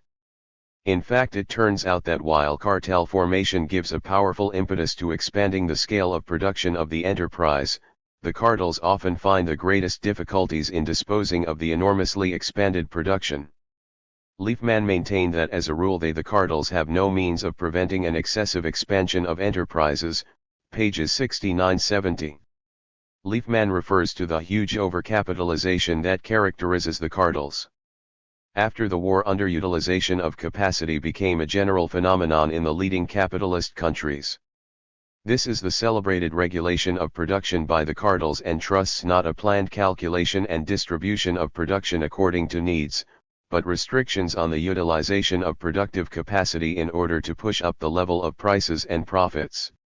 Marx states that capitalist production meets in the development of its productive forces a barrier which has nothing to do with the production of wealth as such, and this peculiar barrier testifies to the limitations and to the merely historical, transitory character of the capitalist mode of production, testifies that for the production of wealth, it is not an absolute mode, moreover, that at a certain stage it rather conflicts with its further development. 1959, p. 242. After 1815 English capitalism revolutionized her industry through technological changes in iron production starting with the puddling process. But as the accumulation of capital advanced, the rate of technological progress slowed down in Britain. In 1856 the Englishman Bessemer reported the discovery of a new process that was destined to revolutionize the metal-working industries and to replace the dominance of iron by steel. But for 20 years Britain ignored the discovery of the Bessemer process and stuck to the puddling process until the competition of Germany, France, and Belgium forced her to take it over and refine it. This was repeated again when in 1879 Thomas discovered the basic process named after him. Britain received the finding with pure indifference and let foreigners buy it until, in 3 years, it revolutionized all the plants on the continent. The British monopoly was a thing of the past as the leadership in iron and steel production gradually passed into other hands. At the end of the 19th century we find the same picture in the field of electrical technology. British capitalism simply ignored it at a time when there was practically no city in Germany which did not have its electricity society. By 1906 G. Schultzgovernance could refer to the technological conservatism of Britain and list a whole series of industries like iron and steel, machine building, shipbuilding, chemicals, and others in which America and Germany had either displaced or were threatening British dominance. However, Schultzgovernance does not accept economic causes as the explanation of British conservatism and prefers to trace this to processes of spiritual decay, 1906, p. 212. But if so, why did the progressive, in fact revolutionary, character of British economic development change so completely in a few decades? I have shown that under capitalism, at a definite level of the accumulation of capital, technological development has to slow down because the valorization of capital can no longer sustain it. This way of posing the problem shows that it is misleading to speak about the stagnation of productive forces under capitalism in general. This is precisely why Koski can deny the possibility of an economic breakdown of capitalism, because in his understanding capitalism has proved its capacity to develop the forces of production. But the problem is not one of some abstract capitalism outside space and time but of the actual development of particular historical capitalist countries, each of which lies at a specific stage of capital accumulation. It is a fact that the oldest capitalist country of Europe, which for more than a century played the leading role in industry and which had the greatest accumulation of capital prior to the war, has lost its dominance to other nations in several of the most important industries. Schultzgovernance, 1906, p. 334. The technological stagnation of Britain and her loss of industrial leadership were rooted in the faltering of her rate of accumulation due to the already huge accumulation of capital. Once the accumulation of capital increases in countries like Germany and America, there too the process of valorization will necessarily run into limits that will slow down their technological advance. The law of accumulation expounded above explains the phenomenon already noted by Adam Smith that in the younger countries at an early stage of capitalist development the tempo of accumulation is more rapid than in the wealthier, advanced capitalist countries. Lenin was right in saying that highly developed capitalism is characterized by an inherent tendency to stagnation and decay. But Lenin linked this tendency to the growth of monopolies. That there is such a connection is indisputable, but a mere statement is not enough. After all, one is not dealing simply with phenomena of stagnation. The very same British capitalism that has reached a state of decay economically, shows an extremely aggressive character in other aspects. It is this aggressive character or unusual energy that gives to it the peculiar stamp of so-called imperialism. Imperialism is characterized both by stagnation and by aggressiveness. These tendencies have to be explained in their unity. If monopolization causes stagnation, then how can we explain the aggressive character of imperialism?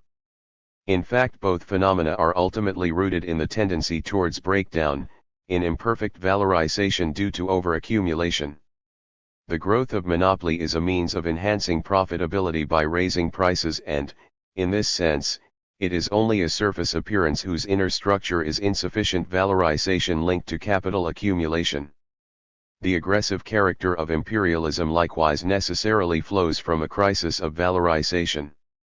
Imperialism is a striving to restore the valorization of capital at any cost, to weaken or eliminate the breakdown tendency. This explains its aggressive policies at home, an intensified attack on the working class, and abroad, a drive to transform foreign nations into tributaries. This is the hidden basis of the bourgeois rentier state, of the parasitic character of capitalism at an advanced stage of accumulation. Because the valorization of capital fails in countries at a given, higher stage of accumulation, the tribute that flows in from abroad assumes ever-increasing importance. Parasitism becomes a method of prolonging the life of capitalism. The opposition between capitalism and its forces of production is an opposition between value and use value, between the tendency to an unlimited production of use value and a production of values constrained by the limits to valorization. Marx writes, "The contradiction, to put it in a very general way, consists in that the capitalist mode of production involves a tendency towards absolute development of the productive forces, regardless of the value and surplus value it contains, while, on the other hand, its aim is to preserve the value of the existing capital and promote its self-expansion to the highest limit." 1959, p. 249. Capital accomplishes this twofold objective through technological advance, by the development of a progressively higher organic composition of capital which, however, entails the consequences we know already. The methods by which it accomplishes this include the fall of the rate of profit, depreciation of the existing capital and development of the productive forces of labor at the expense of already created productive forces. The periodical depreciation of existing capital disturbs the given conditions, within which the process of circulation and reproduction of capital takes place, and is therefore accompanied by sudden stoppages and crises in the production process. Marx, 1959, p. 249. Surveying the process as a whole, we get the following picture. The accumulation process is a movement that proceeds through the opposition between use value and value.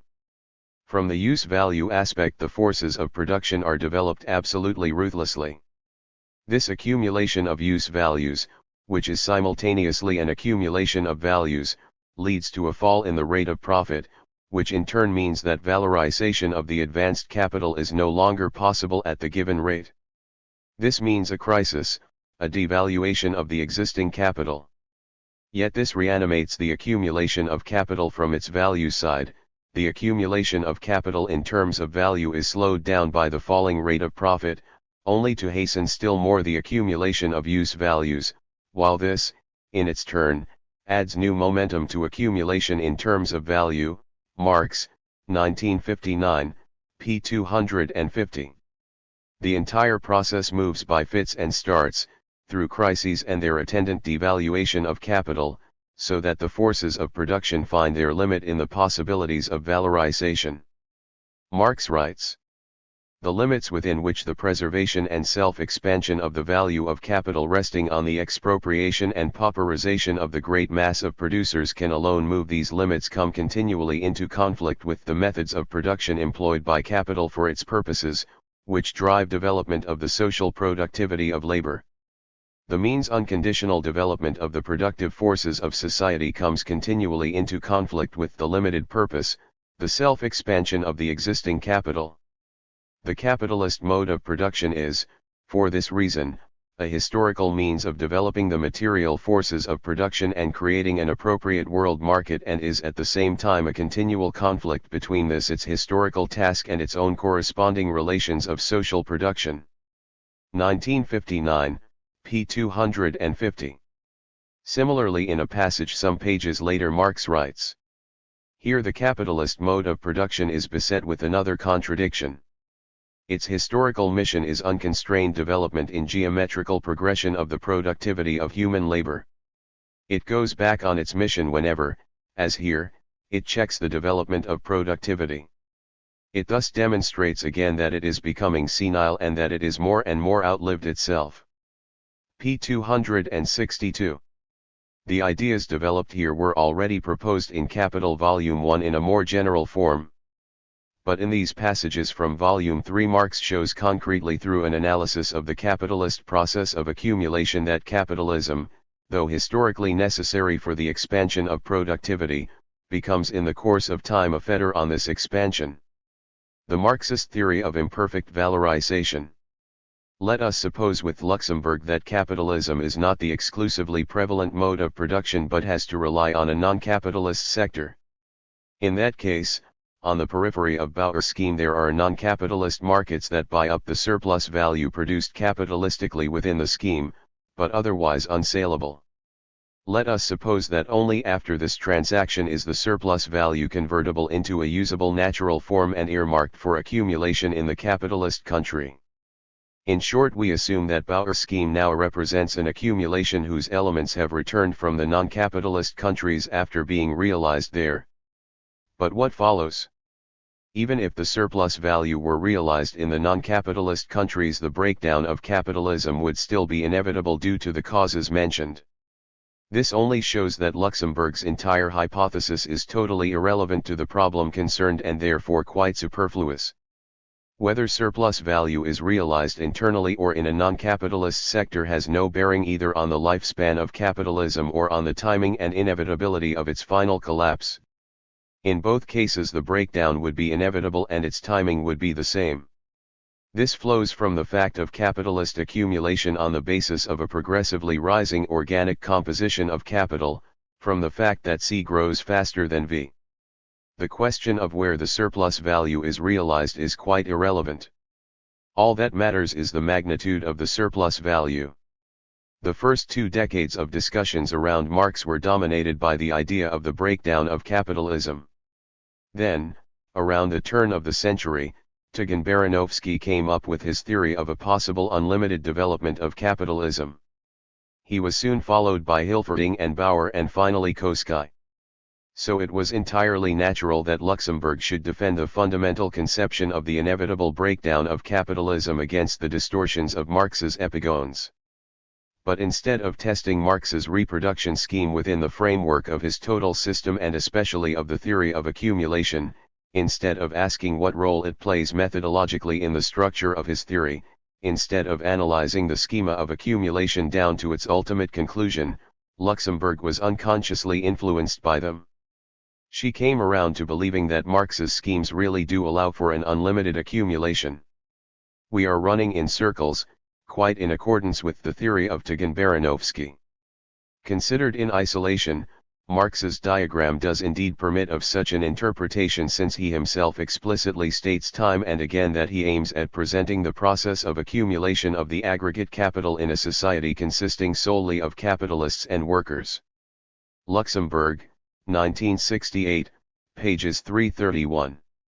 Luxemburg was of the opinion that Marx does not go any further into the question of accumulation than to devise a few models and suggest an analysis. This is where my critique begins, 1972, p. 48. We could scarcely imagine a worse distortion of Marx's methodological principles. Because Luxemburg took the schemes as implying the possibility of unfettered accumulation, she was forced to abandon them in order to salvage the notion of breakdown flowing from Capital Volume 1. In her own words, assuming the accumulation of capital to be without limits, one has obviously proved the unlimited capacity of capitalism to survive. If the capitalist mode of production can ensure boundless expansion of the productive forces, of economic progress, it is invincible indeed. 1968, p. 325. With her ad hoc model of the need for non-capitalist markets, Luxemburg thought she was killing 2 birds with 1 stone, refuting the equilibrium dreams of the neo-harmonist writers by showing that there is an inexorable economic limit to capitalism and simultaneously explaining imperialism.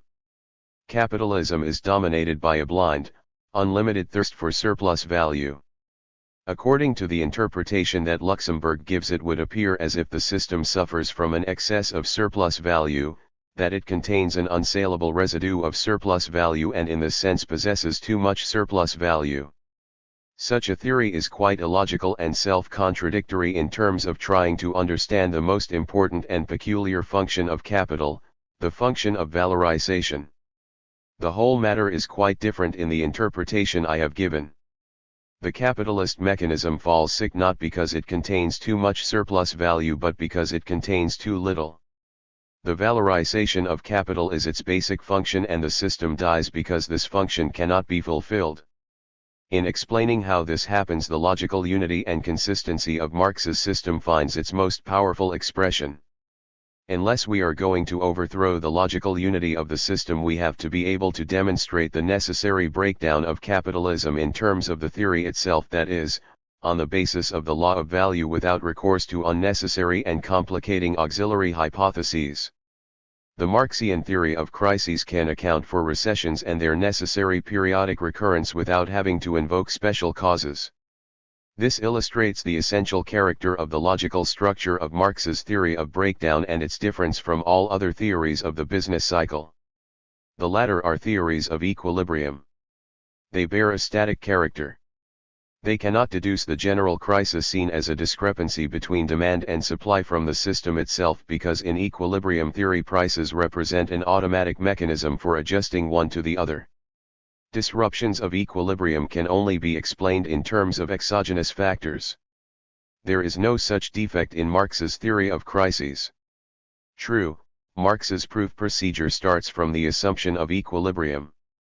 But equilibrium forms only a tentative methodological fiction with which Marx shows that in the long run equilibrium is impossible under capitalism. By its very nature, capitalism is not static but dynamic.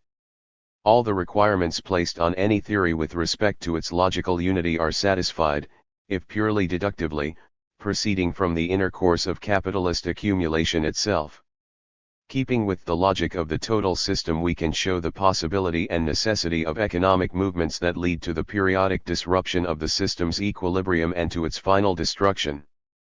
This enables us to clarify the basic differences between the outlook of classical economy and that of Marx. Adam Smith had already discerned a threat to capitalism in the falling rate of profit, because profit is the motor force of production. But Smith accounts for declining profitability in terms of growing competition of capitals. Ricardo grounds the law of the falling rate of profit in terms of natural factors related to the declining productivity of the soil. By contrast, Marx deduces the breakdown of the capitalist system quite independently of competition. His starting point is a state of equilibrium. Because valorization falters at a specific level of accumulation, the struggle for markets and for spheres of investment must begin. Competition is a consequence of imperfect valorization, not its cause. As against Ricardo, Marx roots the breakdown in the social form of production, in the fact that the capitalist mechanism is regulated by profit, and at a certain level of capitalist accumulation there is not enough profit to ensure valorization of the accumulated capital. The law of breakdown is the fundamental law that governs and supports the entire structure of Marx's thought. Footnotes. 1. Oppenheimer, who is otherwise a sharp thinker, fails to notice the methodological significance of Marx's reproduction schemes. He argues that Marx's division of the annual product into C plus V plus S was simply a device for the deduction of surplus value. The deduction failed, 1928, p. 311. But Marx did not need any device for the deduction of surplus value, because the latter is a fact and facts do not need any proofs. The methodological construction was not designed to prove the fact of surplus value but to establish exactly the variations in the magnitude of surplus value in the course of accumulation.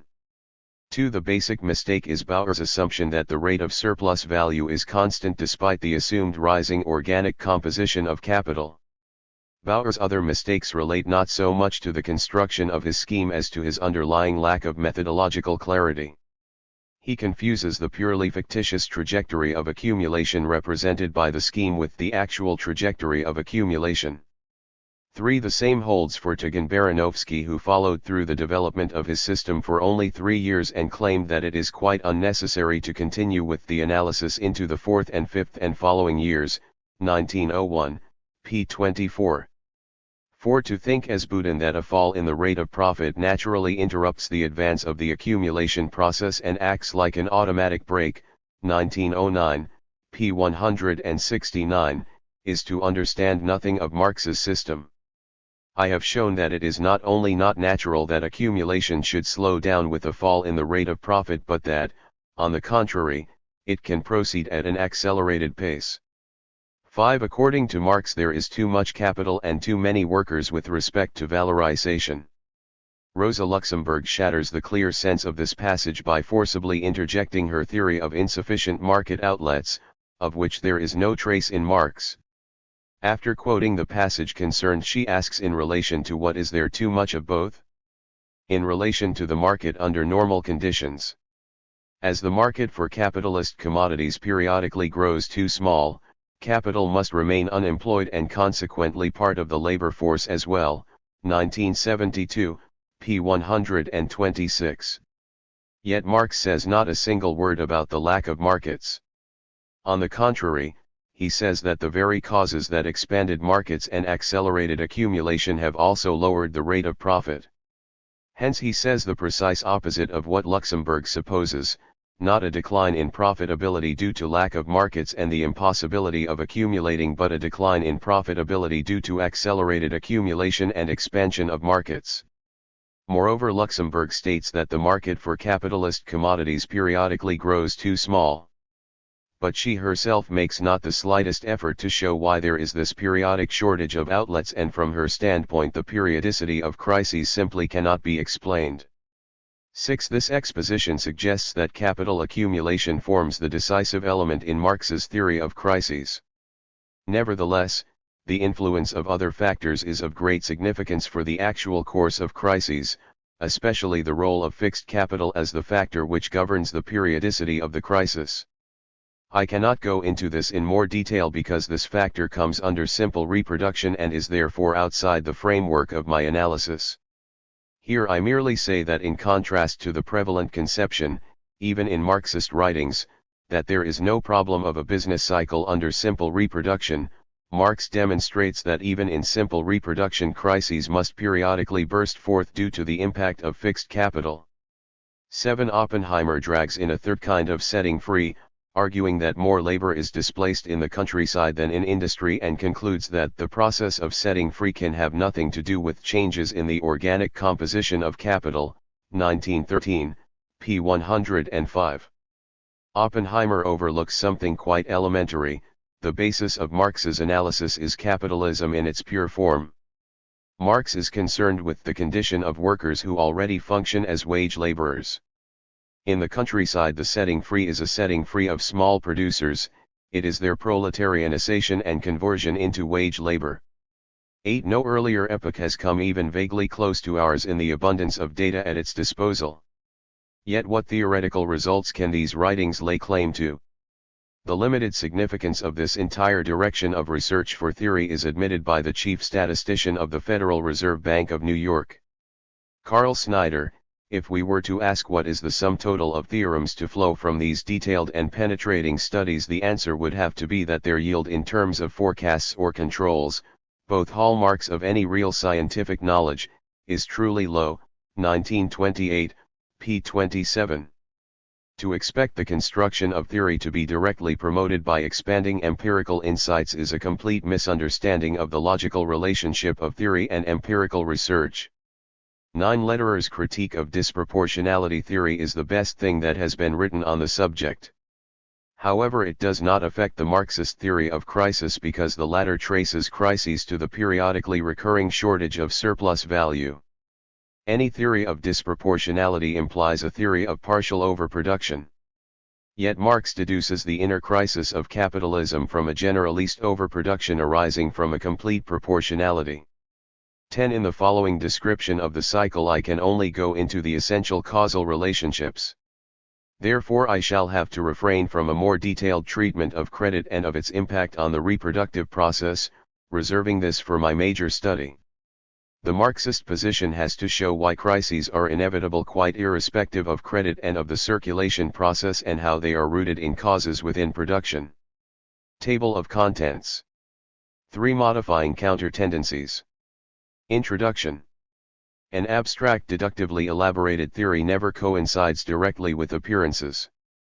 In this sense, the theory of accumulation and breakdown expounded above does not directly correspond with the appearances of bourgeois society in its day-to-day life.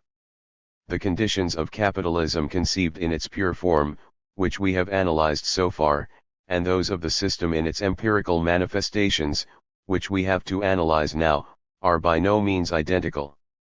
This is because a theoretical deduction involves working with simplifications. Many real factors pertaining to the world of appearances are consciously excluded from the analysis. So far we have assumed I. That the capitalist system exists in isolation, that there is no foreign trade. 2. That there are only two classes, capitalists and workers. 3. That there are no landowners, hence no ground rent. 4. That commodities exchange without the mediation of merchants. v. That the rate of surplus value is constant and corresponds to the magnitude of the wage, that is a rate of surplus value of 100%. 6. That there are only two spheres of production, producing means of production and means of consumption. 7. That the rate of growth of population is a constant magnitude. 8. That the value of labor power is constant. 8. That in all branches of production capital turns over once a year. Any theory has to work with such provisional assumptions, which are a potential source of mistakes. But these assumptions have allowed us to determine the direction in which the accumulation of capital works, even if the results of this analysis have a provisional character. Marx was perfectly conscious of the abstract, provisional nature of his law of accumulation and breakdown. Having presented the absolute general law of capitalist accumulation, he says that like all other laws it is modified in its working by many circumstances, the analysis of which does not concern us here. 1954, p. 603. Elsewhere, in describing the process of accumulation, he writes, "This process would soon bring about the collapse of the capitalist production were it not for counteracting tendencies." 1959, p. 246. Marx gave an analysis of these counteracting tendencies in various places in Capital Volume 3 as well as in Theories of Surplus Value. Once we have shown the tendency of accumulation in its pure form, we have to examine the concrete circumstances under which the accumulation of capital proceeds, in order to see how far the tendency of the pure law is modified in its realization. We are asking whether, and if so in what direction, the tendencies of development of the pure system are changed once the system reincorporates, by degrees, foreign trade, landowners who live off ground rent, merchants, and the middle classes, and once the rate of surplus value or the level of wages are allowed to vary. These considerations mean that the abstract analysis comes closer to the world of real appearances. It enables us to verify the law of breakdown, to see to what extent the results of the abstract theoretical analysis are confirmed by concrete reality. Considering the gigantic increases in productivity and the enormous accumulation of capital of the last several decades, the question arises, why has capitalism not already broken down? This is the problem that interests Marx. The same influences which produce a tendency in the general rate of profit to fall, also call forth counter effects, which hamper, retard, and partly paralyze this fall. The latter do not do away with the law, but impair its effect. Otherwise, it would not be the fall of the general rate of profit, but rather its relative slowness, that would be incomprehensible. Thus, the law acts only as a tendency. And it is only under certain circumstances and only after long periods that its effects become strikingly pronounced. 1959, p. 239. Once these counteracting influences begin to operate, the valorization of capital is re-established and the accumulation of capital can resume on an expanded basis. In this case, the breakdown tendency is interrupted and manifests itself in the form of a temporary crisis. Crisis is thus a tendency towards breakdown which has been interrupted and restrained from realizing itself completely. Return for a moment to the illustration of the cyclical process of accumulation in Figure 2 above. Due to the very nature of the accumulation process, there is a basic difference between the two phases of the cycle with respect to their duration and their character. We have seen that only the phase of accumulation is defined by a specific regularity, that only the length of the expansion phase, OZ1, OZ2, and the timing of the downturn into a crisis are open to exact calculation. No such calculation is possible with respect to the duration of the crisis, Z101, Z202. At ZL, Z2, and so on, valorization collapses.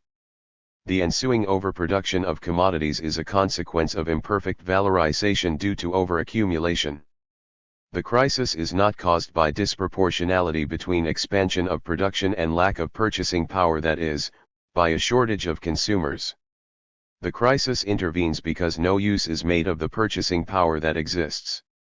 This is because it does not pay to expand production any further, since the scale of production makes no difference to the amount of surplus value now obtainable. So on the one hand, purchasing power remains idle. On the other, the elements of production lie unsold. At first, only further expansion of production becomes unprofitable, reproduction on the existing scale is not affected. But with each cycle of production this changes. The portion of the surplus value earmarked for accumulation each year goes unsold.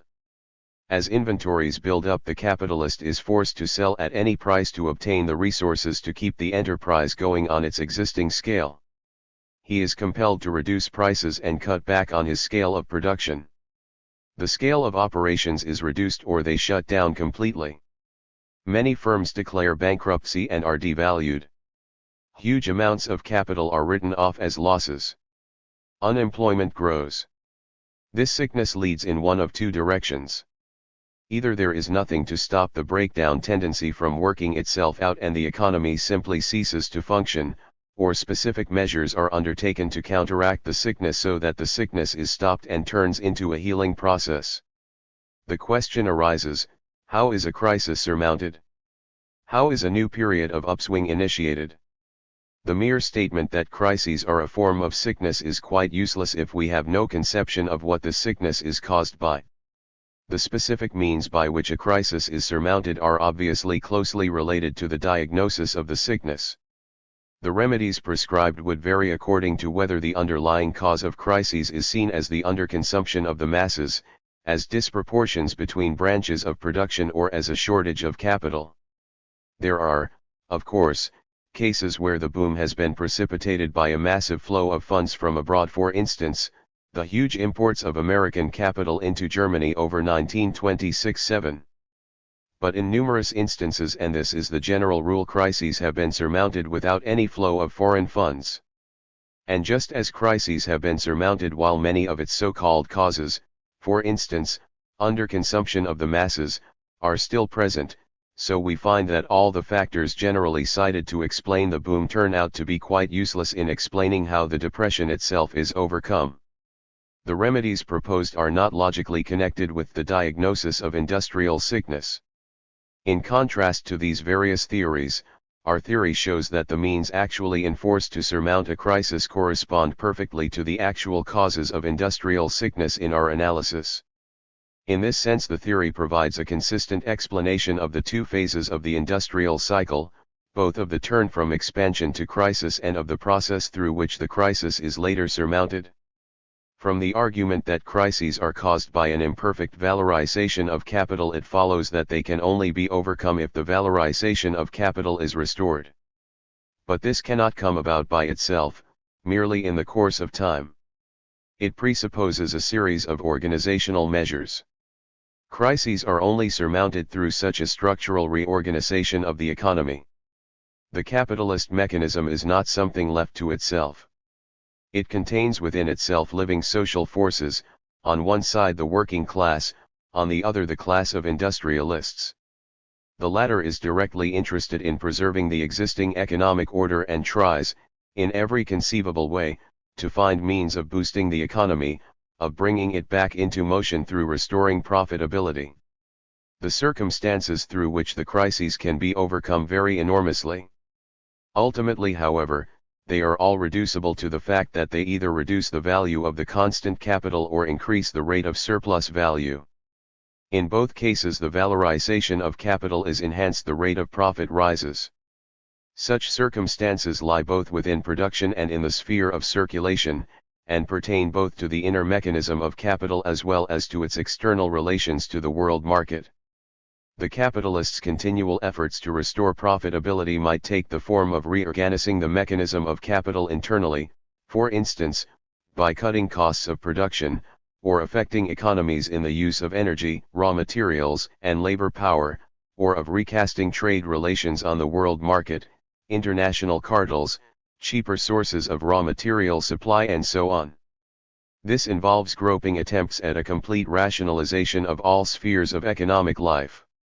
Many of these measures fall while the program of reorganization is often completely beyond the reach of the smaller enterprises, which are thus wiped out. In the end, capital finds suitable means of raising profitability and a reorganization is gradually enforced. By its very nature, the duration of this reorganization and economic restructuring process is something purely contingent and therefore impossible to calculate. In the pages that follow I shall not go into a detailed description of all the several counter-tendencies that hinder the complete working out of the breakdown. I shall confine myself to presenting only the most important of them and to showing how the operation of these counter-tendencies transforms the breakdown into a temporary crisis, so that the movement of the accumulation process is not something continuous but takes the form of periodic cycles.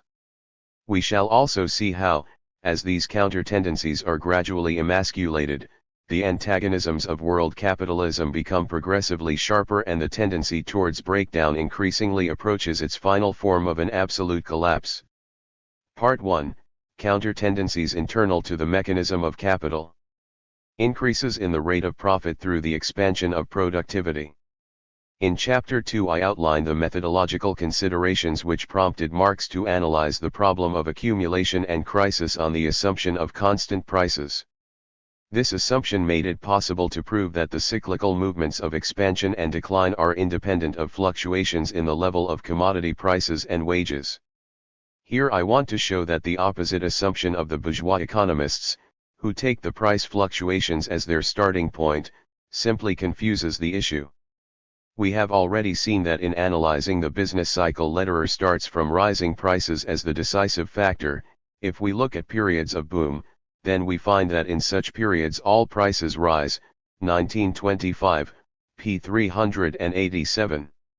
According to Lederer, expansions in the scale of production which characterize periods of boom are a result of rising prices. But how is the general increase in prices possible? Lederer argues that if the value of money is held constant, a general increase in prices can only flow from changes on the commodity supply side. However, Lederer continues, such changes in the volume of production are only consequent on changes in the level of prices, p. 388. So Lederer sees a vicious circle which can only be broken by new purchasing power being injected into the process of circulation by the expansion of credit. Only credit creates the boom or makes it possible, p. 391, by raising the level of demand and therefore of prices. Only through additional credit and thus newly created purchasing power is any significant expansion of the productive process possible, p. 387. Lederer's argument is unconvincing. Apart from its defective methodological starting point, it is both logically contradictory and contradicts the actual course of the boom. Firstly, a general increase in prices is something meaningless apart from the case where the value of money falls. Yet such a general price increase is purely nominal, it has no impact on the mass of profit. Bearing this in mind, the whole basis of Lederer's deduction simply falls. Secondly, the most important renovations and expansions in the productive apparatus occur in periods of depression when commodity prices are low. It is the demand generated by these programs of expansion that raises the level of prices, assuming that this demand exceeds the supply. In principle, rising prices are by no means necessary in surmounting crises. They are only a consequence, not a cause, of booms. Extensions in the scale of production can, and do, occur without rising prices, and even if the level of prices is low. This is basic to any understanding of the problem. According to Lederer, rising prices and the programs of expansion supposedly linked to them are a result of credit expansion. In which case it follows that credit is released when prices are still low. So Lederer has to be able to tell us who will take the credit to extend the scale of production when prices are low. Lederer is simply running in circles. The fact remains that programs of expansion are undertaken in periods of depression when prices are low. Any deeper analysis has to start here if we are going to understand the process in its pure form. At a certain level of the accumulation of capital there is an overproduction of capital or a shortage of surplus value. Overproduction does not mean that there is not enough purchasing power to buy up commodities, but that it does not pay to buy commodities for programs of expansion because it is not profitable to extend the scale of production. In times of crisis, the rate of profit, and with it the demand for industrial capital, has to all extents and purposes disappeared. Marx 1959, p. 513. Due to lack of profitability, accumulation is interrupted and production is carried out on the existing scale. Prices are bound to fall. The fall in prices is only a consequence of stagnation, not its cause. Because commodities are unsaleable when the crisis starts, competition sets in. Each individual capital tries to secure for itself, at the cost of other capitals, that which is unattainable by the totality of capitals. From a scientific point of view, this proves that competition is necessary under capitalism. We started by assuming the most favorable condition for capital, a state of equilibrium in which supply and demand coincide. Yet at a certain level of the accumulation of capital, competition must necessarily arise. Earlier we looked at the capitalist class as a single entity. But in examining the crisis we must take account of the mutual competition of the individual capitalists. Let us go back to the question posed earlier: how is the crisis surmounted? How does a renewed expansion of production come about?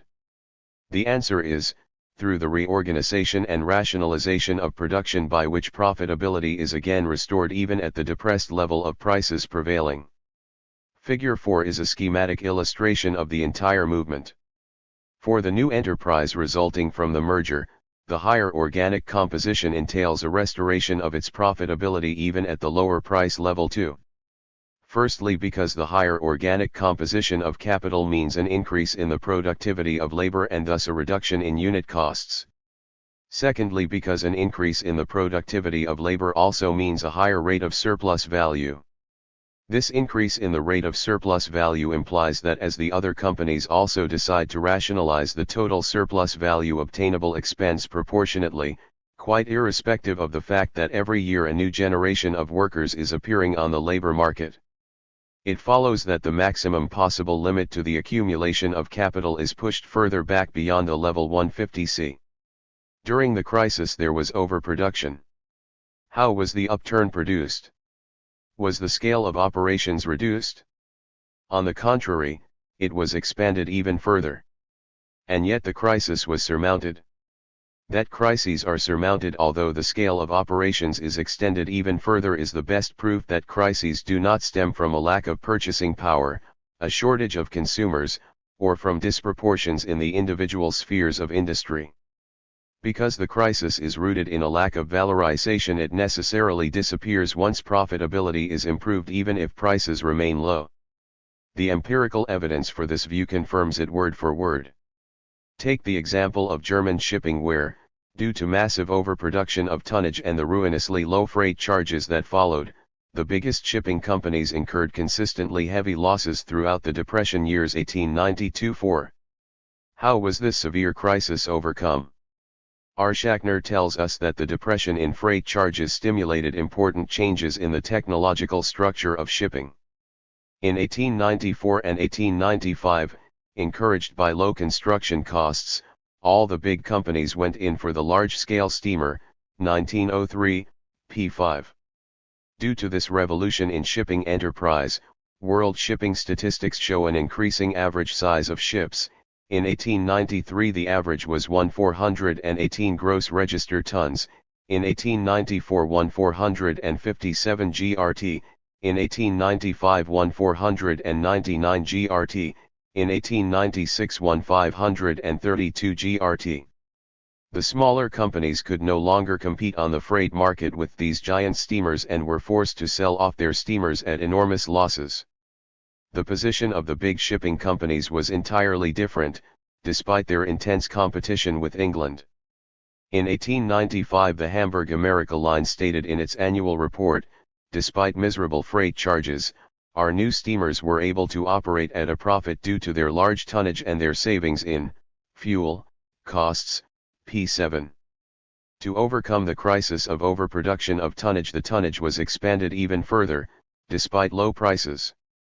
The same process was repeated when, after the boom years of 1897-1900, a new crisis started in 1901. Again there was an attempt to relieve the impact of the depression through a general drive to cut costs in shipping by expanding the individual scale of operations still further.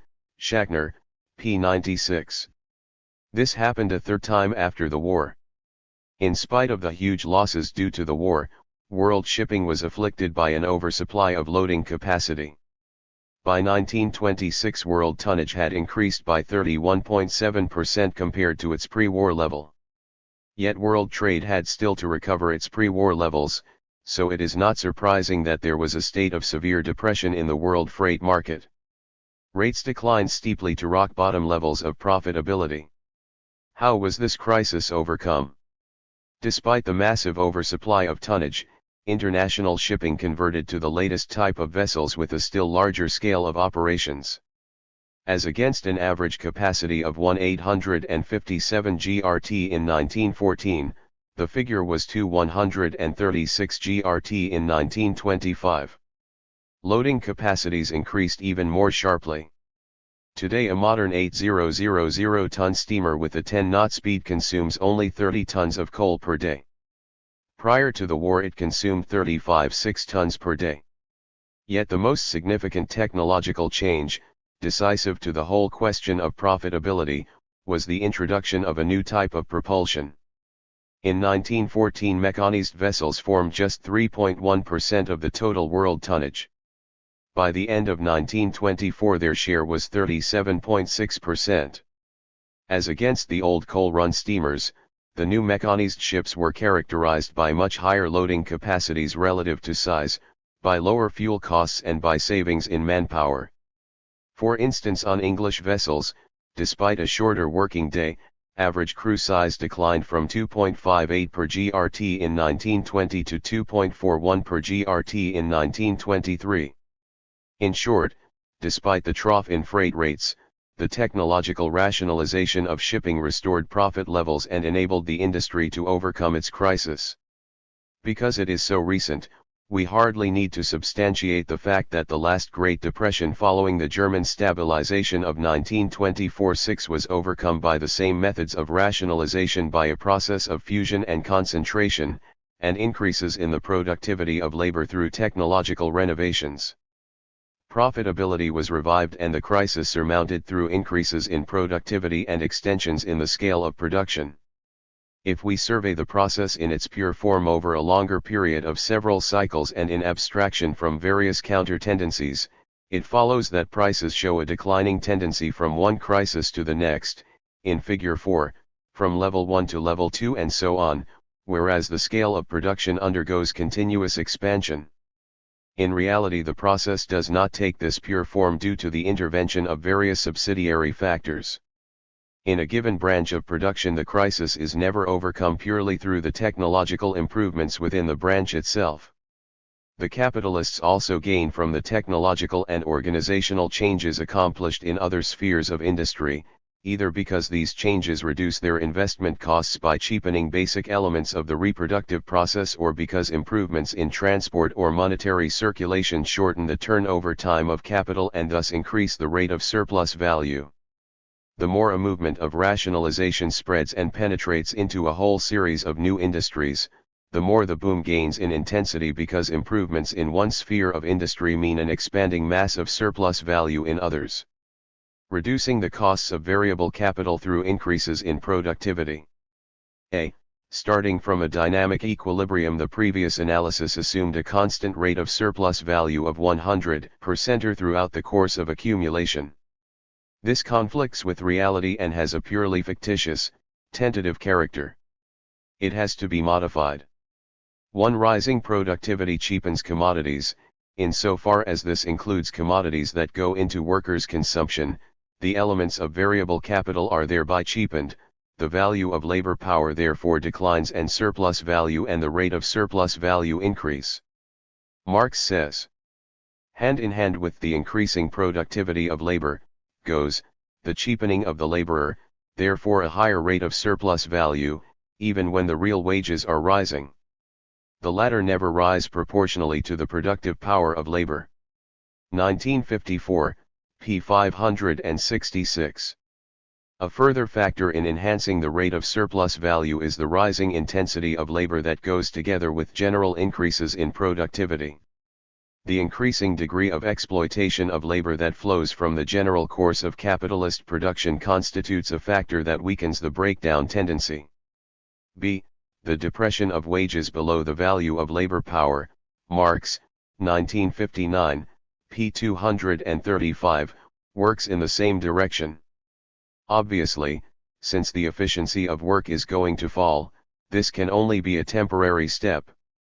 Throughout the analysis we have assumed, in keeping with the hypothetical state of equilibrium, that the commodity labor power is fully employed, that there is no reserve army to begin with, and consequently, like all other commodities, labor power is sold at its value. However, I have shown that even on this assumption, a reserve army of labor necessarily forms at a certain level of capital accumulation due to insufficient valorization. Beyond this point, the mass of the unemployed exert a downward pressure on the level of wages so that wages fall below the value of labor power and the rate of surplus value rises. This forms a further source of increases in valorization, and so another means of surmounting the breakdown tendency. The depression of wages below the value of labor power creates new sources of accumulation. It transforms, within certain limits, the laborer's necessary consumption fund into a fund for the accumulation of capital. Marx, 1954, p. 562. Once this connection is clear, we have a means of gauging the complete superficiality of those theoreticians in the trade unions who argue for wage increases as a means of surmounting the crisis by expanding the internal market. As if the capitalist class is mainly interested in selling its commodities rather than the valorization of its capital. The same holds for F. Sternberg. He cites the low wages prevalent in England in the early 19th century as one reason why the crises of this period caused far deeper convulsions in English capitalism than those of the late 19th century, 1926, p. 407. Low wages, and therefore a high rate of surplus value, form one of the circumstances that mitigate crises. Shortening the turnover time and its impact on the rate of surplus value. In the reproduction schemes, a period of production lasts 1 year and the working period and period of production are identical. There is no period of circulation and the working periods follow one another immediately.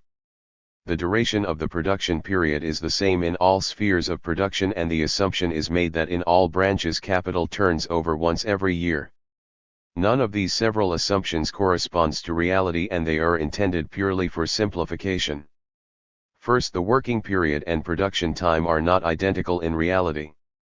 Secondly, apart from the production time, there must also be a circulation time. And finally, turnover time varies from one branch of production to another and is determined by the material nature of the process of production.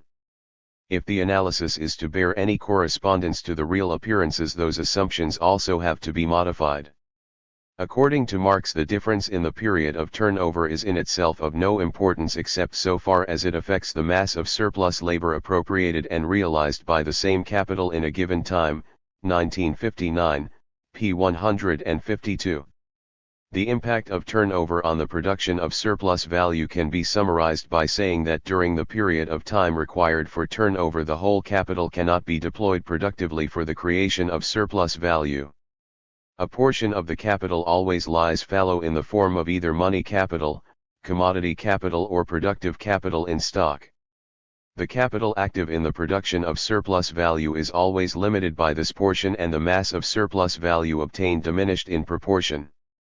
Marx says that the shorter the period of turnover, the smaller this idle portion of capital as compared with the whole, and the larger, therefore, the appropriated surplus value, provided other conditions remain the same. 1959, p. 70. The reduction of turnover time means reductions of both production and circulation time. Increases in the productivity of labor are the chief means of reducing the production time. As long as technological advances in industry do not entail a simultaneous considerable enlargement of constant capital, the rate of profit will rise. Meanwhile, the chief means of reducing the time of circulation is improved communications. Marx, 1959, p. 71. The technological advances in shipbuilding mentioned above fall into this category. The rationalization of German railways with the introduction of the automatic pneumatic brake made possible total savings of around 100 million marks a year, mainly through reductions in personnel and major changes in the speed of freight traffic. Once shunting was mechanized so that trains could be built more quickly and cheaply, and many lines were electrified, the railway system was completely revolutionized. Apart from improvements in transport, savings are achieved by reducing expenditure on commodity capital. Before commodities are sold, they exist in the sphere of production in the shape of stock whose storage constitutes a cost. The producer tries to restrict his inventory to the minimum adequate for his average demand. However, this minimum also depends on the periods that different commodities need for their reproduction. With improvements in transport, storage costs can be cut as a proportion of the total volume of sales transactions. In addition, such costs tend to fall relative to total output as this output becomes more concentrated socially. Marx, 1956, p. 147. Every crisis precipitates a general attempt at reorganization which, among other things, attacks the existing level of storage costs. The time during which capital is confined to the form of commodity capital tends to become progressively shorter. That is, the annual turnover of capital is speeded up. This is a further means of surmounting crises. Marx says that the scale of reproduction will be extended or reduced commensurate with the particular speed with which that capital throws off its commodity form and assumes that of money, or with the rapidity of the sale. 1956, p. 40. The additional money capital required for an expanded scale of production. Many writers argue that the programs of expansion characteristic of the boom are impossible without an additional sum of money, that additional credit creates the boom or makes it possible. But the capitalist mechanism and its cyclical fluctuations are governed by quite different forces. I have already shown that production can be extended even if the level of prices remains constant or falls. Nevertheless, assuming a given velocity of circulation of money, additional money is required to extend the scale of production.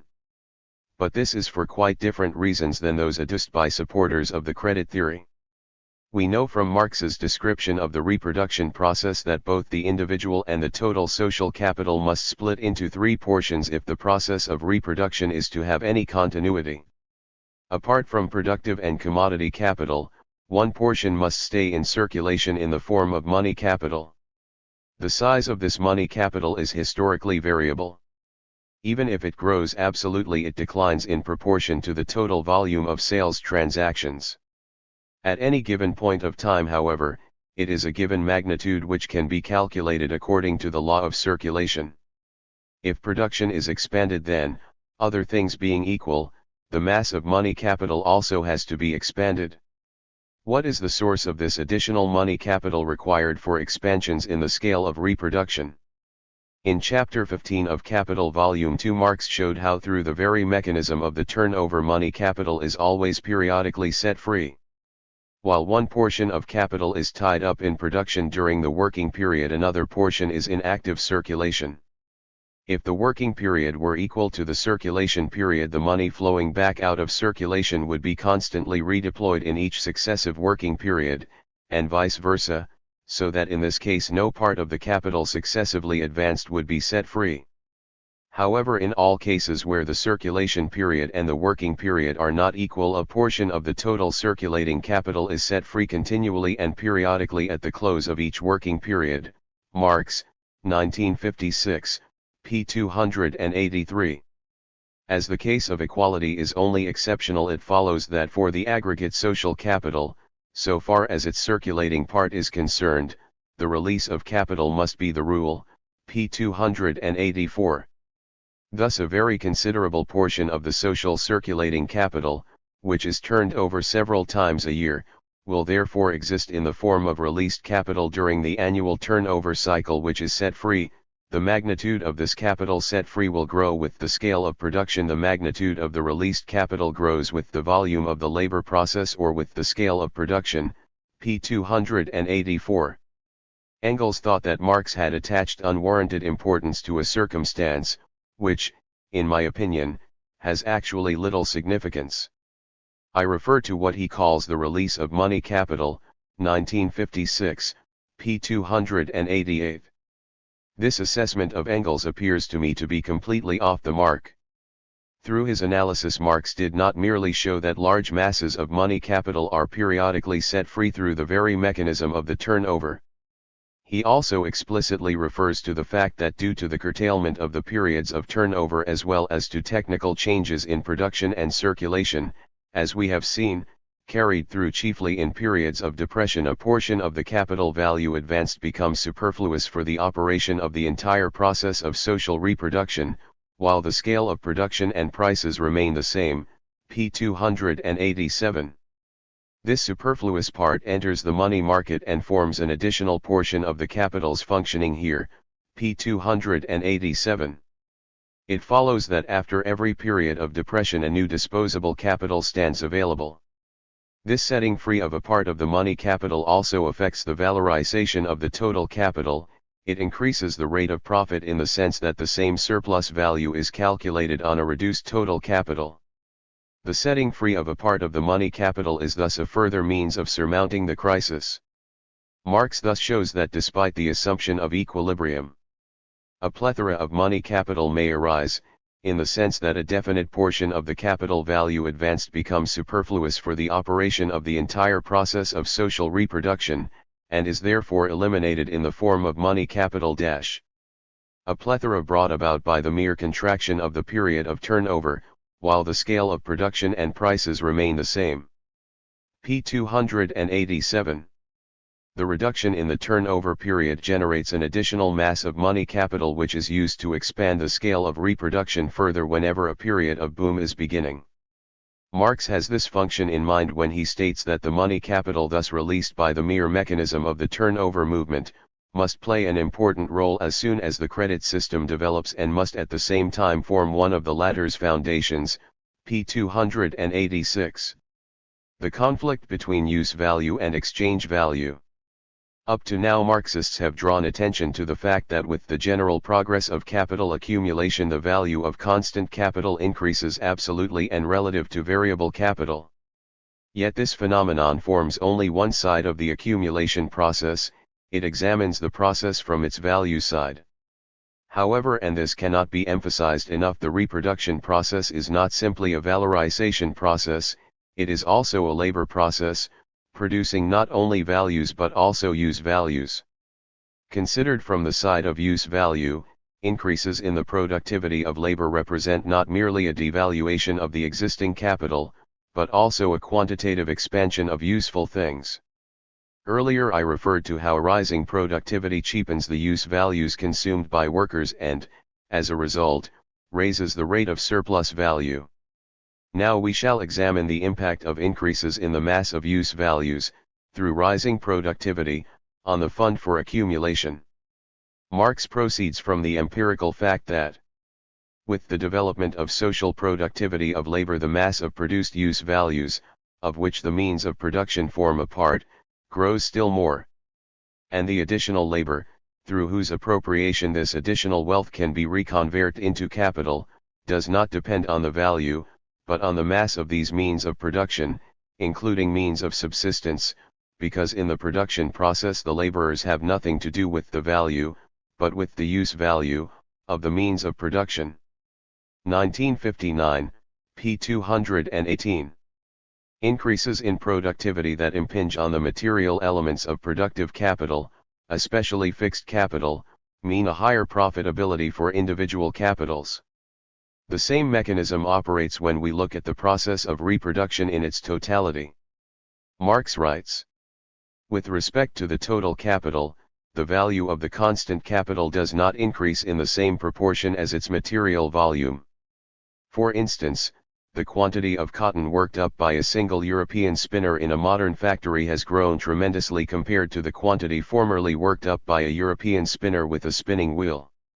Yet the value of the worked up cotton has not grown in the same proportion as its mass.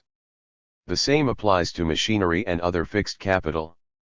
In isolated cases, the mass of the elements of constant capital may even increase, while its value remains the same, or falls. 1959, p. 236.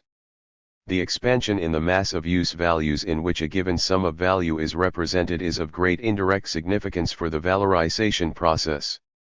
With an expanded mass of the elements of production, even if their value is the same, more workers can be introduced into the productive process, and in the next cycle of production these workers will be producing more value. Marx writes that as a consequence of growing productivity, more products which may be converted into capital, whatever their exchange value, are created with the same capital and the same labor. These products may serve to absorb additional labor, hence also additional surplus labor, and therefore create additional capital. The amount of labor which a capital can command does not depend on its value, but on the mass of raw and auxiliary materials, machinery, and elements of fixed capital and necessities of life, all of which it comprises, whatever their value may be. As the mass of the labor employed, and thus of surplus labor, increases, there is also a growth in the value of the reproduced capital and in the surplus value newly added to it. p. 248. Elsewhere Marx says, the most important thing for the direct exploitation of labor itself is not the value of the employed means of exploitation, be they fixed capital, raw materials, or auxiliary substances. In so far as they serve as means of absorbing labor, as media in or by which labor and, hence, surplus labor are materialized, the exchange value of machinery, buildings, raw materials, etc., is quite immaterial. What is ultimately essential is, on the one hand, the quantity of them technically required for combination with a certain quantity of living labor, and, on the other, their suitability, i.e., not only good machinery, but also good raw and auxiliary materials. 1959, pages 82-3. With increases in productivity and the mass of use values, the mass of means of production, and of subsistence, which can function as means of absorbing labor, expands more rapidly than the value of the accumulated capital. The means of production can therefore employ more labor and extort more surplus labor than would otherwise correspond to the accumulation of value as such. Marx says that with increases in productivity and a cheapening of labor power, the same value in variable capital therefore sets in movement more labor power, and, therefore, more labor. The same value in constant capital is embodied in more means of production, i.e., in more instruments of labor, materials of labor and auxiliary materials. It therefore also supplies more elements for the production both of use value and of value, and with these more absorbers of labor. The value of the additional capital, therefore, remaining the same or even diminishing, accelerated accumulation still takes place. Not only does the scale of reproduction materially extend, but the production of surplus value increases more rapidly than the value of the additional capital. 1954, p. 566. This tendency for the mass of use values to expand runs parallel with the opposite tendency for constant capital to increase in relation to variable, and hence for the number of workers to decline. However, these two elements embraced by the process of accumulation are not to be regarded merely as existing side by side in repose. They contain a contradiction which manifests itself in contradictory tendencies and phenomena. These antagonistic agencies counteract each other simultaneously. Marx, 1959, pages 248-9. The accumulation of capital in terms of value is slowed down by the falling rate of profit, to hasten still more the accumulation of use values, while this, in its turn, adds new momentum to accumulation in terms of value, p. 250. In Table 2.2 we saw that with an increase in working population of 5% a year and an expansion of constant capital of 10% the system would have to collapse in year 35.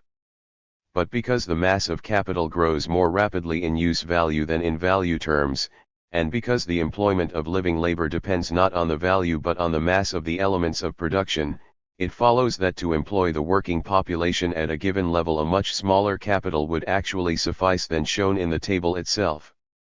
Increases in productivity and the expansion of use values bound up with them react as if the accumulation of values were at a lower or more initial stage. They represent a process of economic rejuvenation. The lifespan of accumulation is thus prolonged. But this only means that the breakdown is postponed, which, again shows that the same influences which tend to make the rate of profit fall, also moderate the effects of this tendency, p. 236. It is thus completely inadequate to examine the process of reproduction purely from the side of value. We can see what an important role use value plays in this process. Marx himself always tackled the capitalist mechanism from both sides, value as well as use value. The emergence of new spheres of production with a lower organic composition of capital. Critics have often pointed out that according to Marx's prognosis, competition rages like a plague among the capitalists themselves, eliminates them on a massive scale until eventually only a tiny number of capitalist magnates survive.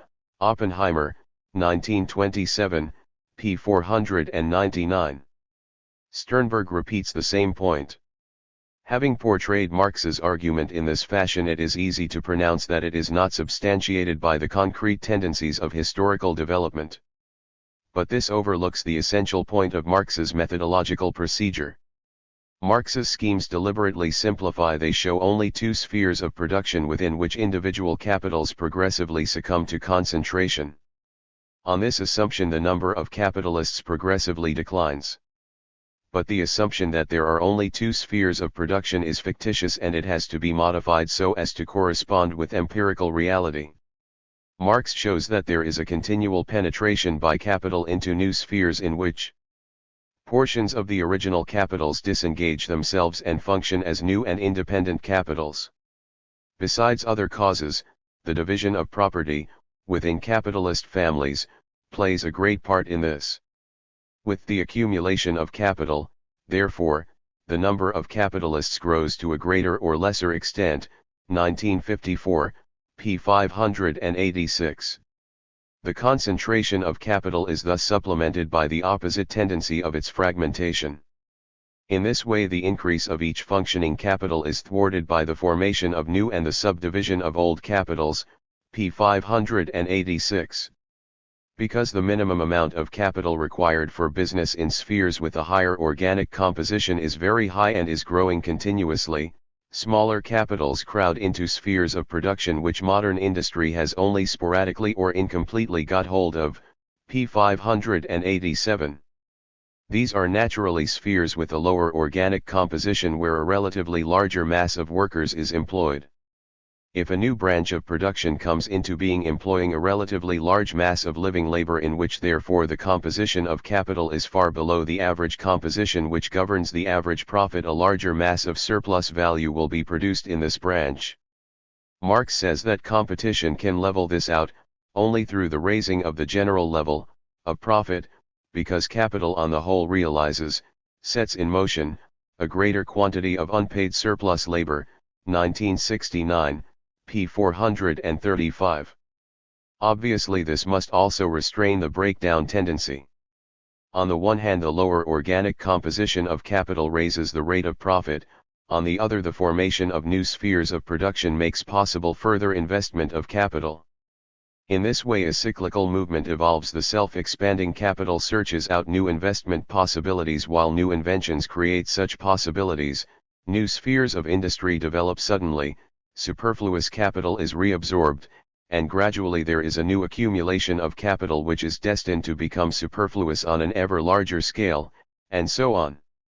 This accounts for the importance of new offshoots of capital seeking to find an independent place for themselves. As soon as formation of capital were to fall into the hands of a few established big capitals, for which the mass of profits compensates for the falling rate of profit, the vital flame of production would be altogether extinguished. It would die out. Marx 1959, p. 259. British capitalism is deeply symptomatic of these processes.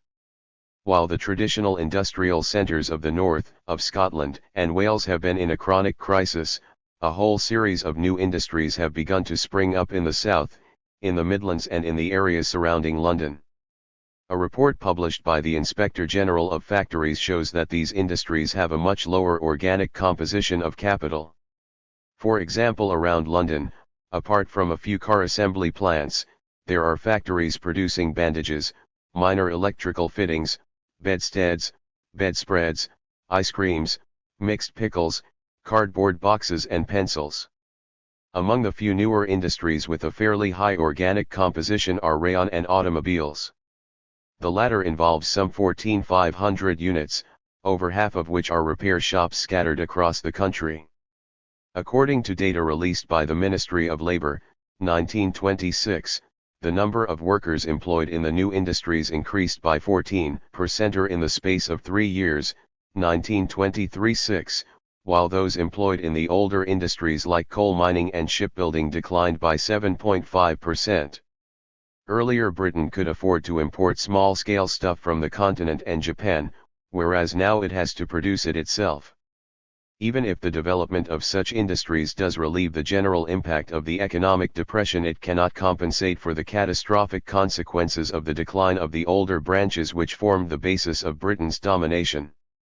In fact, the new industries employ a total of only 700,000 workers, whereas the majority are still in the traditional branches like coal, textiles, shipbuilding, and so on. The struggle to abolish ground rent. A model of pure capitalism where there are only two classes, capitalists and workers, assumes that agriculture forms only a branch of industry completely under the sway of capital. In other words, we abstract from the category of ground rent, from the existence of landlords. But how are the results of this analysis modified once this assumption is dropped?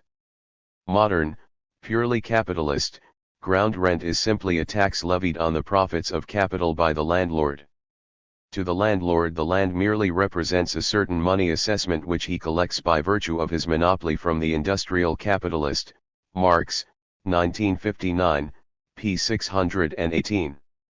When Marx refers to the levelling of surplus value to average profit, he says, "This appropriation and distribution of surplus value, or surplus product, on the part of capital, however, has its barrier in landed property. Just as the operating capitalist pumps surplus labor, and thereby surplus value and surplus product in the form of profit, out of the laborer, so the landlord in turn pumps a portion of the surplus value, out of the capitalist in the form of rent." p. 820. Rent thus plays a role in depressing the level of the average rate of profit. It speeds up the breakdown tendency of capitalism. Spokesmen of capitalism have always been hostile to ground rent because landed property differs from other kinds of property in that it appears superfluous and harmful at a certain stage of development, even from the point of view of capitalism. p. 622. Ricardo's writings were directed against the interests of the landlords and their supporters. The land reform movements of the latter part of the 19th century sprang fundamentally from the same source. The struggle to eliminate commercial profit. Commercial profit has the same impact on the breakdown of capitalism as ground rent. Earlier we assumed that merchants' capital does not intervene in the formation of the general rate of profit. Again, this assumption has a purely methodological value. It has to be modified. Marx says that in the case of merchants' capital we are dealing with a capital which shares in the profit without participating in its production. Hence, it is now necessary to supplement our earlier exposition, 1959, p. 284. Commercial profit is a deduction from the profit of industrial capital. It follows that the larger the merchant's capital in proportion to the industrial capital, the smaller the rate of industrial profit, and vice versa, p. 286. Clearly this will intensify and speed up the breakdown of capitalism. In periods of crisis, the struggle against traders is a means of improving the conditions of valorization capital. In his report on the American crisis, Professor Hirsch has shown that in America the elimination of large-scale traders by rural cooperatives in grain, fruit, and milk has assumed massive proportions, with cooperative sales accounting for as much as 20% of the total sales of U.S. agricultural produce. The cotton farmers of the North are likewise engaged in a struggle to eliminate intermediaries and supply the spinners directly. This movement acquires its most powerful expression in the drive by the modern cartels and trusts to increase profitability by reducing the costs of sales and import transactions through a centralization and elimination of intermediary trade. According to Hilferding, its capacity to wipe out the trader is one of the basic reasons for the superiority of the combined enterprise. With the rapid advance of cartelization in the iron and steel industry, the significance of commercial capital has declined. There is a striking tendency to wipe out intermediary trade as the mining and production stages are integrated vertically into a single enterprise, so that no profit is diverted to commercial capital at any single stage of the process. This is the realization of Rockefeller's maxim, pay a profit to nobody. Commercial capital is either left to supplying small customers or forced into a position of dependence on industrial capital. The development of large-scale industrial concerns, or the formation of monopolies, says T. Vogelstein, has dethroned the princely merchant and transformed him into a pure agent or stipendiary of the monopolies. This world of monopolies is ridding itself of every vestige of commerce. By transferring sales transactions to the syndicates, the industrial concern reduces purely commercial activity to a minimum and leaves this to a few people in the head office or to individual trading concerns affiliated to itself. 1914, p. 243. The formation of their own export organizations by the larger associations and concerns is yet another example of the tendency to wipe out independent large-scale trade. In copper, a system of trading survives but no longer as an independent function. The system is intricately connected with the producers.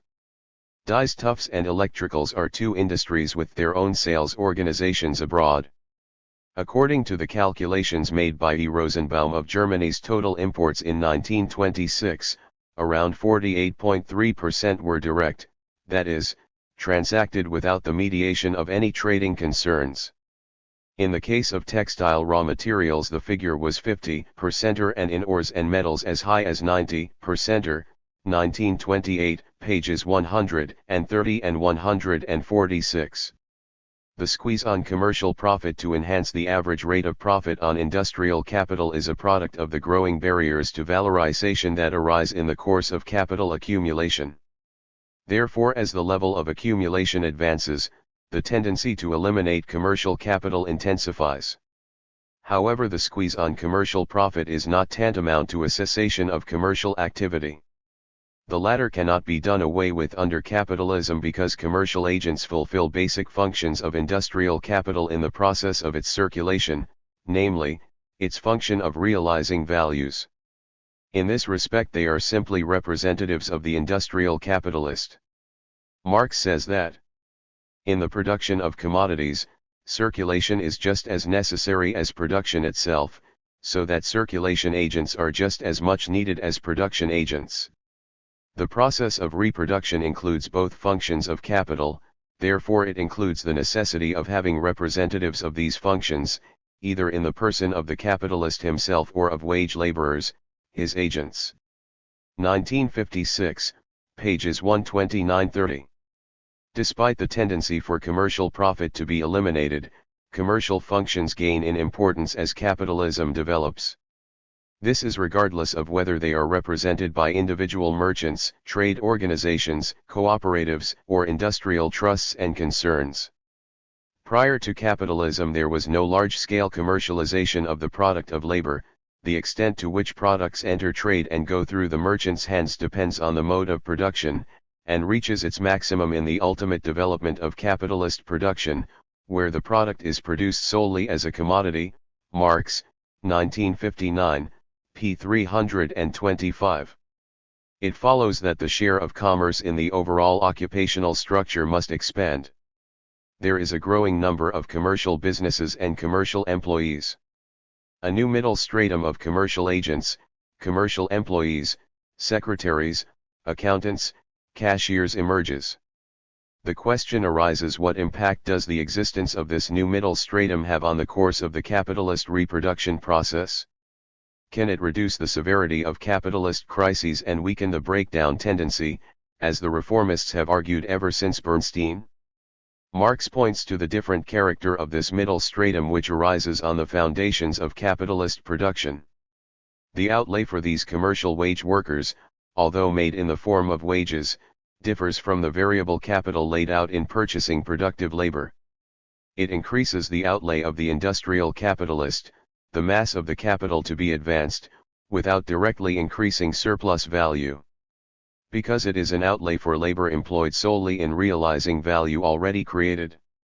Like every other outlay of this kind, it reduces the rate of profit because the advanced capital increases, but not the surplus value. 1959, p. 299. Due to the variable capital expended on these commercial wage workers, the accumulation fund available for the employment of more productive workers is reduced. A part of the variable capital must be laid out in the purchase of this labor power functioning only in circulation. This advance of capital creates neither product nor value. It proportionately reduces the dimensions in which the advanced capital functions productively. Marx, 1956, p. 136. The rate of valorization of the total social capital is thereby diminished and the breakdown tendency intensified, quite regardless of the fact that these middle strata may initially consolidate the political domination of capital. As these middle strata grow, the breakdown is speeded up. As long as the mass of surplus value is growing absolutely, this is not visible. But once there is a lack of valorization due to the advance of accumulation, this fact is shown all the more sharply. The economic function of third persons. The term third persons is used by Marx in a double sense. Sometimes he refers to the independent, small-scale producers who are remnants of earlier forms of production. They are not intrinsically connected with capitalism as such and so must be excluded from any analysis of its inner nature. We shall see later how far these elements can and do affect capitalist production through the mediation of the world market. Secondly, Marx understands by third persons bureaucrats, the professional strata, rent receivers, and so on, who exist on the foundations of capitalism but do not participate in material production either directly or indirectly and are therefore unproductive from the standpoint of such production. They do not enlarge the mass of actual products but, on the contrary, reduce it by their consumption, even if they perform various valuable and necessary services by way of repayment. The income of these people is not obtained by virtue of their control of capital, so it is not an income got without work. However important these services may be, they are not embodied in products or values. In so far as the performers of these services consume commodities, they depend on those persons who participate in material production. From the standpoint of material production, their incomes are derivative. Marx writes, all members of society not directly engaged in reproduction, with or without labor, can obtain their share of the annual commodity product, in other words, their articles of consumption primarily out of the hands of those classes to which the product first accrues: productive workers, industrial capitalists, and landlords. To that extent their revenues are materially derived from wages, of the productive laborers, profit, and rent, and appear therefore as derivative vis-a-vis those primary revenues. 1956, p. 376. This group of third persons, which was initially excluded from the analysis of pure capitalism, has to be reintroduced at a later stage. Marx points out that society by no means consists of only two classes, workers and industrial capitalists, and, therefore consumers and producers are not identical categories, 1969, p. 493. The first category, that of the consumers, is much broader than the second category producers, and therefore the way in which they spend their revenue, and the very size of the revenue give rise to very considerable modifications in the economy and particularly in the circulation and reproduction process of capital. p. 493. What significance does the existence of these people have for the reproduction and accumulation of capital? Insofar as their material incomes are dependent incomes, that is, drawn from the capitalists, we are dealing with groups which are, from the standpoint of production, pure consumers. As long as this consumption by third persons is not sustained directly at the cost of the working class, surplus value or the fund for accumulation is reduced. Of course, these groups perform various services in return, but the non-material character of such services makes it impossible for them to be used for the accumulation of capital. The physical nature of the commodity is a necessary precondition of its accumulation. Values enter the circulation of commodities, and thereby represent an accumulation of capital, only insofar as they acquire a materialist form. Because the services of third persons are of a non-material character, they contribute nothing to the accumulation of capital. However, their consumption reduces the accumulation fund. The larger this class, the greater the deduction from the fund for accumulation. In Germany in 1925 the services of such groups were valued at 6 billion marks, which amounts to 11% of the total national income.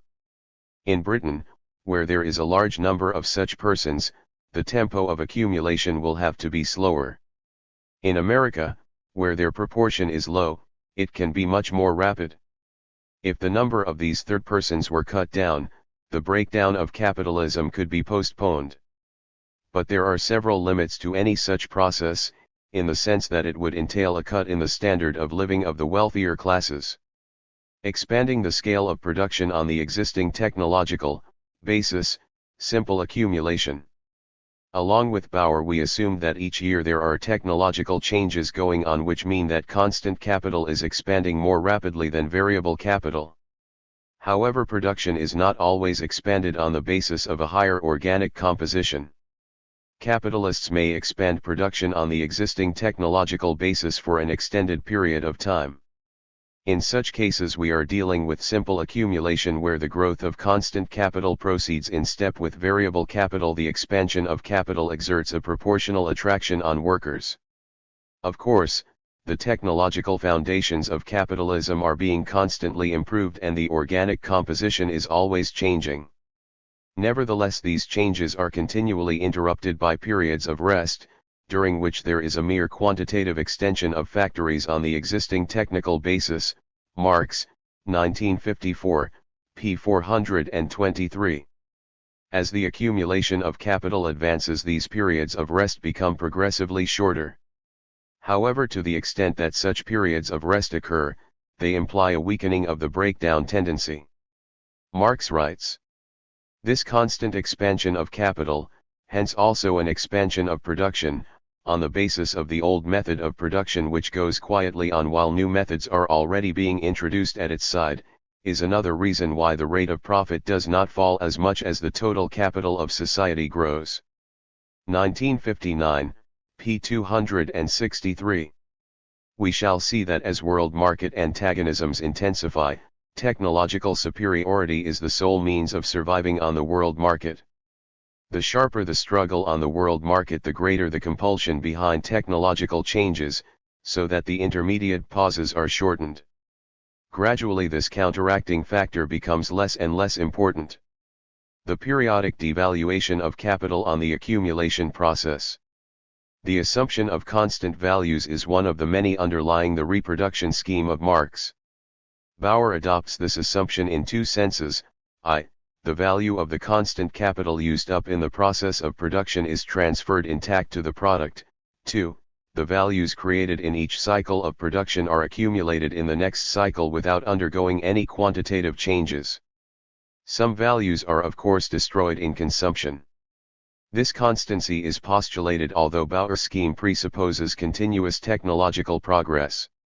He does not notice the contradiction.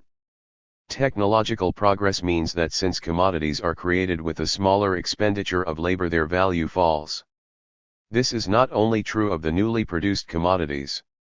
The fall in value reacts back on the commodities that are still on the market but which were produced under the older methods, involving a greater expenditure of labor time. These commodities are devalued. There is no trace of this phenomenon in Bauer's scheme. He refers to devaluations, but this is only due to periodic overproduction. The implication is that if the system were in equilibrium there would be no devaluations. The value relations of any given point of time would survive indefinitely. Things are quite different in Marx. Devaluation necessarily flows out of the mechanism of capital even in its ideal or normal course. It is a necessary consequence of continual improvements in technology, of the fact that labor time is the measure of exchange value. It follows that the assumption of constant values has a purely provisional character. The question arises, how is the law of accumulation and breakdown modified in its workings when the assumption is dropped? Until now this problem has never been posed. Both Bauer and Tegan realized that holding values constant is a simplifying assumption. But neither modified this assumption. For this reason their models of reproduction are completely unrealistic fictions which cannot reflect or explain the actual course of capitalist reproduction. Devaluation of capital goes hand in hand with the fall in the rate of profit and is crucial for explaining the concentration and centralization of capital that accompanies this fall. We have seen how the accumulation process encounters its ultimate limits in insufficient valorization. The further continuation of capital depends on restoring the conditions of valorization.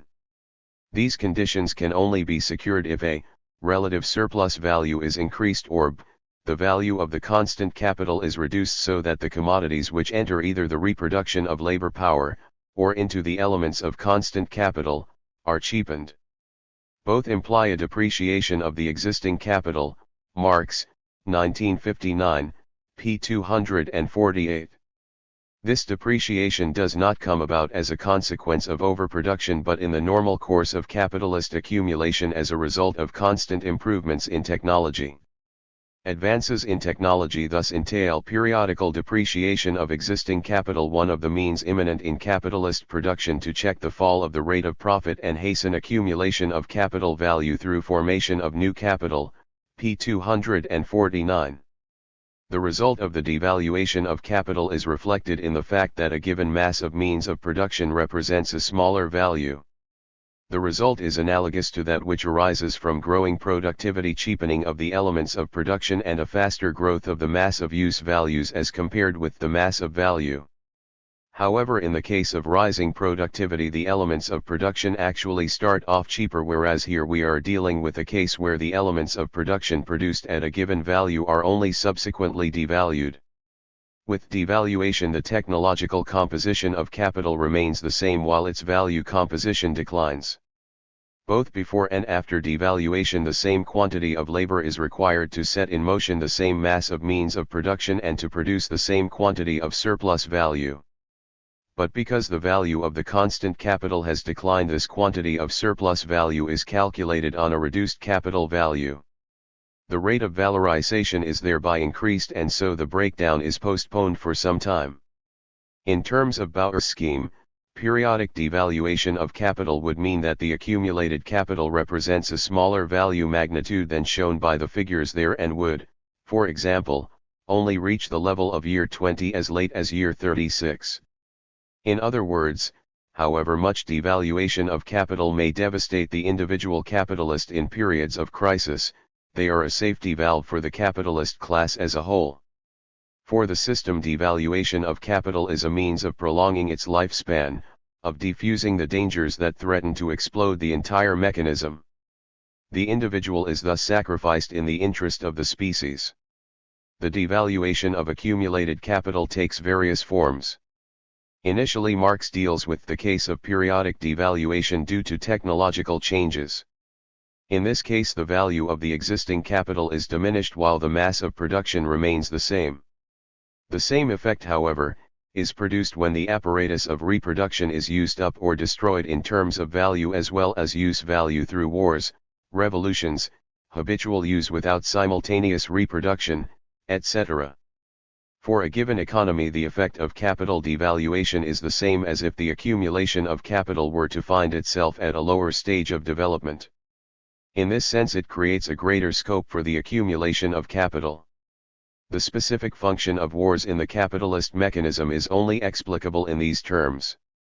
Far from being an obstacle to the development of capitalism or a factor which accelerates the breakdown, as Koski and other Marxists have supposed, the destructions and devaluations of war are a means of warding off the imminent collapse, of creating a breathing space for the accumulation of capital. For example, it cost Britain £23.5 million to suppress the Indian uprising of 1857-8 and another £77.5 million to fight the Crimean War.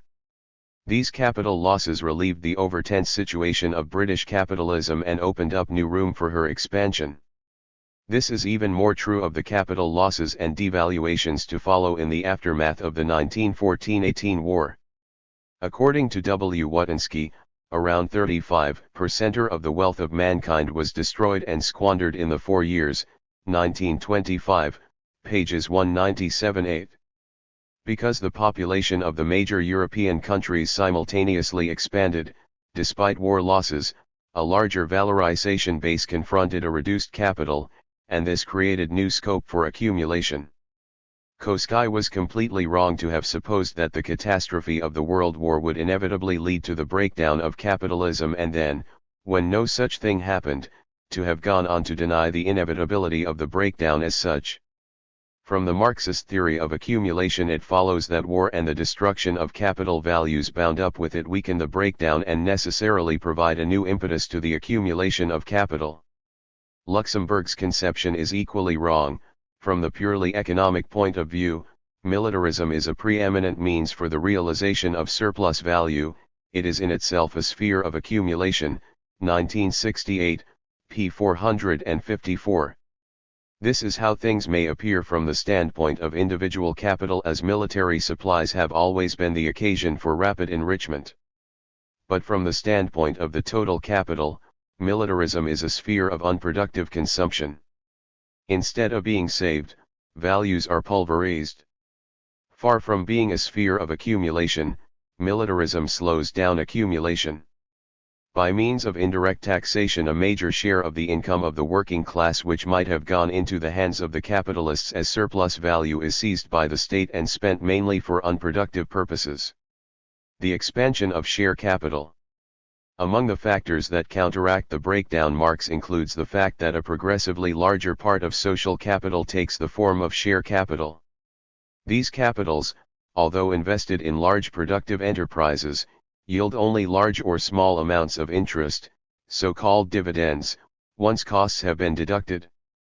These do not therefore go into leveling the rate of profit, because they yield a lower than average rate of profit. If they did enter into it, the general rate of profit would fall much lower. 1959, p. 240. In the scheme, where the entire capitalist class is treated as a single entity, the social surplus value is divided among the portions A and A required for accumulation, and K which is available to the capitalists as consumption. Now suppose there were capitalists, owners of shares, bonds, debentures, etc., who did not consume the whole of K, but generally only a smaller portion of it, then the amount remaining for accumulation would be larger than the sum A plus A. This could then form a reserve fund for the purposes of accumulation, which would make it possible for accumulation to last longer than is the case in the scheme. The fact that many strata of capitalists are confined strictly to this normal interest, or dividend, is thus one of the reasons why the breakdown tendency operates with less force. This is also the basic reason why Germany, following the example of Britain where this happened much earlier, has seen a sharp increase in the bonds of the industrial societies. The accumulation of capital and the problem of population. Bauer argued that crises only stem from a temporary discrepancy between the scale of the productive apparatus and increases in population.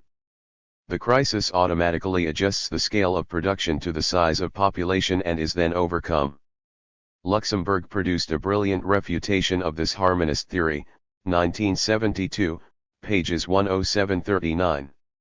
She showed that in the decades prior to the war the tempo of accumulation was more rapid than the slow rate at which the population increased in various countries. Bauer's observation that under capitalism there is a tendency for the accumulation of capital to adjust to the growth of population, 1913, p. 871, is thus incompatible with the facts. In the 50 years from 1870 to 1920, the U.S. population increased by around 172%, while the accumulation of capital in industry expanded by more than 2,600%. However, Luxemburg's critique, which is perfectly valid against Bauer, makes the basic mistake of seeing population only as a market for capitalist commodities.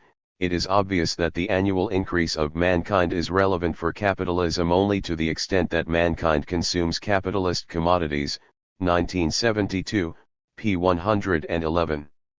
She sees in population a limit to the accumulation of capital in the sense that it cannot provide a sufficient market for those commodities. My own view is diametrically opposed to both Bauer's and Luxemburg's. Against Bauer, and using his own reproduction scheme, I have shown that from a certain stage, despite increases in population, an overaccumulation of capital results from the very essence of capital accumulation. Accumulation proceeds, and must proceed, faster than population grows, so that the valorization base grows progressively smaller in relation to the rapidly accumulating capital and finally dries up. From this it follows that if capital succeeds in enlarging the valorization base, or the number of workers employed, there will be a larger mass of obtainable surplus value, a factor which will weaken the breakdown tendency. Therefore there is a perfectly comprehensible tendency for capital to employ the maximum possible number of workers. This does not in the least contradict the other tendency of capital of employing as little labor as possible in proportion to the invested capital, Marx, 1959, p. 232. This is because the mass of surplus value depends not merely on the number of laborers employed at a given rate of surplus value, but on raising the rate of surplus value through increases in the amount of means of production relative to living labor applied in the production process. From this it follows that with a sufficient accumulation of capital, the production of surplus value is only limited by the laboring population if the rate of surplus value is given, Marx, 1959, p. 243. Therefore population does form a limit on accumulation, but not in the sense intended by Luxemburg. If population expands, the interval prior to absolute overaccumulation is correspondingly longer.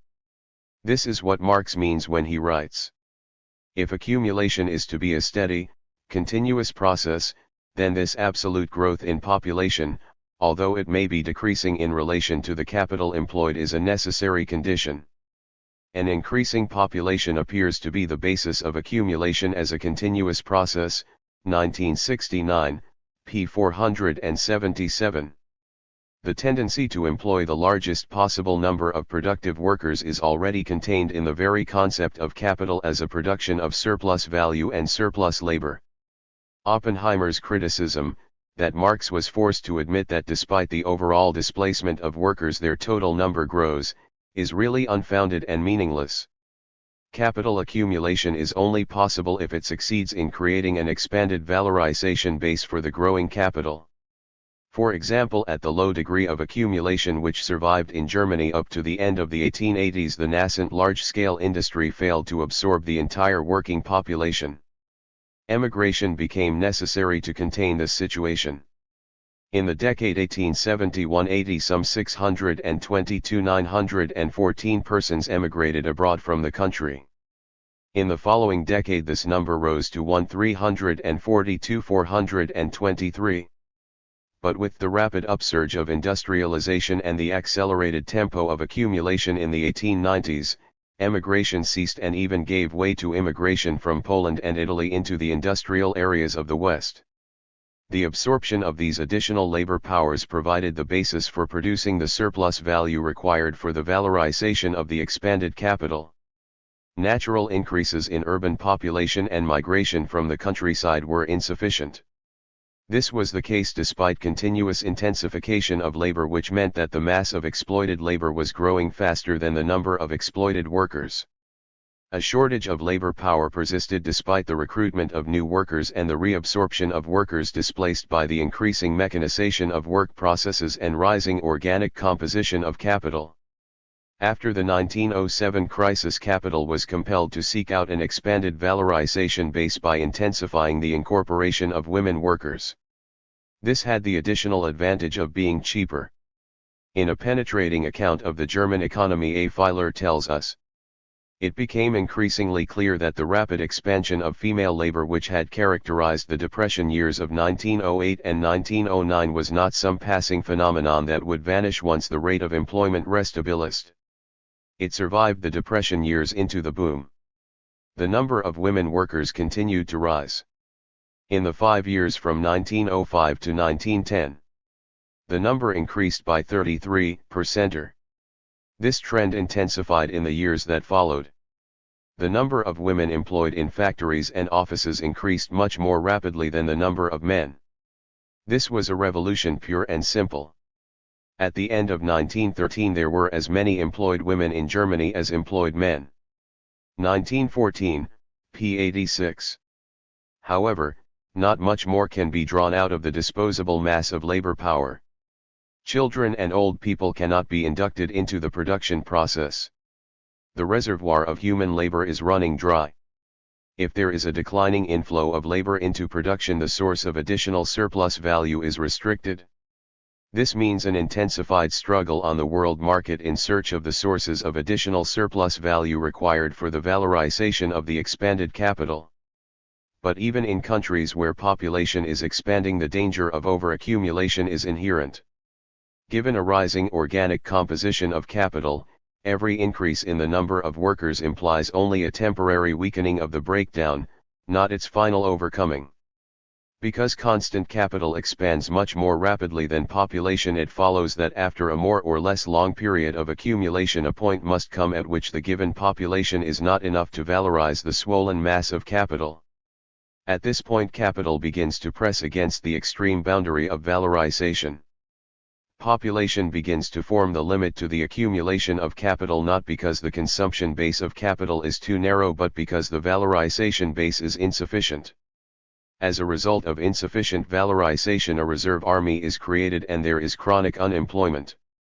Yet this unemployment has nothing to do with the introduction of machinery, it flows from the accumulation of capital. A working population which is scarce generates a working population which is surplus. It is not difficult to see why the question of population should have changed so rapidly since Malthus' time. The slow tempo of accumulation characteristic of early capitalism generated a concern about overpopulation and its attendant misery. Today bourgeois writers in both France and Germany are concerned about whether the future accumulation of capital will find adequate reserves of labor power at its disposal. The modern bourgeois economist is characterized by his dread of underpopulation. It might be argued that the threat is not too serious because there are still hundreds of millions of people in the enormous continents of Asia and Africa who could satisfy capital's insatiable appetite for labor. But the point is not whether there are large masses of people in this or that part of the world, but whether they are available where capitalism needs them. If we look at the matter this way, then colonial capitalism and imperialism are characterized by a shortage of labor power. It would be superfluous to go into all the evidence available from various parts of the world. I shall only take a few examples. Australia is not important as a market for the advanced capitalist economies. Australia's significance lies in its production. Next to Argentina, Australia is the world's most important producer of wool. Broken Hill district alone supplies around 20% of the world's total production of zinc. The copper mines of Mount Morgan are among the world's largest. The immigration of cheap labor power has therefore always played an important role in the various colonization projects relating to Australia, starting with the famous system devised by Wakefield, who established his own companies in Adelaide, South Australia, 1836, and Wellington in New Zealand, 1839, by importing impoverished immigrant workers whose fares were paid by him. This drive for labor power has persisted. According to W. Pember Reeves, Australia's production could be increased significantly if coloured workers were allowed jobs on the sugar plantations of Queensland, 1902, Chapter 4. However, capital ran up against the opposition of white workers to the immigration of coloured workers. W. Dressler tries to counter this fear of competition from immigrant labor by saying that in the long run the white workers would leave the unhealthy jobs to immigrant workers and would have to take on supervisory functions, 1915, pages 188-9. As recently as 1925 we hear that in Australia there is an absolute shortage of labor power, F. Hess, 1925, p. 138. The picture is the same in all the colonial countries. It is true of the South African mines, the cocoa plantations of Santome, the copper districts of Katanga, the cotton fields of French Cameroon and Equatorial Africa, the sugar plantations of the Dominican Republic and Guyana, the rubber plantations of Sumatra and Borneo. In large parts of Africa, according to a report in the Berliner Börsenkurier Berlin Stock Exchange Courier, the black population is being pushed back into increasingly smaller reservations. In Kenya around 5 million acres have been reserved for settlement by whites. In this way increasingly greater masses of blacks are compelled to sell their labor power to European entrepreneurs at starvation wages, May 6, 1928. In Sumatra and Borneo whatever little labor there is prefers to work on the rubber plantations of the native peasantry than on the large-scale plantations owned by the big European capitalists, who literally treat them like animals. When Marx described the gruesome exploitation of the British working class in Capital, bourgeois economists called it a one-sided picture and tried their best to show that the conditions described were characteristic only of the early stages of industrial development, and were bound to be superseded by the gradual progress of social reforms. Yet Marx's description of the conditions of the British working class of the early 19th century was an empirical illustration of tendencies which Marx had established through a theoretical analysis of the nature of capital. Restrained in its wolf-like hunger for labor at home, West European capital celebrates even more unbridled orgies of exploitation in the territories recently opened up to capitalist production. The shameless character of capital's exploitation of the labor of women and children is repeated here on an enormously magnified scale. And the immense squandering of human life that follows only intensifies the shortage of labor. Part 2, Restoring Profitability Through World Market Domination. Introduction, the economic function of imperialism. Among the several simplifying assumptions which underlie Marx's analysis of the reproduction process is the assumption that the capitalist mechanism is an isolated entity without any external relationships. The involvement of foreign commerce in analyzing the annually reproduced value of products can only confuse without contributing any new element of the problem, or of its solution. For this reason it must be entirely discarded. Marx, 1956. p. 474. Yet Marx himself repeatedly underlined the colossal importance of foreign trade to the development of capitalism.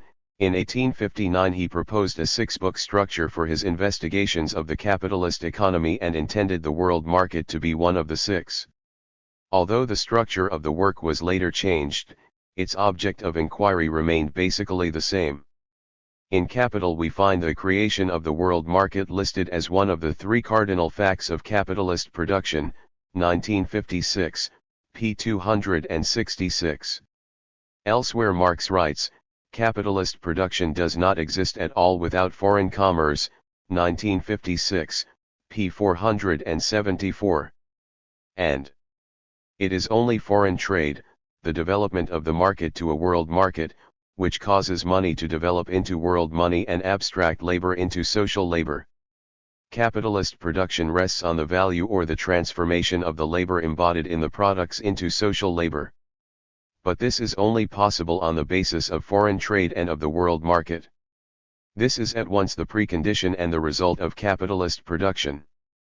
Marx, 1972, p. 253.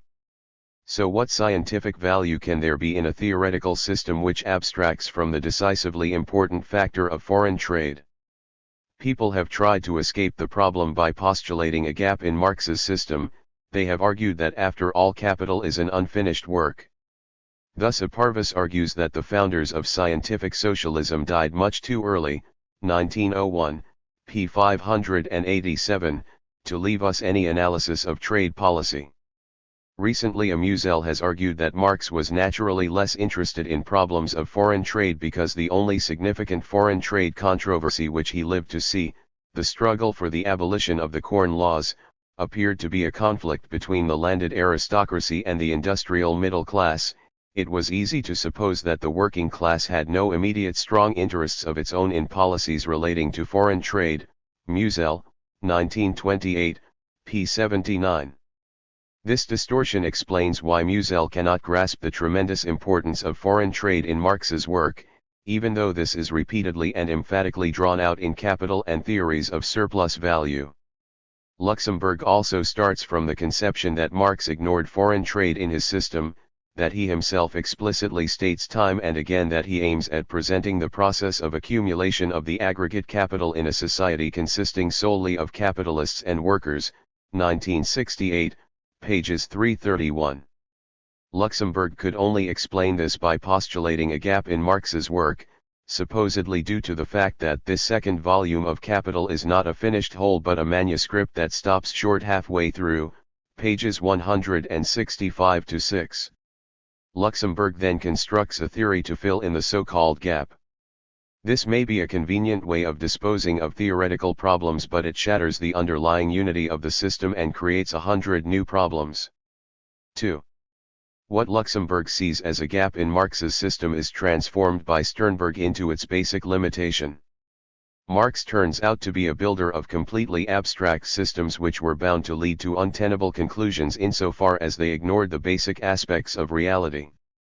He says that Marx analyzed capitalism on an assumption that has never corresponded with reality, namely that there is no non-capitalist sector, 1926, p. 303. Whereas Luxemburg at least regarded Marx's whole system as a solid achievement of theory, Sternberg informs us that the whole system is a dilapidated structure. He states that Luxemburg broke off too soon in her demolition of Marx's system. She failed to see that every stone of the structure is affected by the fact of the existence of a non-capitalist sector, not only the accumulation of capital but crisis, the industrial reserve army, wages, the workers' movement and, above all, the revolution, p. 9. So all these basic questions of Marxist theory are tackled incorrectly because Marx built his system on the unproven and improbable assumption that there are no non-capitalist countries. The grotesque character of this entire exposition is obvious. It is the product of a whole generation of theoreticians who go straight for results without any philosophical background, without bothering to ask by what methodological means were those results established and what significance do they contain within the total structure of the system. Sternberg writes a book of over 600 pages simply to register the observation that Marx described only pure capitalism, isolated from external trade relations. Because Marx never ordered the various passages dealing with foreign trade under capitalism into a single, structured chapter, these passages are totally ignored. This is a sad proof of the decline of the capacity to think theoretically. The function of foreign trade under capitalism. The importance of foreign trade for the increasing multiplicity of use values. The progress of capitalism increases the mass of surplus product accruing to capital.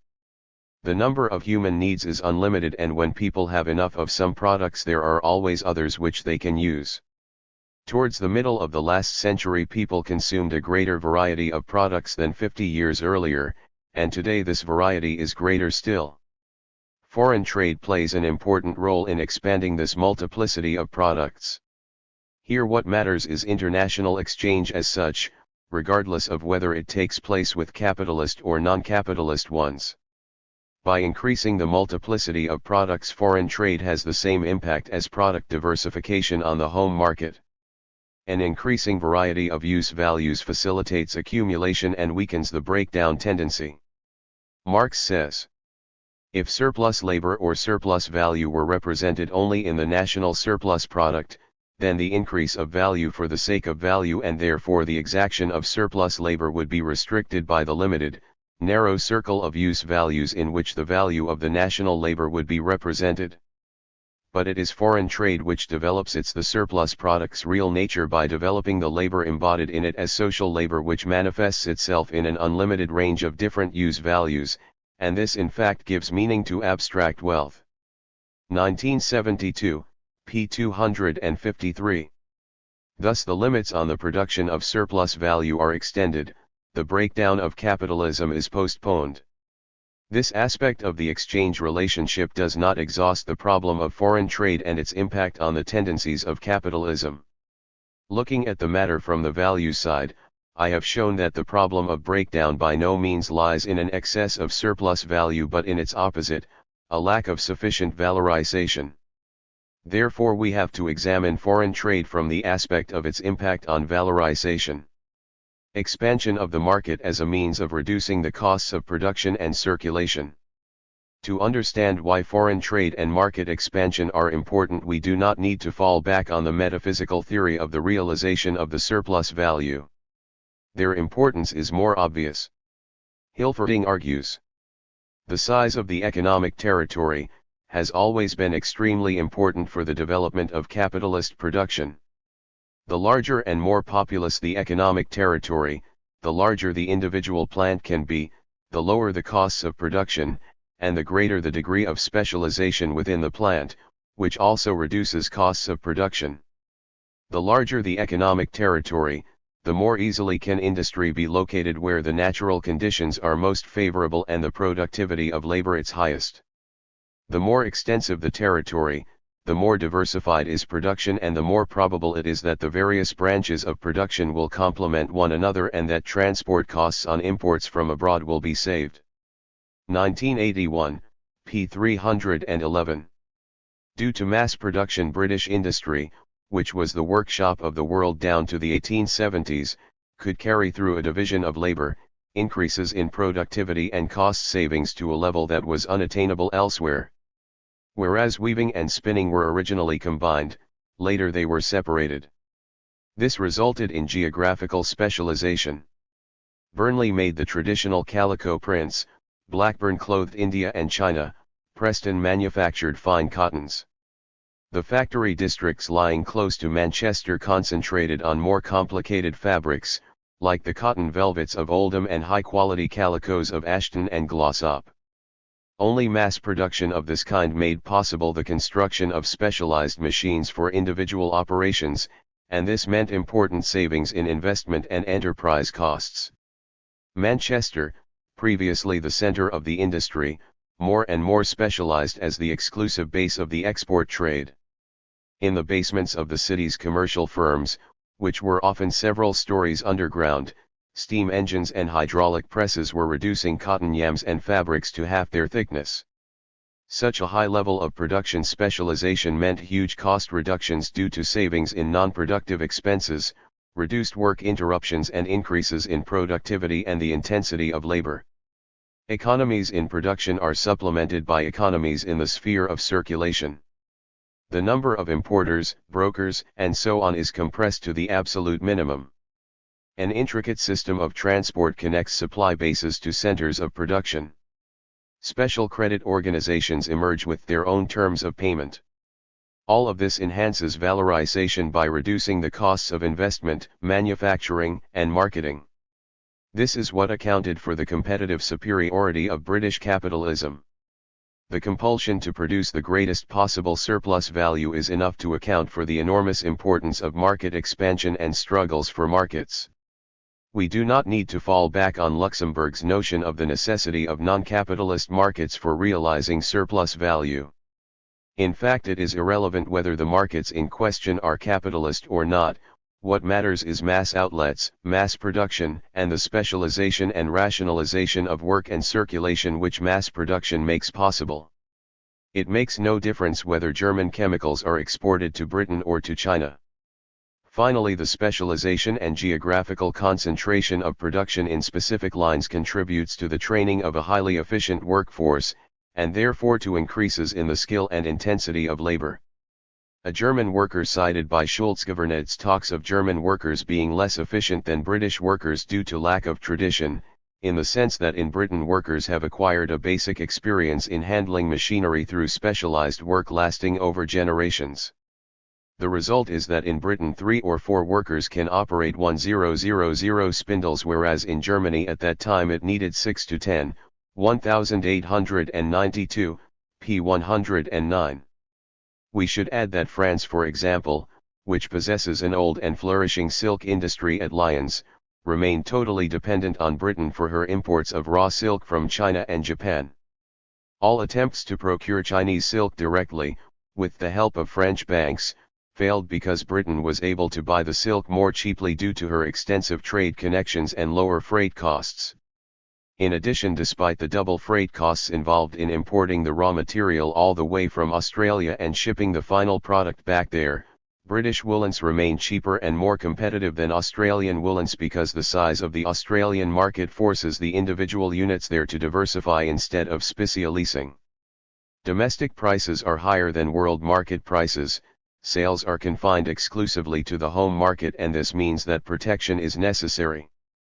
The same holds for the woolen industries of La Plata, Argentina, and South Africa, although wool is directly available there and this dispenses with double transport costs. All this explains why the USA has emerged as an increasingly more dangerous competitor on the world market. The enormous advantages of a large and integrated scale of operations, in territorial terms, gives American industry completely different possibilities of expansion than those available in Europe. Mass production and mass sales have always been basic objectives of capitalist production. But they have become matters of life and death for capitalism only in the late stage of capital accumulation, when a purely domestic valorization of the gigantic mass of capital becomes more and more difficult. Mass production is necessary to obtain the various advantages of specialization which are inseparable from mass production. It is also necessary for achieving a level of competitive superiority on the world market. Politically, mass production means the triumphant domination of the large-scale enterprise over the small and medium enterprises. It explains the tendency to form transnational empires in place of the nation-state. The categories in terms of which we think today are no longer those of nation-states but of entire continents. Foreign trade and the sale of commodities at prices of production deviating from values. Among the simplifying assumptions of the reproduction scheme, an especially important role is played by the assumption that commodities exchange at value, that is, that their prices coincide with their values. This is only possible if we abstract from competition and suppose that all that happens in circulation is that one commodity of a given value is exchanged against another of the same value. But in reality, commodities do not exchange at their values. Such an assumption has to be dropped and the conclusions established on that basis further modified. What sort of modifications are required? Up to now, this problem has always been examined from the standpoint of the transfer of value among capitalists, a social process in which the prices of production of individual commodities differ from their values but on the basis of total price remaining equal to total value. No one has systematically tackled the problem of the deviation of prices from values in international exchange or related this problem to the overall structure of Marx's system. For instance, Hilferding and the followers of Koski were in no position to grasp the elements of novelty in Marx's treatment of this problem as long as they were mainly interested in rejecting the theory of breakdown. This likewise precluded any deeper analysis of the function of foreign trade under capitalism. If, like Ricardo, we suppose that the law of value is directly applicable to international trade, then the question of foreign trade has no bearing on the problem of value and accumulation. On this assumption, foreign trade simply mediates the exchange of use values while the magnitude of value and profit remains unaltered. In contrast, Marx draws out the role of competition in international exchange. If we look at the sphere of production, it follows that the economically backward countries have a higher rate of profit, due to their lower organic composition of capital, than the advanced countries. This is despite the fact that the rate of surplus value is much higher in the advanced countries and increases even more with the general development of capitalism and the productivity of labor. Marx, 1959, pages 151, gives an example where the rate of surplus value is 100% in Europe and 25% in Asia, while the composition of the respective national capitals is 84C plus 16V for Europe and 16C plus 84V for Asia. We get the following results for the value of the product. Asia. 16C plus 84V plus 21s equals 121. Rate of profit 21/100 equals 21%. Europe. 84C plus 16V plus 16s equals 116. Rate of profit 16/100 equals 16%. International trade is not based on an exchange of equivalents because, as on the national market, there is a tendency for rates of profit to be equalized. The commodities of the advanced capitalist country with the higher organic composition will therefore be sold at prices of production higher than value, those of the backward country at prices of production lower than value. This would mean the formation of an average rate of profit of 18.5%, so that European commodities will sell for a price of 118.5 instead of 116. In this way, circulation on the world market involves transfers of surplus value from the less developed to the more developed capitalist countries, because the distribution of surplus value is determined not by the number of workers employed in each country but by the size of the functioning capital. Marx states that through foreign trade, 3 days of labor of one country can be exchanged against one of another country. Here the law of value undergoes essential modification. The relationship between labor days of different countries may be similar to that existing between skilled, complex labor and unskilled simple labor within a country. In this case, the richer country exploits the poorer one, even where the latter gains by the exchange. 1972, pages 1056. In effect, price formation on the world market is governed by the same principles that apply under a conceptually isolated capitalism. The latter anyway is merely a theoretical model. The world market, as a unity of specific national economies, is something real and concrete. Today the prices of the most important raw materials and final products are determined internationally, in the world market. We are no longer confronted by a national level of prices but a level determined on the world market. In a conceptually isolated capitalism, entrepreneurs with an above-average technology make a surplus profit, a rate of profit above the average, when they sell their commodities at socially average prices. Likewise, on the world market, the technologically advanced countries make a surplus profit at the cost of the technologically less developed ones. Marx repeatedly draws out the international effects of the law of value. For instance, he says, most agricultural peoples are forced to sell their product below its value, whereas in countries with advanced capitalist production the agricultural product rises to its value. 1969, p. 475. In Chapter 22 of Capital Volume 1, entitled National Differences in Wages, Marx writes, "The law of value in its international application is, modified by this, that on the world market the more productive national labor reckons also as more intense, so long as the more productive nation is not compelled by competition to lower the selling price of its commodities to the level of their value." 1954, p. 525. With the development of capitalist production in a given country, therefore, the national intensity and productivity of labor rise above the international average level. The different quantities of commodities of the same kind, produced in different countries in the same working time, have, therefore, unequal international values, which are expressed in different prices, i.e., in sums of money varying according to international values. The relative value of money will, therefore, be less in the nation with a more developed capitalist mode of production, than in the nation with a less developed. p. 525. Likewise in Chapter 17.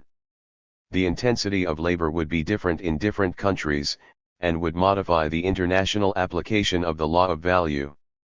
The more intense working day of one nation would be represented by a greater sum of money than the less intense day of another nation.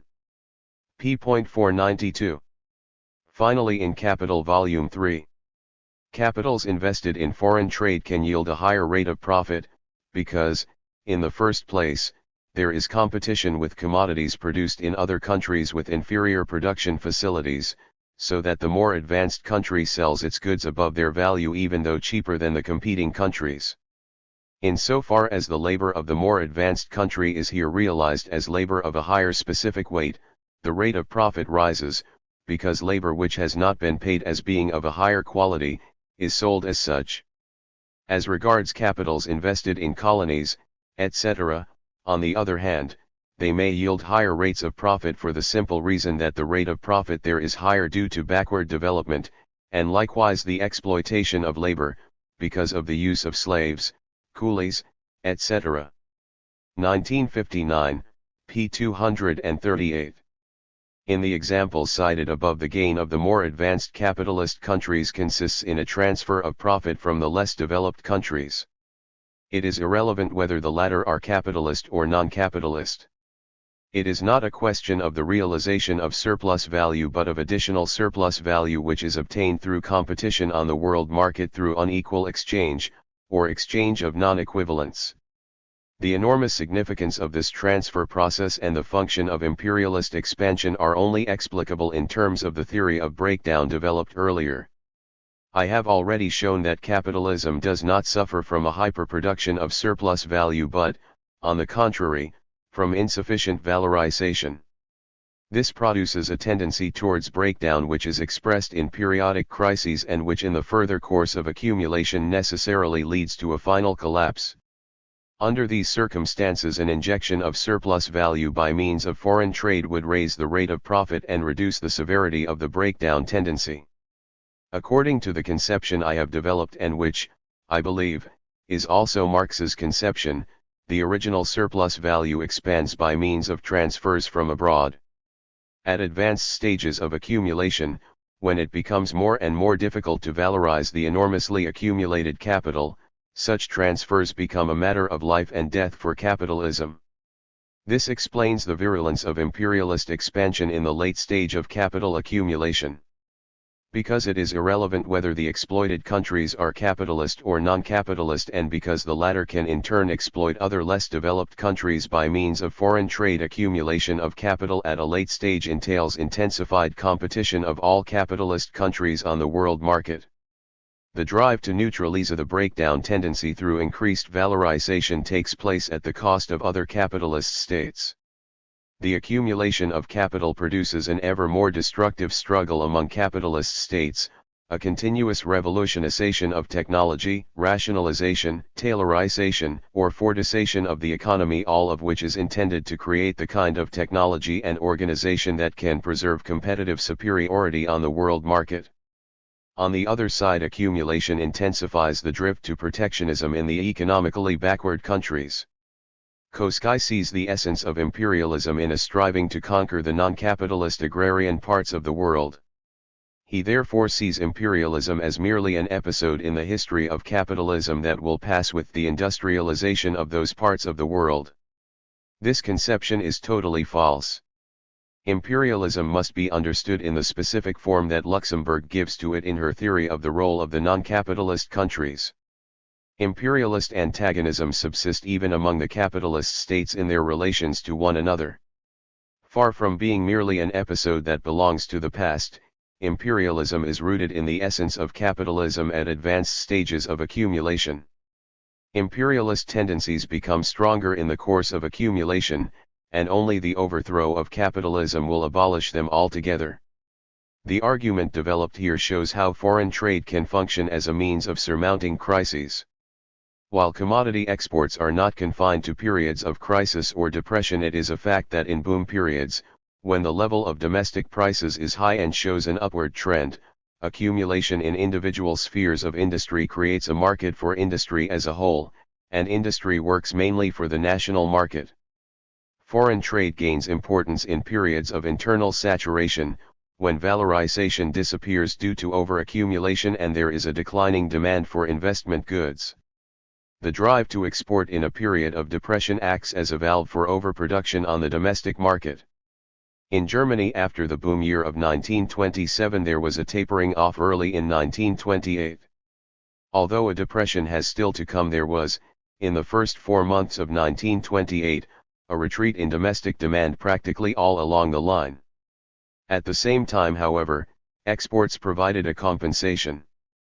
From January to April 1928, exports were around 18.5% higher than in the corresponding part of the previous year. Thus here we have a means of partially offsetting a crisis of valorization in the domestic economy. The international character of economic cycles. Far from signifying the impending doom of European capitalism, as Hildebrand, 1910, and others forecast, the industrialization of the more backward countries signifies an expansion of world exports. Contrary to Luxemburg's theory, the backward countries gain importance as markets for advanced capitalism precisely to the degree that they industrialize. Today the industrializing colonies are much better markets than the purely agricultural colonies, while the advanced capitalist countries are the best markets. In fact, the notion that the backward countries, still mainly dependent on agriculture, could produce enough commodities to pay for the colossal wealth of the capitalist nations is something bordering on absurdity. The fact that the more industrialized a country is, the greater its share of industrial imports, or the fact that the industrialized nations form the best markets for each other, helps to explain a phenomenon for which Luxemburg's theory has no explanation. I mean the international character of the economic cycle. An upswing in production goes together with rising imports of raw materials, semi-finished goods, and soon, in periods of boom, net exports of raw materials and semi-finished goods exceed net exports of finished commodities, while the ratio is reversed in periods of depression. Thus there is a strong correlation between booms and raw material imports. A boom in one country is communicated to other countries through the medium of commodity imports. In this way the rhythm of boom movements becomes progressively synchronized, even if international differences in the chronology of the business cycle persist. Even prior to the war we saw the gradual formation of a parallelism in the economic cycles of the most important countries. The crises of 1900, 1907, and 1913 all had an international character. This parallelism was interrupted by the war and the breaking off of mutual economic ties, but after the war it started to crystallize once more.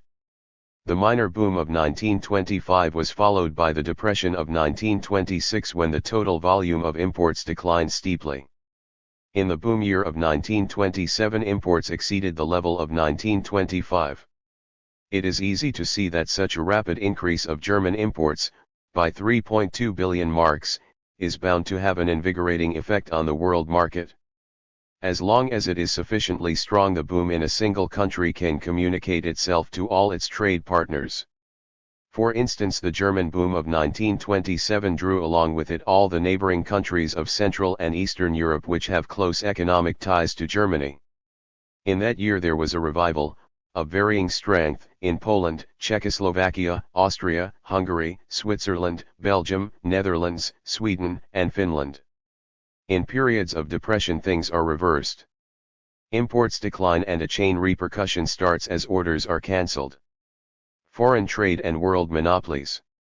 The tremendous importance of cheap raw materials to the level of the rate of profit and thus to the valorization of capital was first established through practical experience.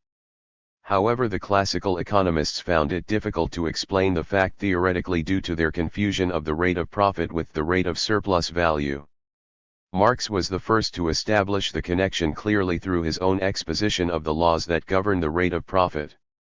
Since the rate of profit is S/C, or S/C plus V, it is evident that everything causing a variation in the magnitude of C, and thereby of C, must also bring about a variation in the rate of profit, even if S and V, and their mutual relation, remain unaltered.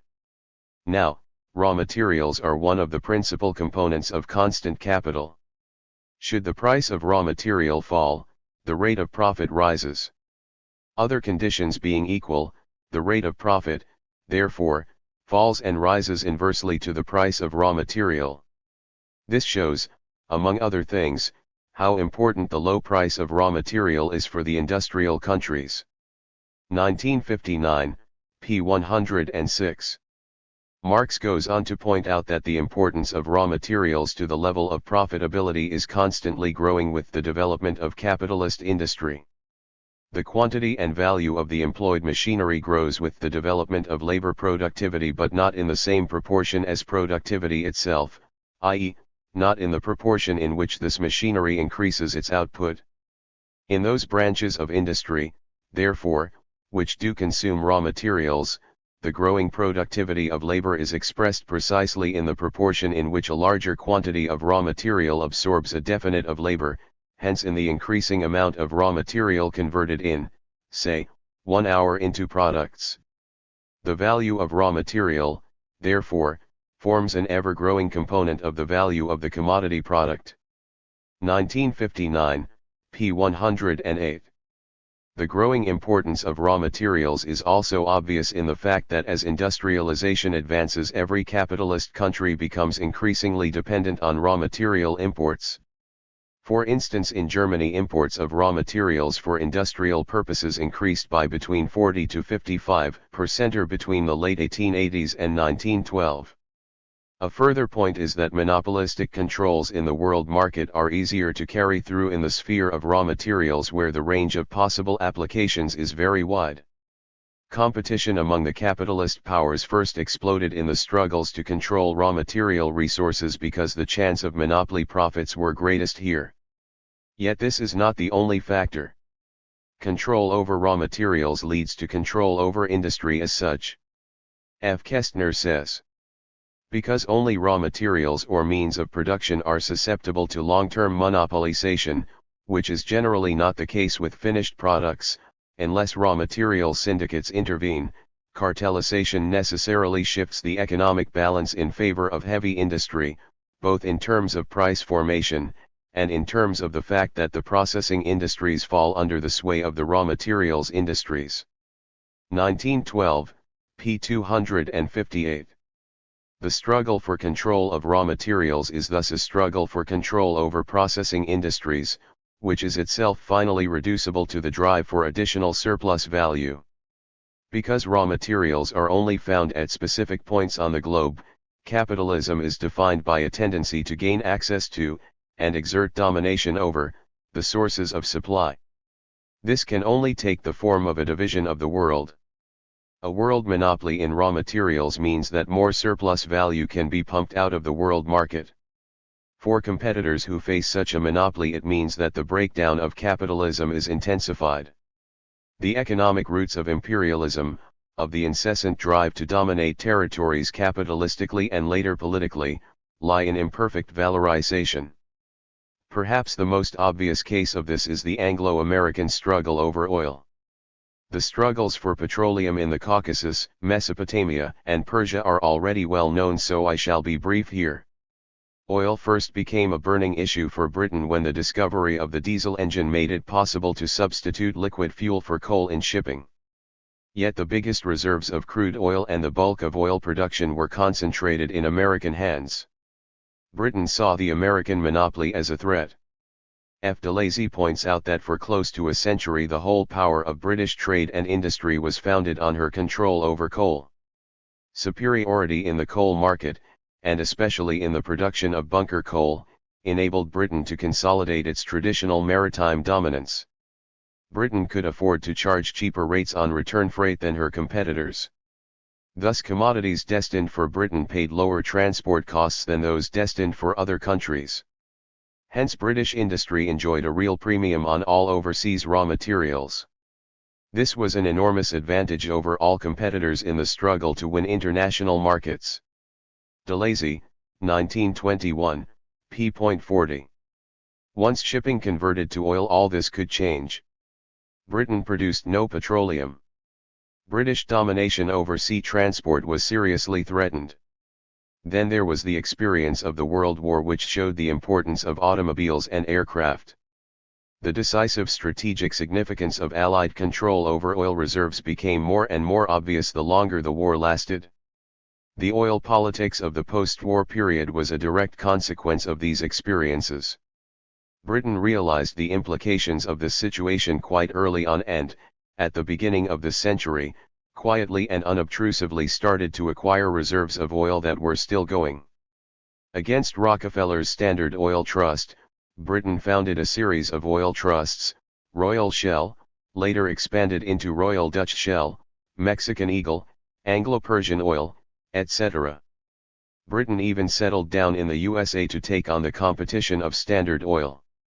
By 1919 the Times could report a speech by G. Prettyman, a well-known oil expert, who on the inauguration of the new Anglo-Persian refinery was quoted as saying, "At the outbreak of the war the position was such that the British Empire with her enormous worldwide interests controlled only 2% of world petroleum reserves. On the currently prevalent foundations and methods of work used, about which he would not like to go into detail, he feels that once differences are settled, the British Empire should not be very far from controlling over half the world's known reserves of petroleum." May 7, 1919. This result could be achieved thanks to a powerful vertical concentration of the entire industry from production down to distribution, and the corresponding conglomeration of capital which could exert fantastic pressure. The British oil industry was thus welded together into a single block which today embraces 90% of all Britain's oil interests. At the end of 1920 Anglo-Persian Oil unified some 77 companies with a nominal capital of around £120 million, and Royal Dutch Shell 50 firms with £300 million. Apart from these, there were another 177 companies representing a capital of £266 million. Altogether these firms represent a total capital of £686 million. 52% of this is invested in production, 16% in trade, 12% in transport and 11% in refining. What was the point of this huge effort? Military security is only part of the answer. DeLazy notes that Britain no longer needs to fear the American monopoly, p. 58. Just prior to the war Britain controlled all the most important coal stations. For the future it sought to control the major oil stations through a tightly organized petroleum industry. One of the basic objectives of Britain's oil strategy was to attain a near monopoly over the transportation of oil. How far this succeeded can be gauged from a report in the Times of March 1920, cited by DeLazy, which quotes Sir Edgar Mackay as saying, "I can say that 2/3 of the fields in operation in Central and South America are in British hands. The Shell Group controls interests in all the important oil fields on Earth, including those in the USA, Russia, Dutch East Indies, Romania, Egypt, Venezuela, Trinidad, British India, Ceylon, the Malay States, North and South China, Siam, the Straits Settlements and the Philippines." DeLazy, 1921, p. 64. The economic significance was drawn out when Mackay said, "Assuming their current curve of consumption rises further, then after 10 years the United States will have to import 500 million barrels a year, which makes, even supposing a very low price of $2 per barrel, an annual expenditure of $1 billion, and most of that, if not all, will go into British pockets." p. 64. The idea of joint international control over raw material resources has been moot time and time again. Even the International Congress of Mine Workers, which took place in August 1920, formulated a resolution calling for the creation of a central international office in the League of Nations. Such an office would not only produce a detailed inventory of all existing resources and gather statistics on them, it would also look after the distribution of fuels, minerals and other raw materials. Such proposals are utopian. I have already shown that the antagonisms of world economy find their deepest source in the lack of valorization which goes together with the general advance of accumulation. A shortage of surplus value in one national economy can only be compensated at the expense of other economies. Even capitalist attempts to create joint world monopolies have ended in failure, due to irreconcilable interests among the various parties. The conflict of interests remains the basic aspect in the sense that the whole function of world monopolies lies in the national enrichment of some economies at the cost of others. As a result, the increasingly frequent projects to evolve joint control and distribution schemes for raw materials remain pious wishes. Marx already pointed out, with prophetic foresight, that the attempts to regulate production that are often discernible in periods of crisis vanish as soon as the principle of competition again reigns supreme. All thought of a common, all-embracing, and far-sighted control over the production of raw materials gives way once more to the faith that demand and supply will mutually regulate one another. And it must be admitted that such control is on the whole irreconcilable with the laws of capitalist production and remains forever a pious wish, or is limited to exceptional cooperation in times of great stress and confusion. 1959, p. 120.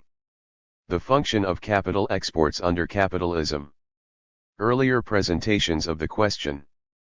From a scientific point of view, we have to explain why capital is exported and what role is played by the export of capital in the productive mechanism of the capitalist economy. Sombart is the best example of the superficial way in which these problems are handled in the prevailing theories. He tells us, no one can doubt that economic imperialism basically means that by enlarging their sphere of political influence, the capitalist powers are enabled to expand the sphere of investment for their superfluous capital. 1927, p. 71. Here the relation between capital expansion and the drive for power is wrongly described. Sombart makes the drive for power the precondition for capital expansion. The opposite is the case. Capital expansion is a precursor of the political domination that follows. Secondly, from a purely economic point of view, Sombart does not explain why there is such a thing as the expansion of capital to foreign territories. This is something self-evident for him. What we have to explain theoretically is simply presupposed as obvious without any analysis or proof. Why are capitals not invested in the home country itself? Because they are superfluous. But what does superfluous mean? Under what conditions can a capital become superfluous? Sombart simply uses phrases without the slightest attempt to clarify things scientifically. This issue has been debated for a whole century, ever since Ricardo argued that when merchants engage their capitals in foreign trade, or in the carrying trade, it is always from choice and never from necessity. It is because in that trade their profits will be somewhat greater than in the home trade. 1984, p. 195. In his book on imperialism, J. A. Hobson maintains that foreign investments form the most important factor in the economics of imperialism. 1905, p. 48. He goes on to state that aggressive imperialism, which is fraught with such grave incalculable peril to the citizen, is a source of great gain to the investor who cannot find at home the profitable use he seeks for his capital, and insists that his government should help him to profitable and secure investments abroad. p. 50. But why are profitable investments not to be found at home? Hobson does not refer to this decisive question. In general, his study, which is a valuable descriptive work, evades all theoretical issues. As Sartorius von Waltershausen states that in today's world economy the agrarian countries are net importers of capital, the industrialist countries net exporters. 1907, p. 52. However, he adds that even the highly developed countries stand in debtor-creditor relationships to one another. p. 52. Obviously the agrarian/industrialist distinction cannot account for export of capital. In that case, what is the driving force behind this? Sometimes Sartorius refers to economic saturation, a superfluity of the available capital in relation to investment possibilities. But this is not explained. Sartorius appears to have a vague feeling that such a state of saturation is linked to a relatively advanced stage of capitalist development. But Sartorius stays at this purely empirical level. The treatment of this problem by S. Nearing and J. Freeman is just as unsatisfying. They agree that the industrialist countries of Europe became exporters of capital only at a specific stage in their development. The same is true of America. The United States also reached this stage at the start of the present century, 1927, p. 23. The trend was then accelerated by the war. A whole process of development which might otherwise have taken much longer was compacted into a single decade by the events of the war. But what were these events? The war enormously speeded up the transformation of the USA from the position of a debtor to one of a creditor. The USA became a capital exporting nation and was bound to remain so as long as there was surplus capital looking for investment, p. 24.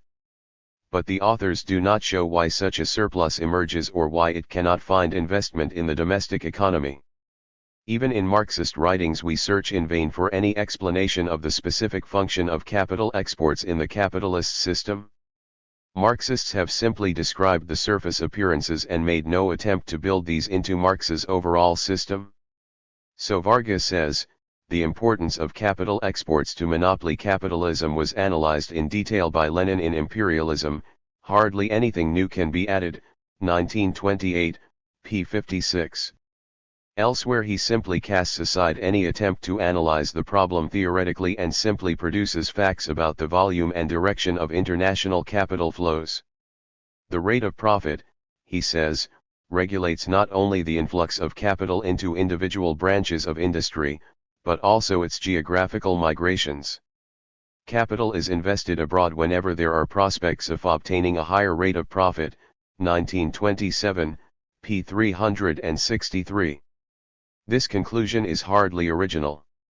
Varga fails to understand the dimensions of the question when he goes on to say, capital is exported not because it is absolutely impossible for it to accumulate domestically without thrusts into non-capitalist markets, but because there is the prospect of higher profit elsewhere, p. 363. In other words, Varga starts from the false assumption that whatever its total amount, capital can always find an unlimited range of investment possibilities at home.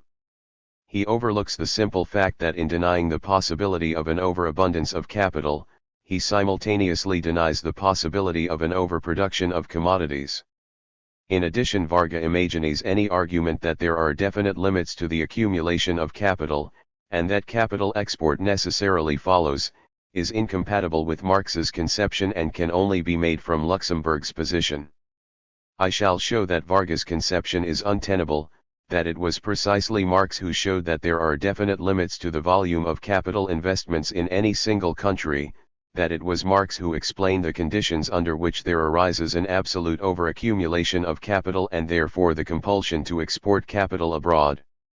Varga does not notice that his conception of unlimited investment possibilities flatly contradicts and is incompatible with any labor theory of value.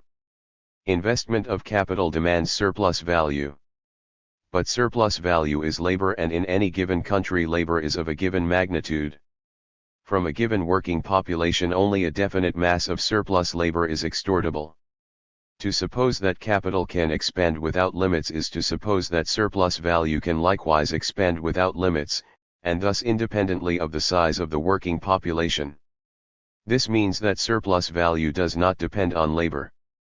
Sternberg argues that the export of capital constitutes a powerful factor for generating a surplus population. By reinforcing the reserve army, it depresses the level of wages and enables a surplus value to arise.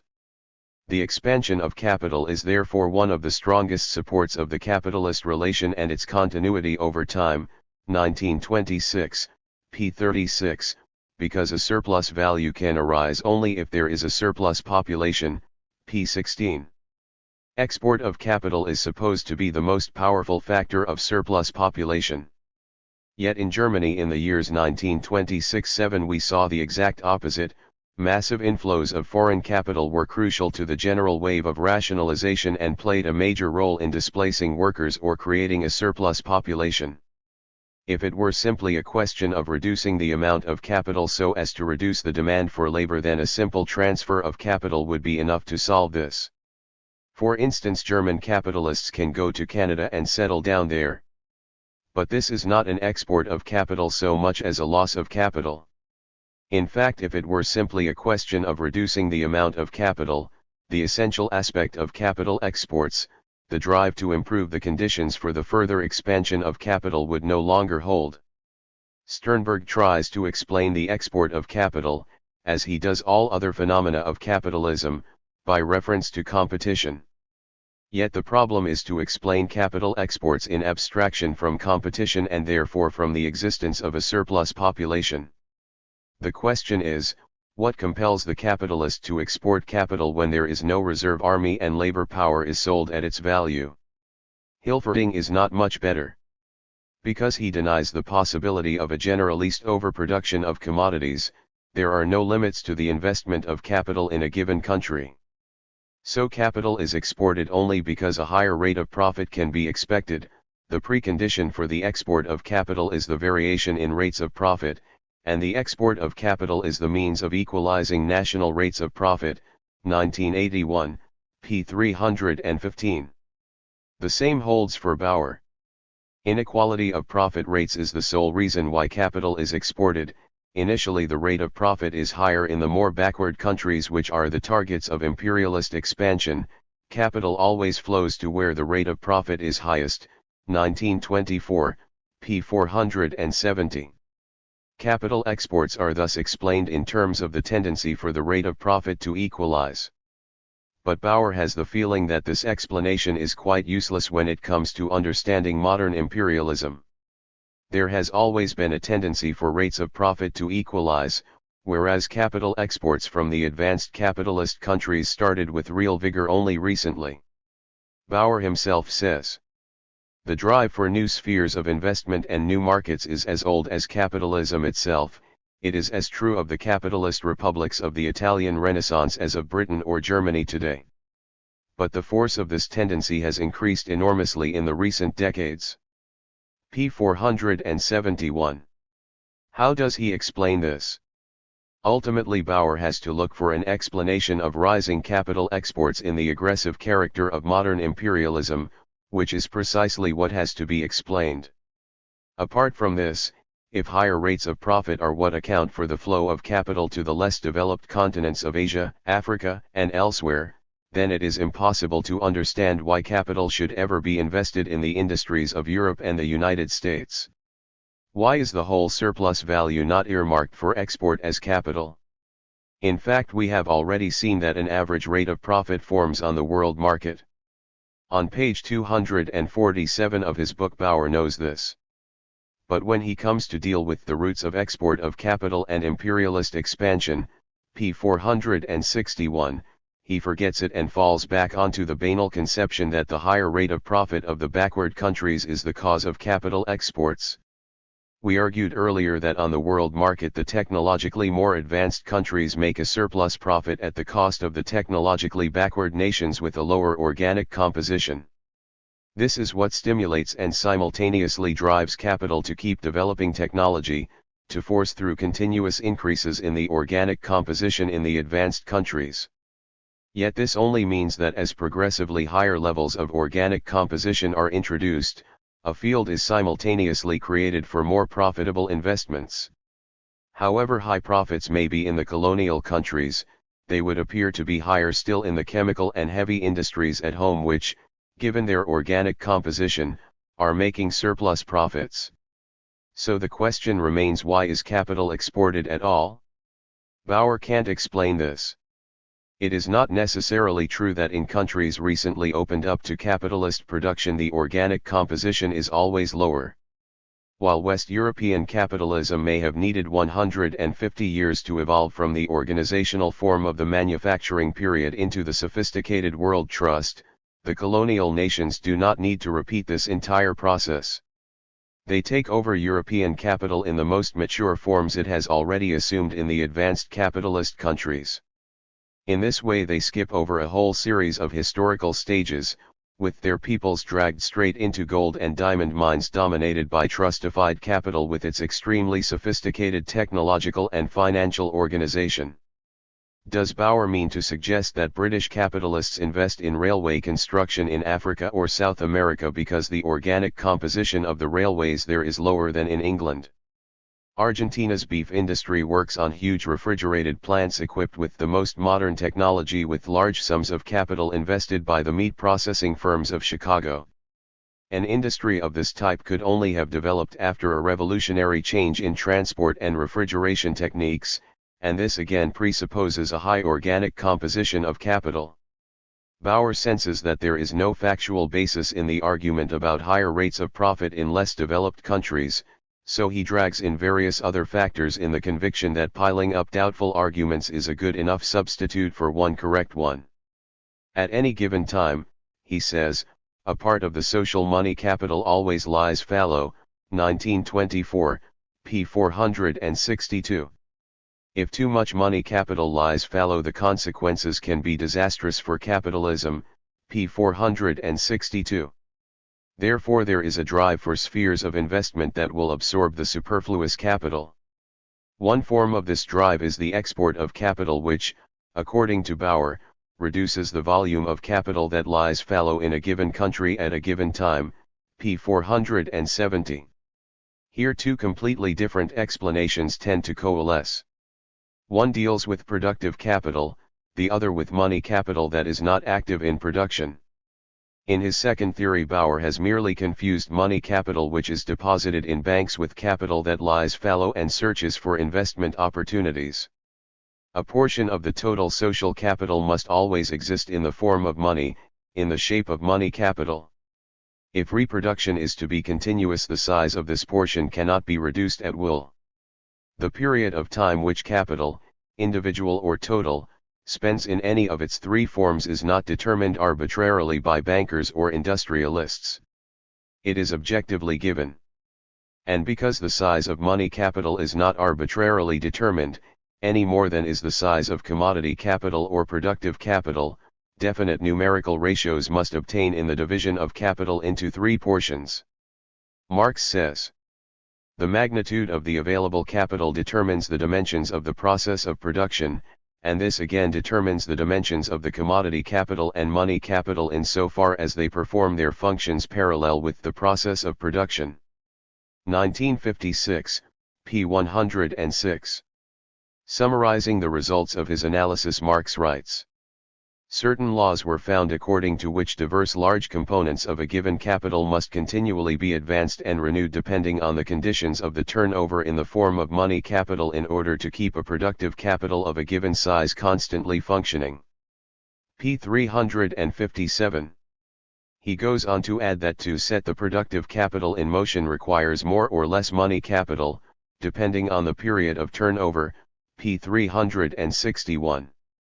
So although money capital is itself unproductive, it creates no value or surplus value and limits the scale of the productive component of capital. It cannot be arbitrarily diminished or cast aside because it fulfills necessary functions. Bauer turns all this upside down. In Marx, the money capital that lies fallow is only a portion of industrial capital in its real circuit, constituting a unity of its three circuits. In Bauer, money capital that lies fallow is a part of money capital which has been pushed out of the circuit of capital, 1924, p. 476. In Marx, the size of the money capital depends on the length of the turnover period. In Bauer, the length of the turnover period depends on the size of the money capital. So instead of a slower turnover tying up too much money capital, an accumulation of too much money capital slows down the turnover according to Bauer. The upshot is that production does not determine circulation, circulation determines production.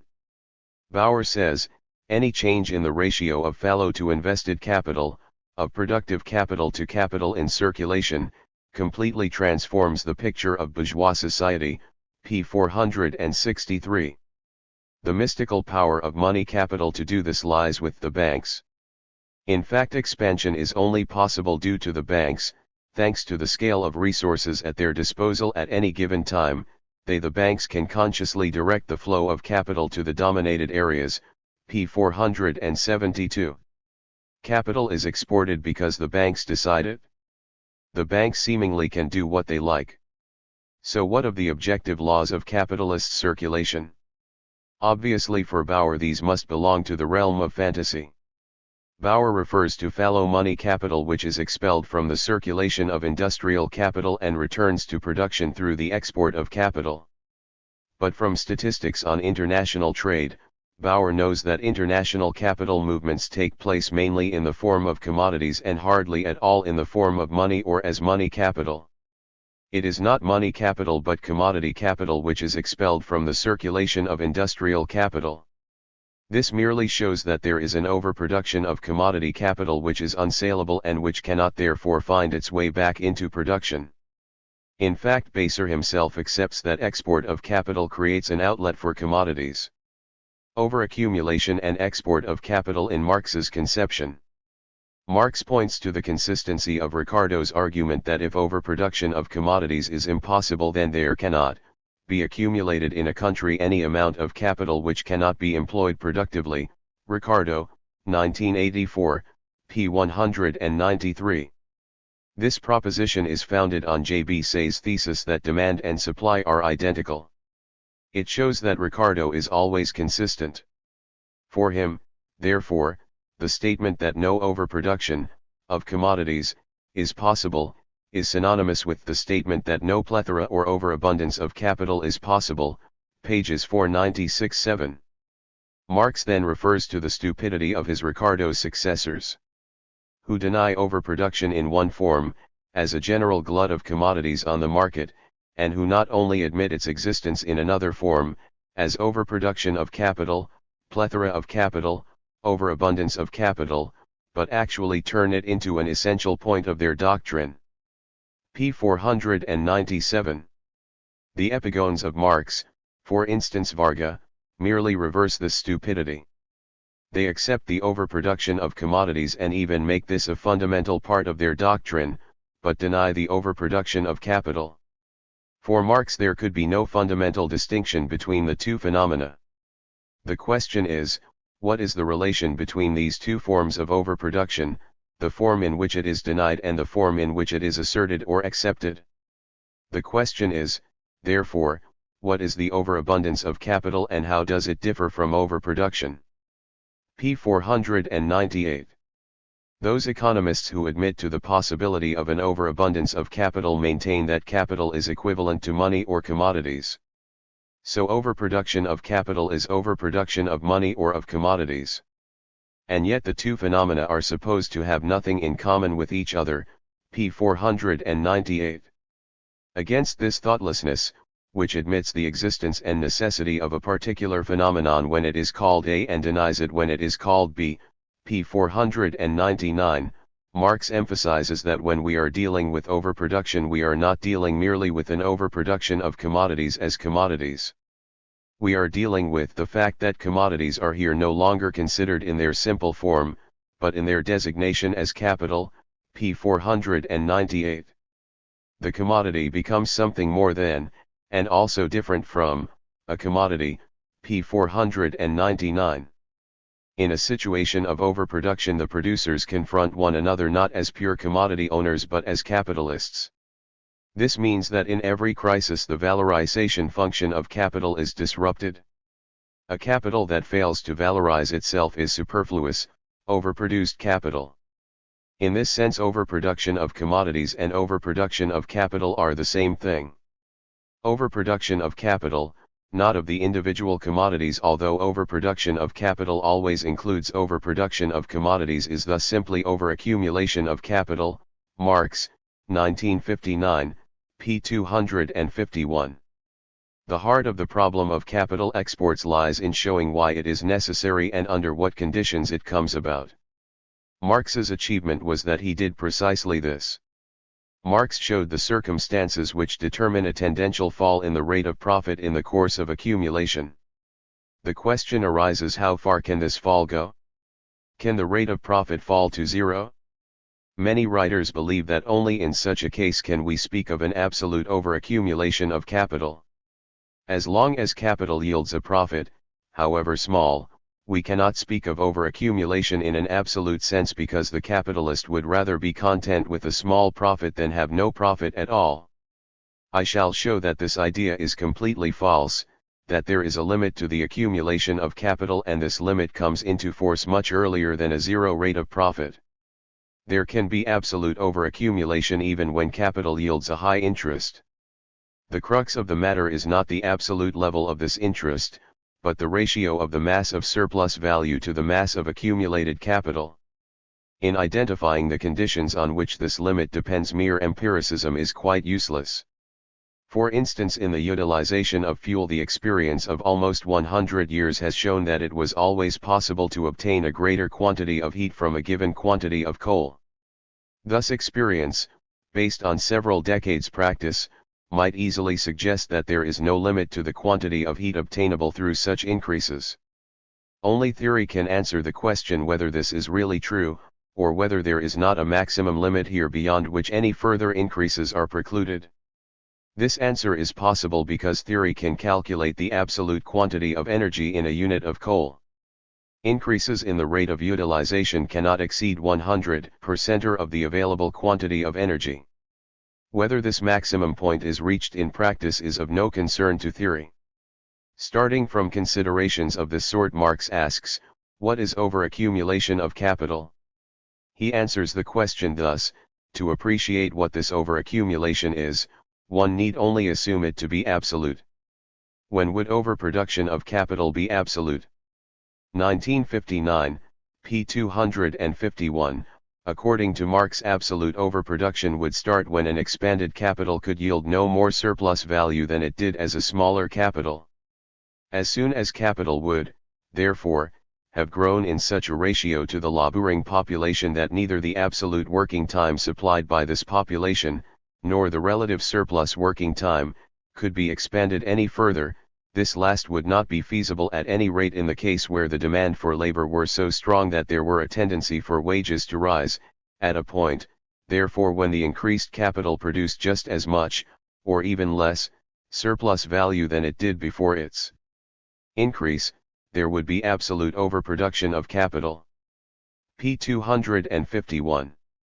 According to Marx's definition of absolute overaccumulation, it is not necessary for profit on the total capital to disappear completely. It disappears only for the additional capital which is accumulated.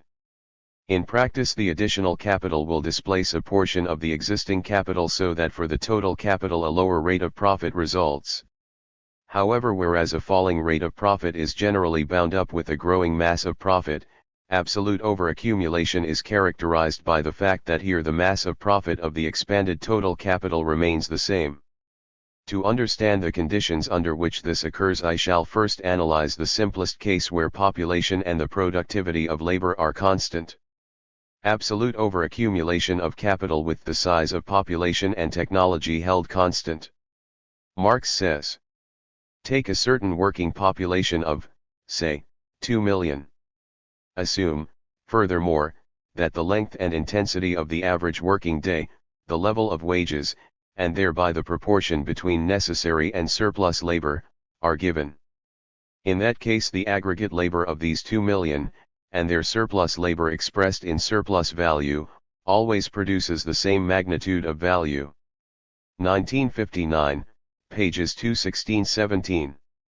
Under these presuppositions, capital accumulation runs up against a maximal limit which can be calculated exactly because the maximum amount of surplus value obtainable is exactly given.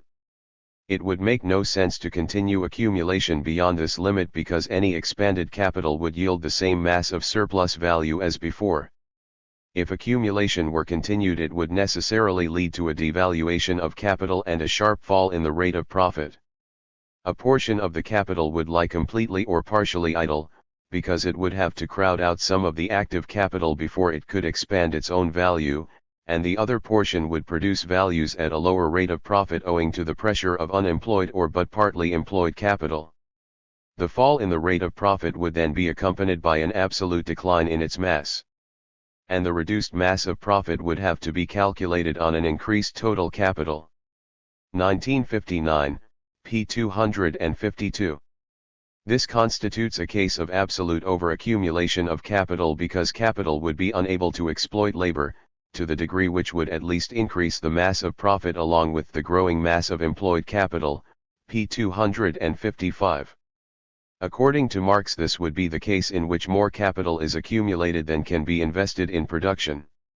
This results in loans abroad, etc. In short, to speculative investments. 1969, p. 484. Absolute overaccumulation with a growing population and changing technology, increases in the organic composition of capital.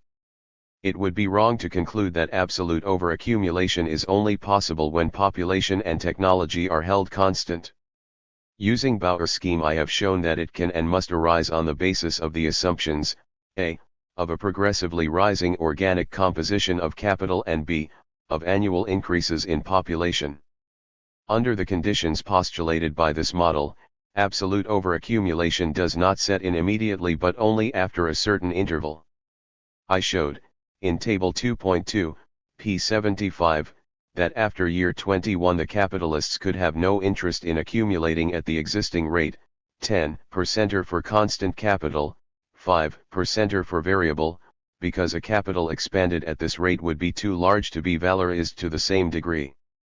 The personal consumption of the capitalists would start declining.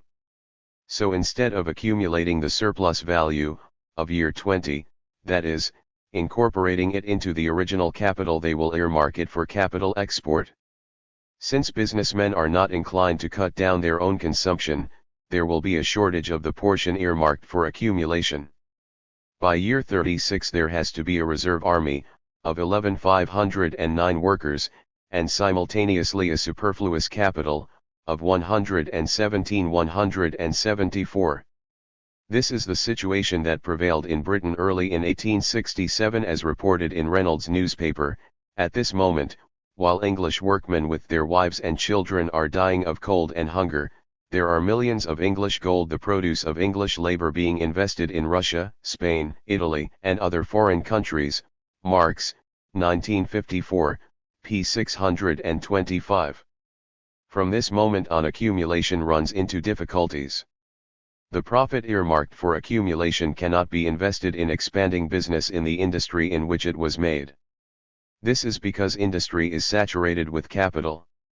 Marx says, if this new accumulation meets with difficulties in its employment, through a lack of spheres of investment, i.e., due to a surplus in the branches of production and an oversupply of loan capital, this plethora of loanable money capital merely shows the limitations of capitalist production. An obstacle is indeed imminent in its laws of expansion, i.e., in the limits in which capital can realize itself as capital. 1959, p. 507. The limits to accumulation are specifically capitalist limits and not limits in general. Social needs remain massively unsatisfied. Yet from the standpoint of capital there is superfluous capital because it cannot be valorized. It is absolutely false to argue, as Luxemburg does, that Marx's reproduction scheme contradicts the conception of the capitalist total process and its course as laid down by Marx in Capital Volume 3, 1968, p. 343. The fundamental idea underlying Marx's scheme is the immanent contradiction between the drive towards an unlimited expansion of the forces of production and the limited valorization possibilities of overaccumulated capital. Precisely this is the necessary consequence of Marx's schemes of reproduction and accumulation. Because Luxemburg transformed these limited valorization possibilities into a limited capacity for consumption, she could find no trace of that immanent contradiction in the scheme itself. Against this, Marx shows that the self-expansion of capital based on the contradictory nature of capitalist production permits an actual free development only up to a certain point, so that in fact it constitutes an immanent fetter and barrier to production, which are continually broken through by the credit system. 1959, p. 441. The limit of overaccumulation is broken through by the credit system, that is, by export of capital and the additional surplus value obtained by means of it. It is in this specific sense that the late stage of accumulation is characterized by the export of capital. How does Luxemburg reconcile the fact of capital exports with her theory of the non-realizability of surplus value under capitalism? She devotes a special chapter, International Loans, 1968, chapter 30, to this question. Over some 30 pages she tells us how the capitalist countries of Europe export capital to the non-capitalist countries, build factories there, create a capitalist system and draw them by stages into their own sphere of influence.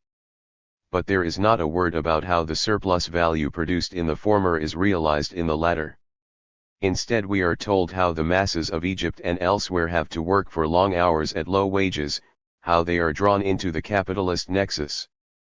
In short, Luxembourg shows us not how the surplus value produced under capitalism is realized in the backward countries, but how an additional surplus value is produced in these countries, by means of capital exports, and brought back to the countries of advanced capitalism.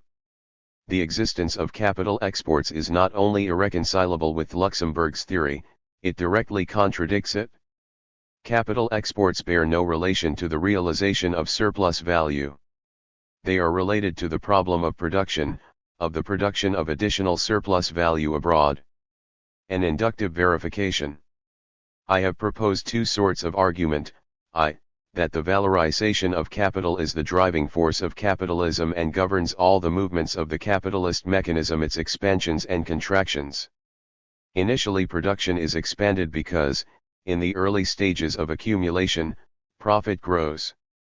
Afterwards accumulation comes to a standstill because, at a more advanced stage of accumulation, and due to the very process of accumulation, profit necessarily declines. 2.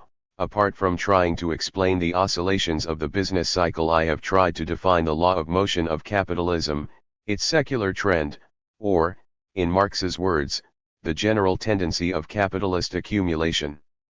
I have shown how the course of capital accumulation is punctuated by an absolute overaccumulation which is released, from time to time, in the form of periodic crises, and which is progressively intensified through the fluctuations of the economic cycle from one crisis to the next. At an advanced stage of accumulation it reaches a state of capital saturation where the overaccumulated capital faces a shortage of investment possibilities and finds it more difficult to surmount this saturation. The capitalist mechanism approaches its final catastrophe with the inexorability of a natural process. The superfluous and idle capital can ward off the complete collapse of profitability only through the export of capital or through employment on the stock exchange. To take up this latter aspect, Hilferding devotes a whole chapter to speculation and the stock exchange, 1981, chapter 8. All we learn from it is that speculation is unproductive, that it is a pure gamble, that the mood of the stock exchange is determined by the big speculators, and banalities of this sort. Because Hilferding denies the overaccumulation of capital, he removes any basis for understanding the essential function of speculation and the exchange. In his exposition, the stock exchange is a market for the circulation of titles of ownership, divorced from and rendered independent of the circulation of the actual goods. Its function is to mobilize a capital.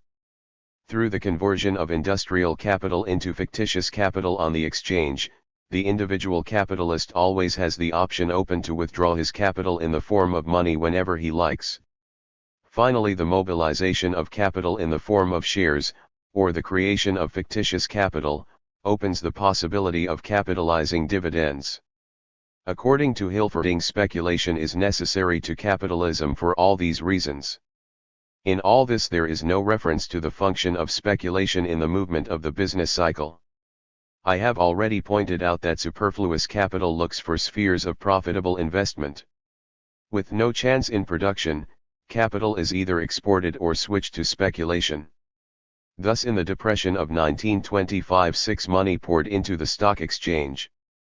Once the situation improved at the end of 1926 and the start of 1927, credits were displaced from the exchange into production. The relationship between the banks and speculation, which is discernible in the specific phases of the business cycle, is also reflected in minor fluctuations within any given year. In periods when the banks can employ their resources elsewhere, the exchange is subdued. It becomes brisk only when those resources are again released.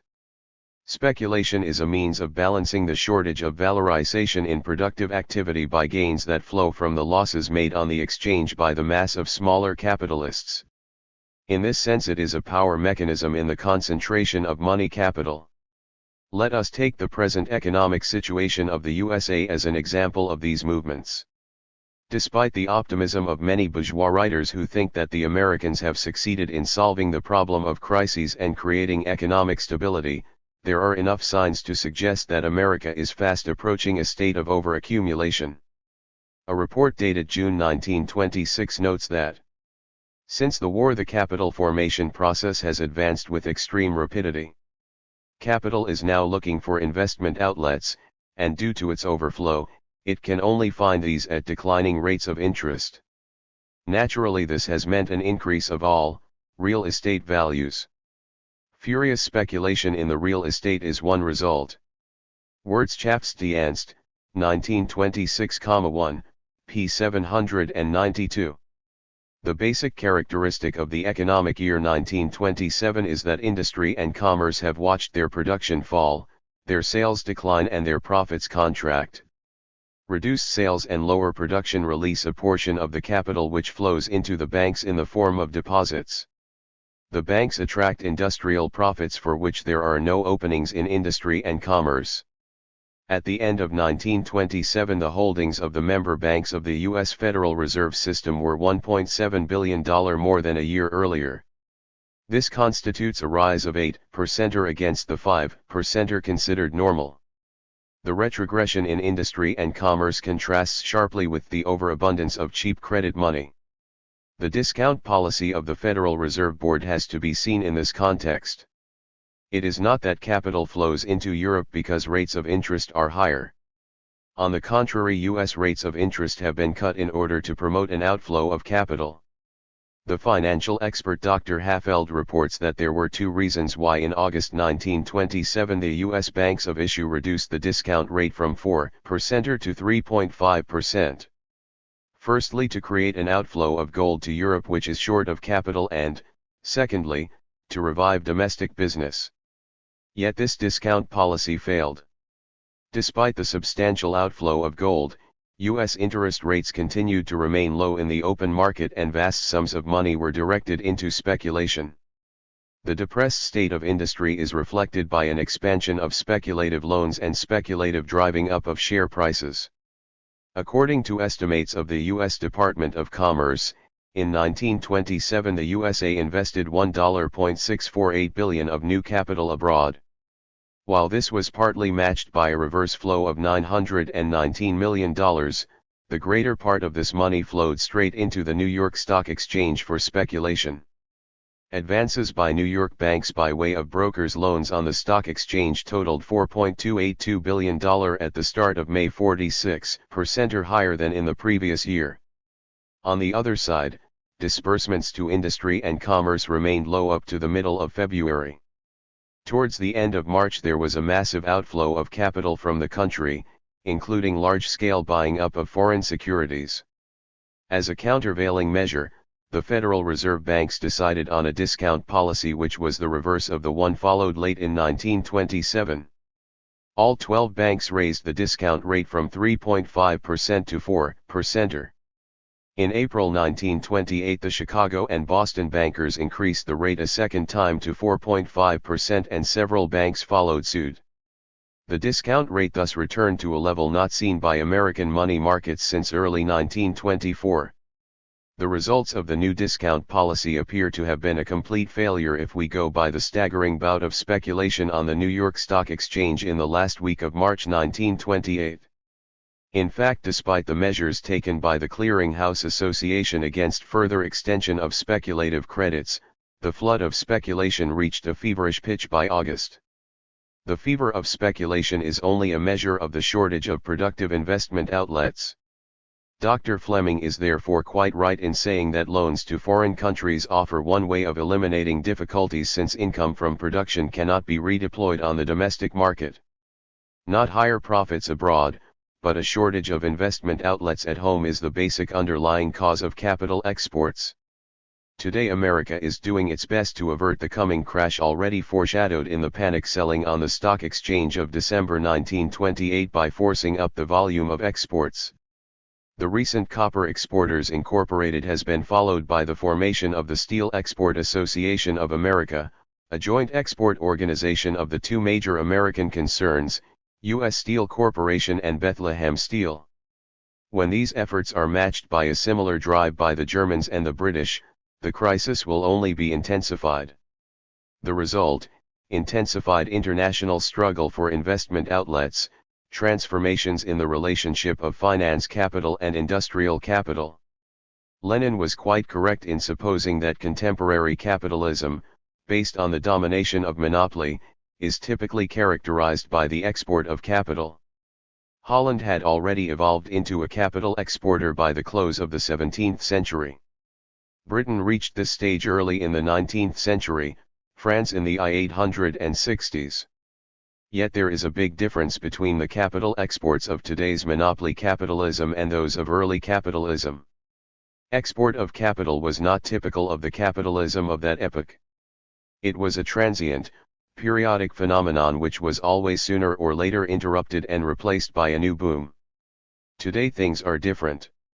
The most important capitalist countries have already reached an advanced stage of accumulation at which the valorization of the accumulated capital encounters increasingly worse obstacles. Overaccumulation ceases to be a merely passing phenomenon and starts more and more to dominate the whole of economic life. This is the case with France, which, according to B. Marans, has an almost chronic superfluity of money, 1911, p. 230. This superabundance of capital is interrupted by periods of boom. But these boom periods are becoming shorter and shorter. The revival which started in Germany in 1910 was already over by 1912. The boom was over so quickly that a Fuller asks somewhat melancholically, now was that a boom, or were we already in the purgatory of the Depression? 1914, p. 109. Since 1918 the economic cycle has become progressively shorter. This is perfectly comprehensible in terms of the theory I have developed in this book. As rationalization sustained its momentum after the war, the accumulation of capital lurched forward sharply. A substantial part of plant expansions was carried through with the help of foreign loans.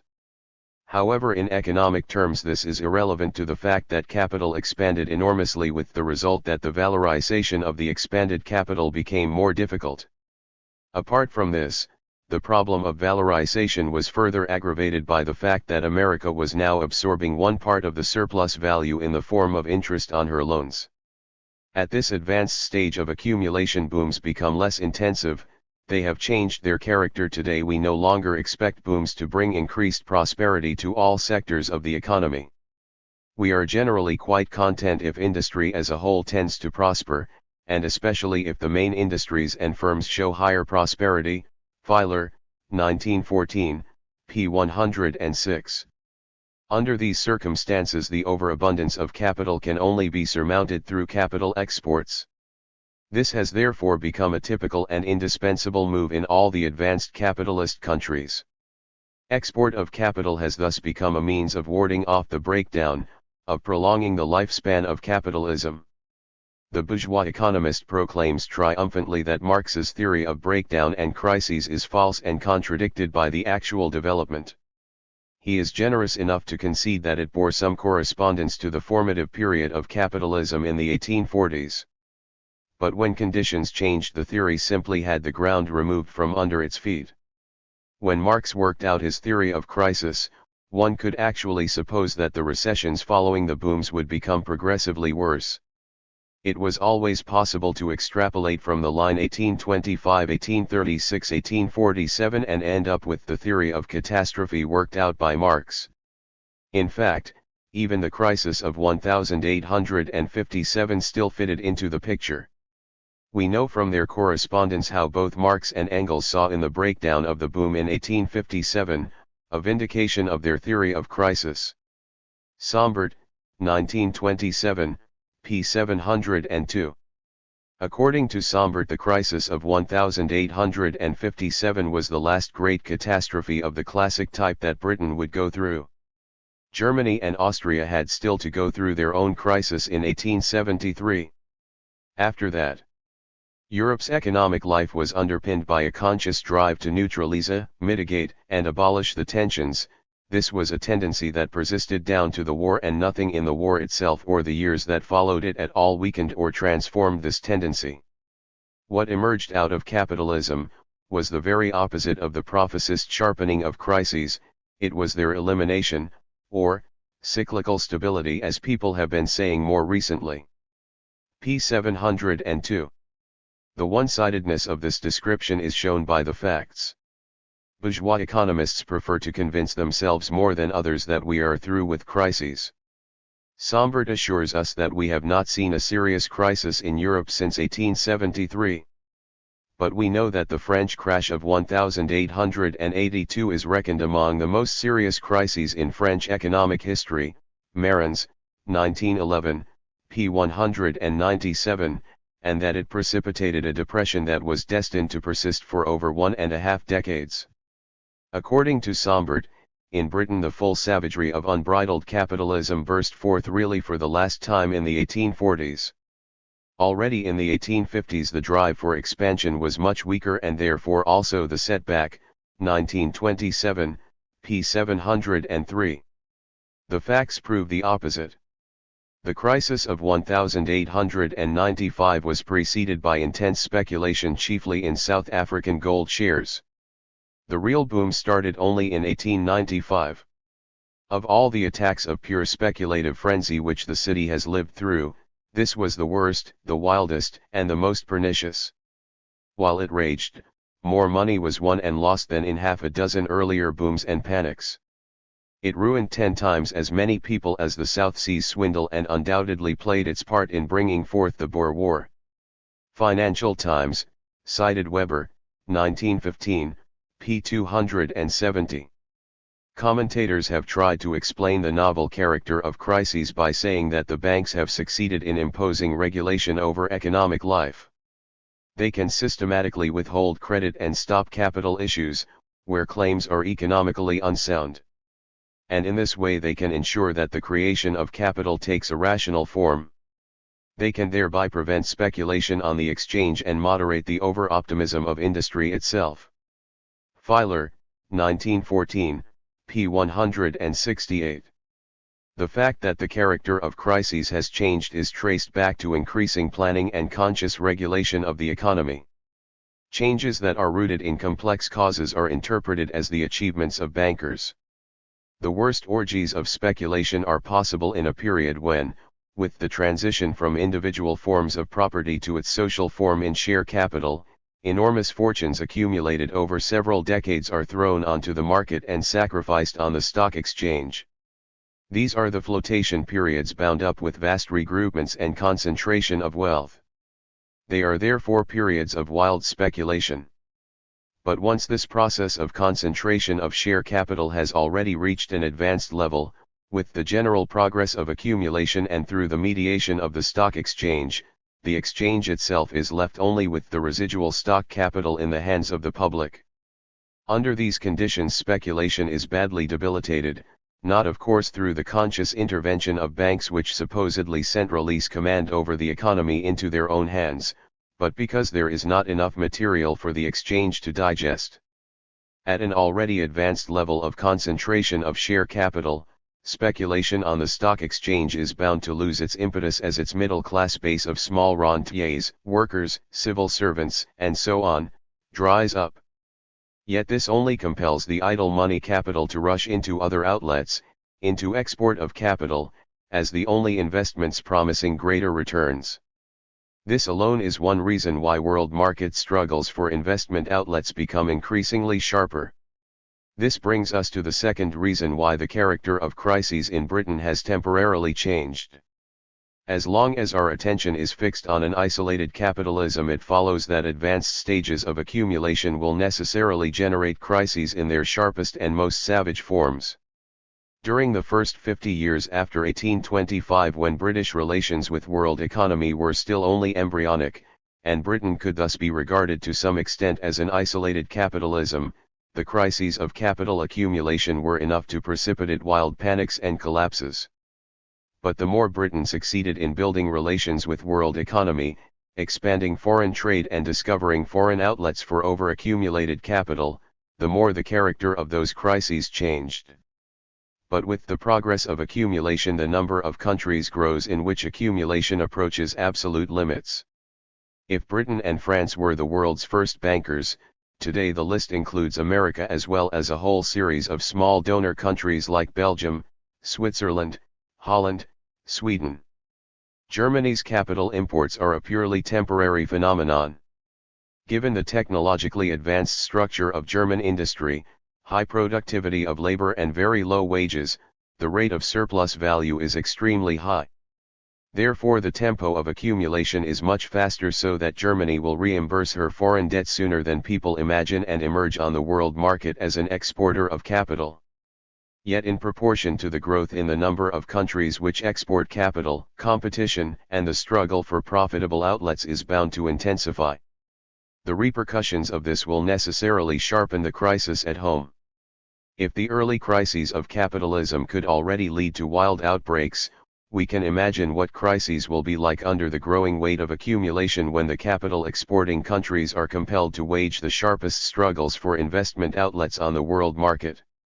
B. Harms forecasts that the USA is already approaching the absolute limits of accumulation, so that the capital which flows into the USA by way of interest payments over the coming decades, must in some form find its way back into the world markets. 1928, p. 8. This will promote the further industrialization of the newcomers. But this process of industrialization, encouraged by American capital, can only revolutionize European exports. In future only means of production can be exported. Yet the development of American industry is driving the US in the same direction. In other words, we have to reckon with the fact that soon the USA itself will be emerging as one of the world's biggest suppliers of the means of production. The well-known inquiries of the Balfour Report and the proceedings of the last Imperial Conference have produced instructive evidence for such an assumption. Harms, p. 8. Should the USA start exporting means of production, this must ultimately lead to a situation where the European debtor countries simply cannot sustain debt servicing charges to the US, Harms, p. 8, and cannot pay for their imports of raw materials and means of subsistence. In other words, Harms foresees the approach of one of the most terrible crises involving the bankruptcy of European capitalism, although he consoles himself with the illusion that the USA will voluntarily refrain from capital goods exports so as not to smash completely the solvency of her European debtors. This makes it possible, finally, to form some more adequate picture of the relation of banking capital, or finance capital as Hilferding calls it, to industrial capital. It is well known that Hilferding sees the basic characteristic of modern capitalism in the dominance of finance capital over industry. He argues that with the growing concentration of banking, the banks increasingly come to control capital invested in industry. As capitalism develops, more and more money is mobilized from the unproductive classes and placed at the disposal of industrialists by the banks. Control over this money, which is indispensable to industry, is vested in the banks. So as capitalism develops and with it the credit system, industry becomes increasingly dependent on banking. An ever-increasing proportion of capital in industry is finance capital, it belongs to the banks and not to the industrialists who use it. With the growing concentration of money and banking capital, the power of the banks increases and they become the founders and eventually rulers of industry. Hilferding, 1981, p. 226.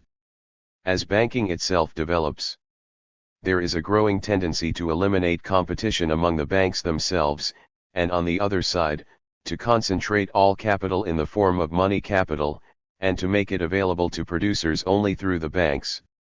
If this trend were to continue, it would finally result in a single bank or a group of banks establishing control over the entire money capital. Such a central bank would then exercise control over social production as a whole. p. 180. Hilferding needed this construction of a central bank to ensure a painless, peaceful road to socialism. As we have seen already, Hilferding imagines that the socializing function of finance capital can facilitate the overcoming of capitalism. Hilferding's exposition contradicts the actual tendencies of development of capitalism. It is also incompatible with the fundamental ideas of Marx's theory. For if Hilferding were right in arguing that the banks dominate industry, this would only shatter Marx's theory of the crucial importance of production itself to the structure of capitalism. The crucial role would then be played not by the productive process but by finance capital, or structures in the sphere of circulation. Given the law of accumulation that we have developed, it follows that the interrelations of banking and industrial capital are historically changeable. We have to distinguish three phases. At a low stage of capital accumulation, when prospects for expansion are unlimited, the capital formation of industry itself is not enough. Therefore, industry relies on a flow of credits from the outside, from non-industrial strata. The building of a credit system centralizes the dispersed particles of capital, and the banks acquire enormous power as mediators and donors of industrial credit. This was the phase France passed through after 1850 and which came to a close in Germany at the start of the present century. The further progress of accumulation alters the interrelation of banks and industry. In France, the initial capital shortage passed over into a chronic superfluity of money. In this phase, industry establishes its independence. Obviously, the specific configuration depends on the given country and the given sphere of industry. As far as German large-scale industry is concerned, Weber could write, "On the whole, there is no basis for the widespread fear that industry, and especially large-scale industry, is managed according to the wishes of bank directors. On the contrary, the movement of concentration and the formation of industry associations has made industry far more independent of the banks." 1915, p. 343. At more advanced stages of accumulation, industry becomes increasingly more independent of credit flow because it shifts to self-financing through depreciation and reserves. For instance, Filer cites the example of the Bochumer Verein, by no means one of the industrial giants, which, with an initial share capital of 30 million marks, within 9 years declared dividends equal to the entire nominal value of the share capital, and simultaneously earmarked 40 million marks for new investments. 1914, p. 112. Nakimson has shown that over the period from 1907-8 to 1913-14, the share capital controlled by the German industrial finance corporations declined from 29% of the total capital of all joint stock companies to 26.8%. In the same period, their foreign holdings declined from 90% of the total liabilities of all stock companies to almost half. He concludes, these figures strongly suggest that the role of banks has declined in importance. 1922, p. 85. Although Nakimson accepts Hilferding's theory of the domination of industry by the banks, he says, however, it is important to point out, compared with the start of the 20th century, there has been a distinct tendency for industry to become independent of the banks. Whereas the banks rely on external capital flows which are basically derived from industry, the equity funds of the industrial companies have been rising continuously. Industrialists like Thyssen, Siemens, Rathenau, Stins, do not come from banking circles, but from industrial circles, and they are increasingly dominating the banks, just as the banks once dominated them. p. 87. Finally, in a third phase, industry finds it progressively more difficult to secure a profitable investment, even of its own resources, in the original enterprise. The latter uses its profits to draw other industries into its sphere of influence. This is the case with Standard Oil Corporation according to R. Liefman's account, 1918, p. 172. When the overaccumulated capital of a certain industry finds scope for expanding into other industries defined by the lower degree of accumulation, funds are channeled into the New York money market, where they play a crucial role. p. 172.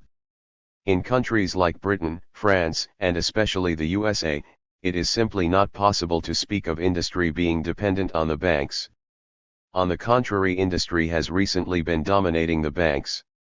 Apart from its own assets in banks, industry sets up its own financial institutions precisely in order to secure a profitable investment for its own surplus funds.